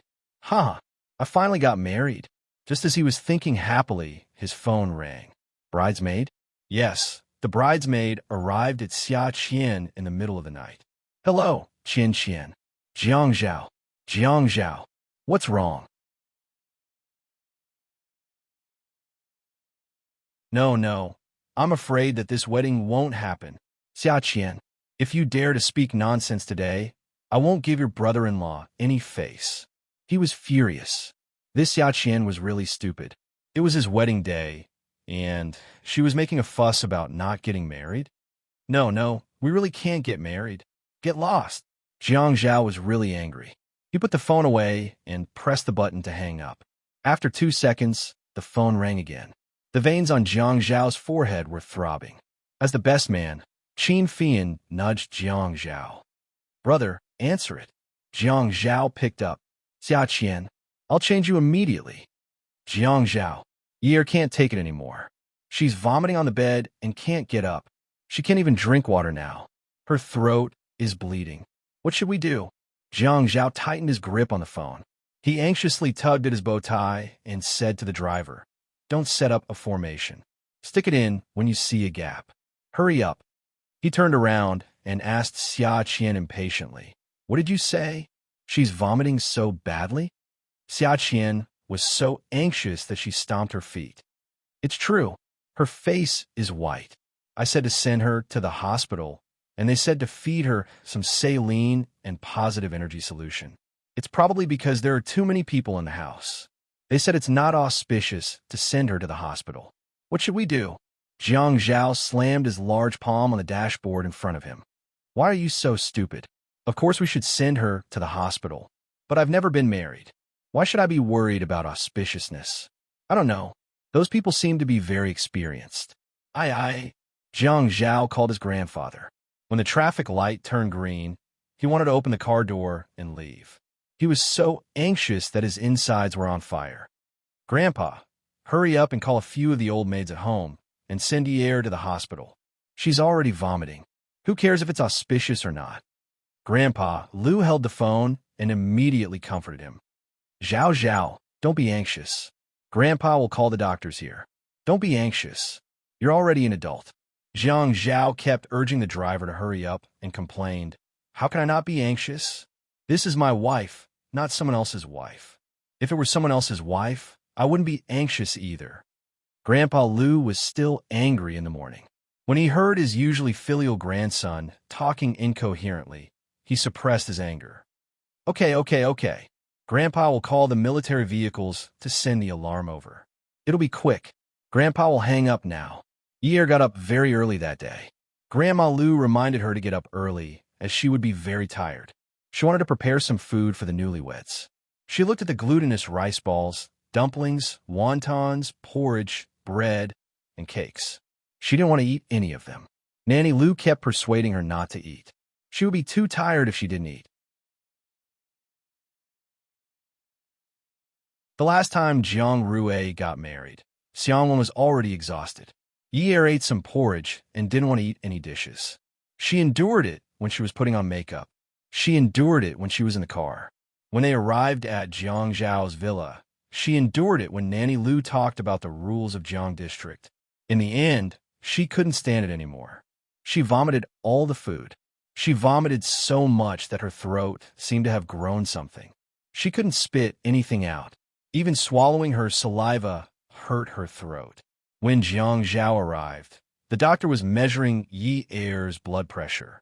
Yi-er was so weak that her legs felt like jelly. Nanny Lu said that she would be so tired that she would feel weak. However, she didn't expect that she would feel weak even before they officially started.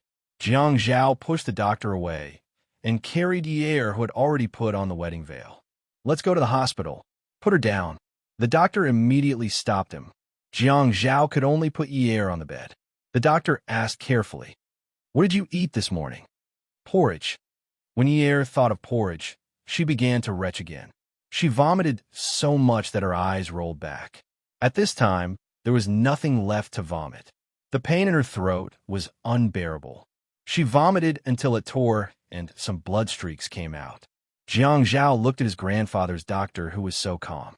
He could only anxiously look for water or tissues.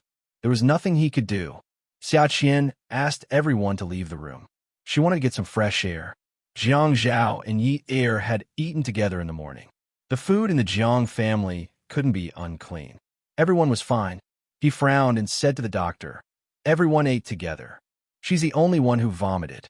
It can't be that the food is unclean. It's more important to go to the hospital. Let's do a urine test. The doctor said abruptly. Huh? Jiang Zhao said. Huh? Yi air pressed on her sore throat. Urine test? Xia Qian asked. Urine test?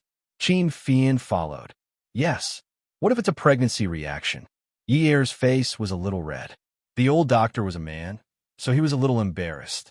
He wanted to say something, but his throat was too painful from vomiting too many times. When he spoke, his ears hurt.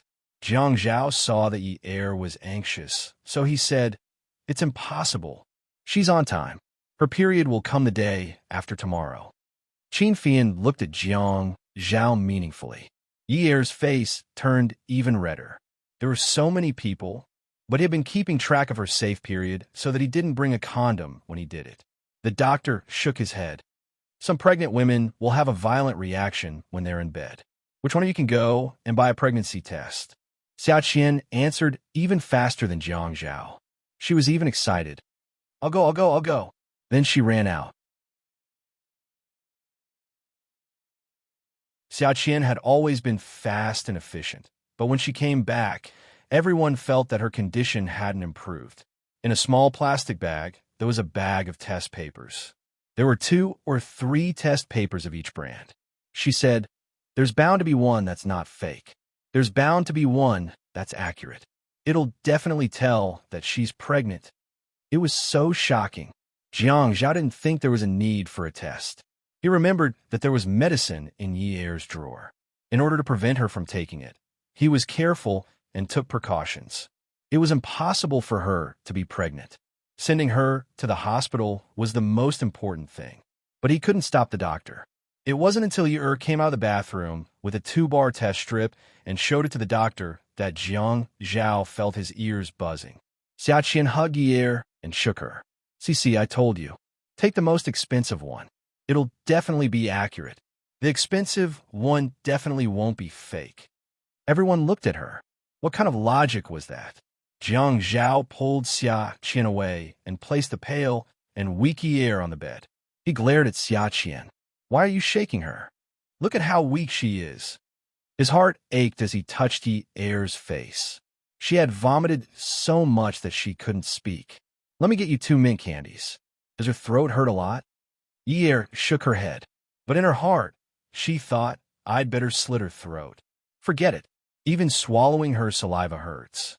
It's better not to eat anything heavy with mint right now. It's very dangerous, the doctor said calmly. Jiang Zhao sat by the bed and watched as his wife rubbed her neck. He knew that she was extremely uncomfortable, but he was still overjoyed by the news that she was pregnant. His hand rested on Yi Er's abdomen. He desperately tried to sense if there was anything beating, but for a moment, he couldn't say a single word of comfort. Hey, Jiang Zhao, are you kicking me to the curb after I've outlived my usefulness? I was the one who bought the authentic test paper. Otherwise, do you think you'd be able to test it? I went to 3 pharmacies, afraid that I'd buy a fake product. Even if I didn't take credit, I still worked hard. I didn't even ask you to give me a big red packet, yet you're still looking at me with such disdain.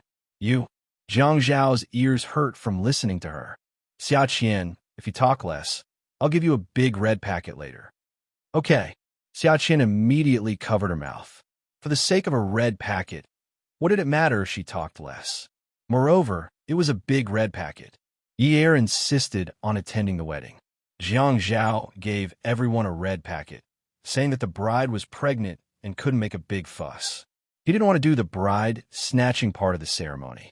On the wedding stage, the MC understood the situation and only asked the groom questions.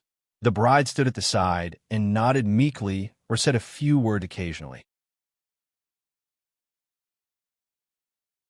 Everyone else thought it was a fly in the ointment, but the groom didn't seem to care. He gently stroked the bride's shoulder and was in a state of surprise and joy. Finally, he held the microphone and couldn't help but laugh wildly. Today, I'll treat everyone to my wedding banquet. In 11 months, I'll treat everyone to my baby's 1-month-old celebration. After a moment of shock, the audience applauded and cheered. Yi Er was wearing a pure white wedding dress. When she lowered her head, the veil covered her cheeks. Her hand was on her belly. She had been able to hold it in, but in this atmosphere, Jiang Zhao's words of happiness and satisfaction made her eyes redden. Tears fell to the ground and seemed to hit her ears with a loud thud. Before it was time for the bride and groom to hug, she threw herself into the man's arms and squeezed her throat hard to suppress the pain. She sobbed with jealousy and said softly, "Ah, Zhao, you're pregnant. You can't not love me. How can I not love you? I'll only love the baby if I love you." The handsome man's eyes were gentle. He held the tearful woman's head and kissed her forehead. Then he said in a low and hoarse voice, unable to hide his emotions, "Silly girl, I'll only love our baby if I love you." Zhao Ye end. Dearest, the ending of Zhao Ye's story ends here. Beauty novel Xinwu 799.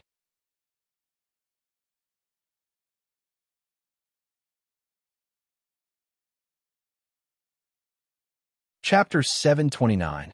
Xia Qian was the prettiest and dumbest of the bridesmaids. Qin Fian was the prettiest and most famous of the groomsmen. The worst part was that she didn't let the other bridesmaids drink the wine and drank it all by herself. Her hair covered her forehead, and her hair hung down and wrapped around her face, making her oval-shaped face look a little smaller. She drank until her whole face was red. From time to time, she would stick out her tongue because of the spiciness of the white wine. She would slap her own tongue, looking very cute, but she couldn't speak. Once she spoke, her cuteness would be ruined. Ah, this wine can't be fake, right? Didn't the wine in the advertisements say that it's mellow and fragrant? Why do I feel like there's capsaicin in it? Everyone was speechless. Old Master Zhang's grandson was holding a banquet. Would he buy fake wine? The most famous of the bridesmaids always threw a glance at him, and the others all treated him like a groom and served him. They even swept the wine away for him. The groomsmen's suits were all Armani. Qin Fian had a beautiful and charming face, but the eyes behind his refined glasses were always shining like a fox's. From time to time, he would reach out to push the glasses on his nose and stay far away from the women. He was very good at avoiding alcohol. When it came to greeting, he would immediately pull out the groomsmen behind him. "Let me introduce you. This is XX's son, XX. He works in XX's industry." The topic was immediately brought up, and he retreated to the side. For the whole night, unless it was someone he was very close to, he didn't drink a single glass. He was really the most famous groomsman. So when the banquet ended, Xia Qian was like a dead pig, and Qin Fian was the only sober one among the drunk people. Xia Qian always felt that there was a heroic spirit in her bones, just like the chivalrous heroes in Jin Yang's novels. There was a kind of bravery and fierceness when seeing injustice and a hero who hated evil. She couldn't stand Qin Fian's coquettish look. Look at him smiling like that. He was a vixen. He was a good man who was better looking than women. How could those women who skinned their faces and had their eyes and noses done for the sake of their looks endure? Xia Qian had thought about plastic surgery countless times because her nose was not as perky as her sister's and Ye's. However, she had only thought about it and did not put into action. Her sister and Ye always said that it was fine and that they looked very comfortable together. After seeing Qin Fian, she felt that her sister and Ye were actually giving him too much sympathy in their words of consolation. Qin Fian's appearance was a blow to her self-esteem as a woman, so she often wanted to cut off a part of his face and paste it on her own face. She didn't like him just because he was beautiful. This man was evil. Last time at the swimming pool, he had ruined her reputation. Even a hero should take revenge. Knowing that Qin Fian hated women touching him, Xia Qian was so drunk that she hugged Qin Fian's neck and refused to let go. Jiang Zhao couldn't do anything about it. He couldn't wake Xia Qian up no matter how hard he tried. Qin Fian hated Xia Qian to the core. This woman had bitten him with the same mouth that she had eaten stinky tofu. She had taken off his pants. Now, she was taking advantage of his brother's wedding to get physical with him. There were a few times when he didn't have to look at everyone. He had viciously pinched Xia Qian's waist as if he wanted to pick up a small piece of meat, pinch it a few times, then pull out of her body and throw it away. Xia Qian was in so much pain that her heart was scratching. She cursed in her heart, "Qin Fian, you bastard." In front of all the guests, Qin Fian made a fool of himself because he couldn't get rid of a drunk woman hanging around his neck. When grandfather Jiang found out that Yi Er was pregnant, he was afraid that Qin Rongfang would steal his great-grandson's surname. Some words, once spoken, couldn't be taken back. Seeing a girl hanging around Qin Fian, grandfather Qin Fian kept persuading him from the side, saying that men should pay attention to their manners and give way to girls. At the very least, he had to give them some basic respect. Moreover, this girl was drinking for Yi Er today. In the end, she didn't do it on purpose. She was quite loyal. Qin Fian was choked to death by grandfather Jiang. If they weren't in the Jiang family's territory and grandfather Jiang hadn't been in front of him, he would have kicked this woman to death. Qin Rongfang saw that grandfather Jiang was very attentive and let him do as he pleased. Other young masters were very strict about their private lives, afraid that they would cause trouble if they went out to play with women with no status. But he was different. Qin Rongfang felt that he was quite not easy. He didn't have any more wishes in this life. As old Jiang said, he just wanted to find a woman to rape his grandson. No matter what the woman's family background was, as long as she could move, get pregnant, and give birth to children, it was fine. Now, he couldn't wait for his grandson to go out and mess around. So be it. As long as he didn't continue to mess around with men, it was fine. Fian, Xiaoxia is also drinking for Yi Er. Your brother is really tired from taking care of your sister-in-law today. You are his brother, so please bear with him. Send Xiaoxia back to the hotel. Qin Fian kept raising his neck in disgust, afraid that his chin would touch Xia Qian's head. Her sister is here. Jiang Zhao had already asked someone to send Yi Er back. He was here greeting the guests and sending them off. Seeing Fian's sorry state and hearing grandfather's words, he came over and patted Qin Fian's shoulder.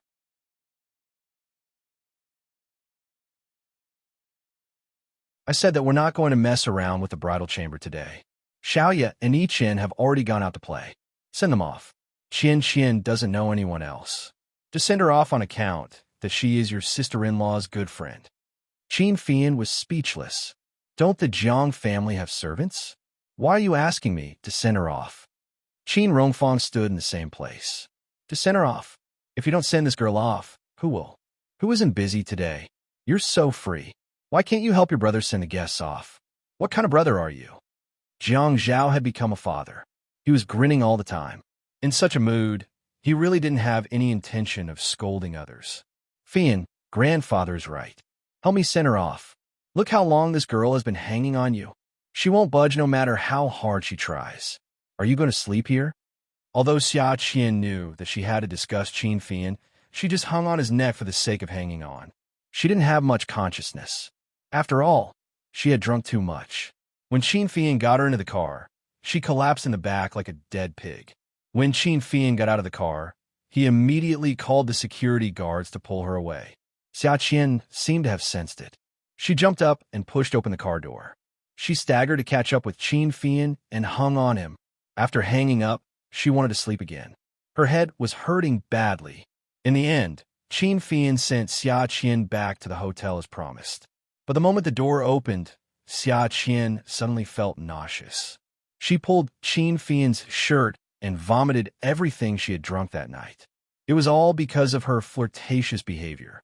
Who asked a certain someone to like to loosen 3 buttons? Qin Fian only felt a heat in his chest and stomach. Then, there was a terrible stench. His shirt wasn't tucked into his pants. The filth all flowed down his stomach and stained his pants and shoes. Behind the refined glasses, his phoenix eyes were wide open. His piercing gaze was piercing. He wanted to kill someone.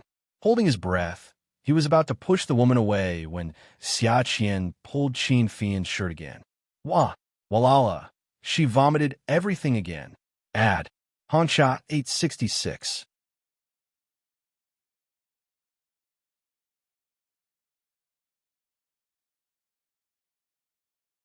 Chapter 730. Qin Fian's breath collapsed at this moment, but just as he was about to vomit, he suddenly wanted to take revenge. He wanted to pull open the bridesmaid's dress and vomit, only to find that all the bridesmaids today were wearing strapless dresses. What was a strapless dress? It meant that the chest area was tightly covered or the dress would fall off. Moreover, today's bridesmaids' dresses were custom-made. They were tailor-made, not elastic. They were tight-fitting and had a zipper at the back. So Qin Fian did something that he had never done before in his life. That was when he imitated Xia Qian and pulled open her collar, only to find that it was too tight. He wanted to throw up, so when he got angry, he dug his hands into Xia Qian's chest and pulled hard on her collar. Rip, rip. The sound of fabric tearing rang out in the quiet corridor. Qin Fian wanted to vomit on Xia Qian's body as he wished when he saw a pair of snow-white breasts in front of him. They weren't big, but they were firm. After he pulled down the bridesmaid's dress, he leisurely slid it down the woman's body. He actually reached his hands so deep that he even tore off her nipples. Qin Fian was stunned. He wanted to vomit, but he couldn't. He saw that Xia Qian was swaying and couldn't stand properly, so he hurriedly turned his face away. However, when he heard the door lock click, he immediately opened Xia Qian's door and leaned it against the magnet. Resisting the urge to vomit, he retreated out of the room and kicked Xia Qian's, but as fast as he could, trying to kick her back into the room. Xia Qian's dress was already torn. At this time, it slid down her waist. The dress that originally reached her calves was now dragging on the floor. Qin Fian kicked her forward. She fell forward as if she was weightless. Her feet stepped on the fabric. She wasn't used to wearing high heels, so she was pulled and scratched. Finally, she was successfully tripped into the room. With a dull thud, Xia Qian's nose hit the carpet, and she landed face first on the floor. Qin Fian grabbed Xia Qian's arm and dragged her in like he was dragging a dead pig. Then he slammed the door shut. The woman was thrown on the floor. Qin Fian went into the bathroom, threw away his clothes, and took a shower. Outside, she could still hear Qin Fian's voice on the phone. Hurry up. Send it over. Yes, tell him my measurements. Xia Qian woke up, but the first thing that came to her mind was her face. She was half naked. She touched her face. God, my nose isn't high. My nose two's even flatter now. Do I have to be reconstructed? I really have to get plastic surgery this time.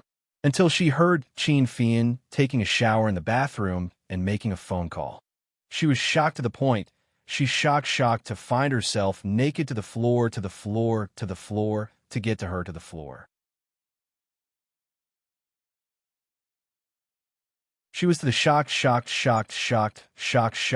She screamed to be.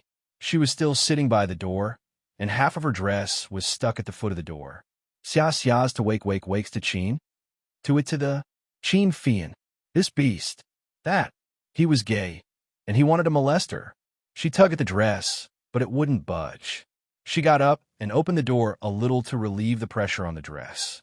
However, she realized that the dress she pulled in was smelly and dirty. It was disgusting because of the vomit on the floor outside the door. Xia Qian was already feeling nauseous from the alcohol. When she saw the dress in her hands, she couldn't help but vomit. The room, which didn't smell strange, was suddenly filled with a nauseating smell. At the entrance was the hotel's wardrobe. Xia Qian hurriedly opened the wardrobe door. There were clean robes hanging in the wardrobe, one for men and one for women. She shook her head and grabbed the smaller one. Her head cleared a little, but her steps were unsteady. She pinched her nose and stared at the bathroom door with anger. She pressed the door lock and pushed the door open. She was stunned. She was really stunned. Xia Qian asked herself, Xia Qian, have you seen a handsome man come out of the shower? She shook her head and answered herself, no. Xia Qian, have you seen a naked handsome man come out of the shower? She shook her head, no. Xia Qian, have you seen a naked handsome man come out of the shower with well-proportioned muscles and 8-pack abs? She shook her head, no. Xia Qian, have you seen a naked handsome man come out of the shower with 8-pack abs and skin so fair that it turned pink in the hot water? She shook her head hard. I really haven't, God. Xia Qian, have you ever seen a handsome man who is not only naked, but also wearing nothing under his abs? He's like a black forest, and he even has that magical thing that's thrown right in front of you after he comes out of the shower. She shook her head hard and said bitterly, kill me. I really haven't. So, take a look. So, be it if you get a needle eye. It's okay. She nodded. Okay, I'll take a look then. Xia Qian swallowed her saliva, almost choking on it. Qin Fian didn't know that Xia Qian had done so many things in such a short time. He only saw her shaking her head and blinking her eyes as if she couldn't see clearly. Then she shook her head again. He turned off the water, grabbed a bath towel, and wrapped himself up. Did you take ecstasy? Or did your brain have cramp? Ah, you're not showering anymore? Xia Qian had already forgotten that her original intention was to get even with Qin Fian. She felt a little regretful. She had never seen a naked man in her life, and the first time she saw him, he gave her such a big meal. He was a perfect combination of fat and thin and looked delicious. She wondered if he would taste the same when she ate him. Forget about eating. It was a pity that he was gay. She really envied him. However, this man had such a slender and muscular body. His abdominal muscles, arms, and chest were obviously well trained. Why would a little bottom like him need to train such seductive muscles for no reason? But if he was really a top, wouldn't it be a waste to look so small? After seeing Qin Fian's naked body, Xia Qian made a decision to not go against him anymore. Okay, Qin Fian didn't want to say too much to Xia Qian. He was very calm, but his expression betrayed him. He looked like a thin-skinned person who was blushing in embarrassment. Hey, don't be shy. It's not the first time I've seen you.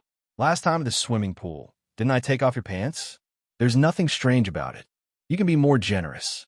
Xia Qian swore to the heavens that she said those words to comfort the thin-skinned, handsome man. She didn't have any bad intentions, although she really wanted him to continue looking. Qin Fian had already walked in front of Xia Qian. His face was a little red, and now it was a little dark. If there was any change, it would be that he raised his almond-shaped eyes and smiled. He held the glasses that he used to pretend to be refined, raised his leg, and kicked Xia Qian in the stomach. Xia Qian was kicked out of the door. She staggered back and hit the wall opposite the bathroom door. Ouch! Qin Fian. After crying out in pain, she gritted her teeth and said, God, I think I've been kicked twice today. She watched as Qin Fian retreated into the bathroom and came out after a while. Qin Fian smelled the vomit in the corridor. He gritted his teeth and glanced at Xia Qian. His voice wasn't loud, but it was very harsh. Yes, I kicked both times. The first time I kicked your butt, and the second time I kicked your stomach. How unlucky. I was wearing shoes for the first kick, and I kicked you barefoot for the second. God, was my head caught in the door just now? I have to find a physiotherapy shop today and peel off the layer of skin on my feet. Qin Fian said as he walked into the room. As he walked, he couldn't believe it and shook his head in annoyance. Xia Qian was really shocked. She remembered that someone had kicked her, but just now. At that time, she wasn't very clear-headed, but now she was very clear. She wanted to take revenge, but when she saw Qin Fian's attractive back, she swallowed her saliva shamelessly. She wanted to scold him, but she softened her tone. That's why it's said that women are dangerous and sensual. With such a big piece of meat dangling in front of you, you have to have the ability to be calm even if you want to. You're a man. At the very least, you should have the demeanor of a gentleman, right? Qin Fian took his phone and threw it on the bed. He didn't seem to mind that Xia Qian was drooling over his meat, but he was extremely irritated. He sent a text message and urged her to change her clothes. The corner of his mouth lifted, and he sneered. Gentlemen, is this the first time you found out that I'm gay? Have you seen me being a gentleman to women? Do you think you're a handsome man? Apart from your flat chest, which part of this cement board is comparable to a handsome man?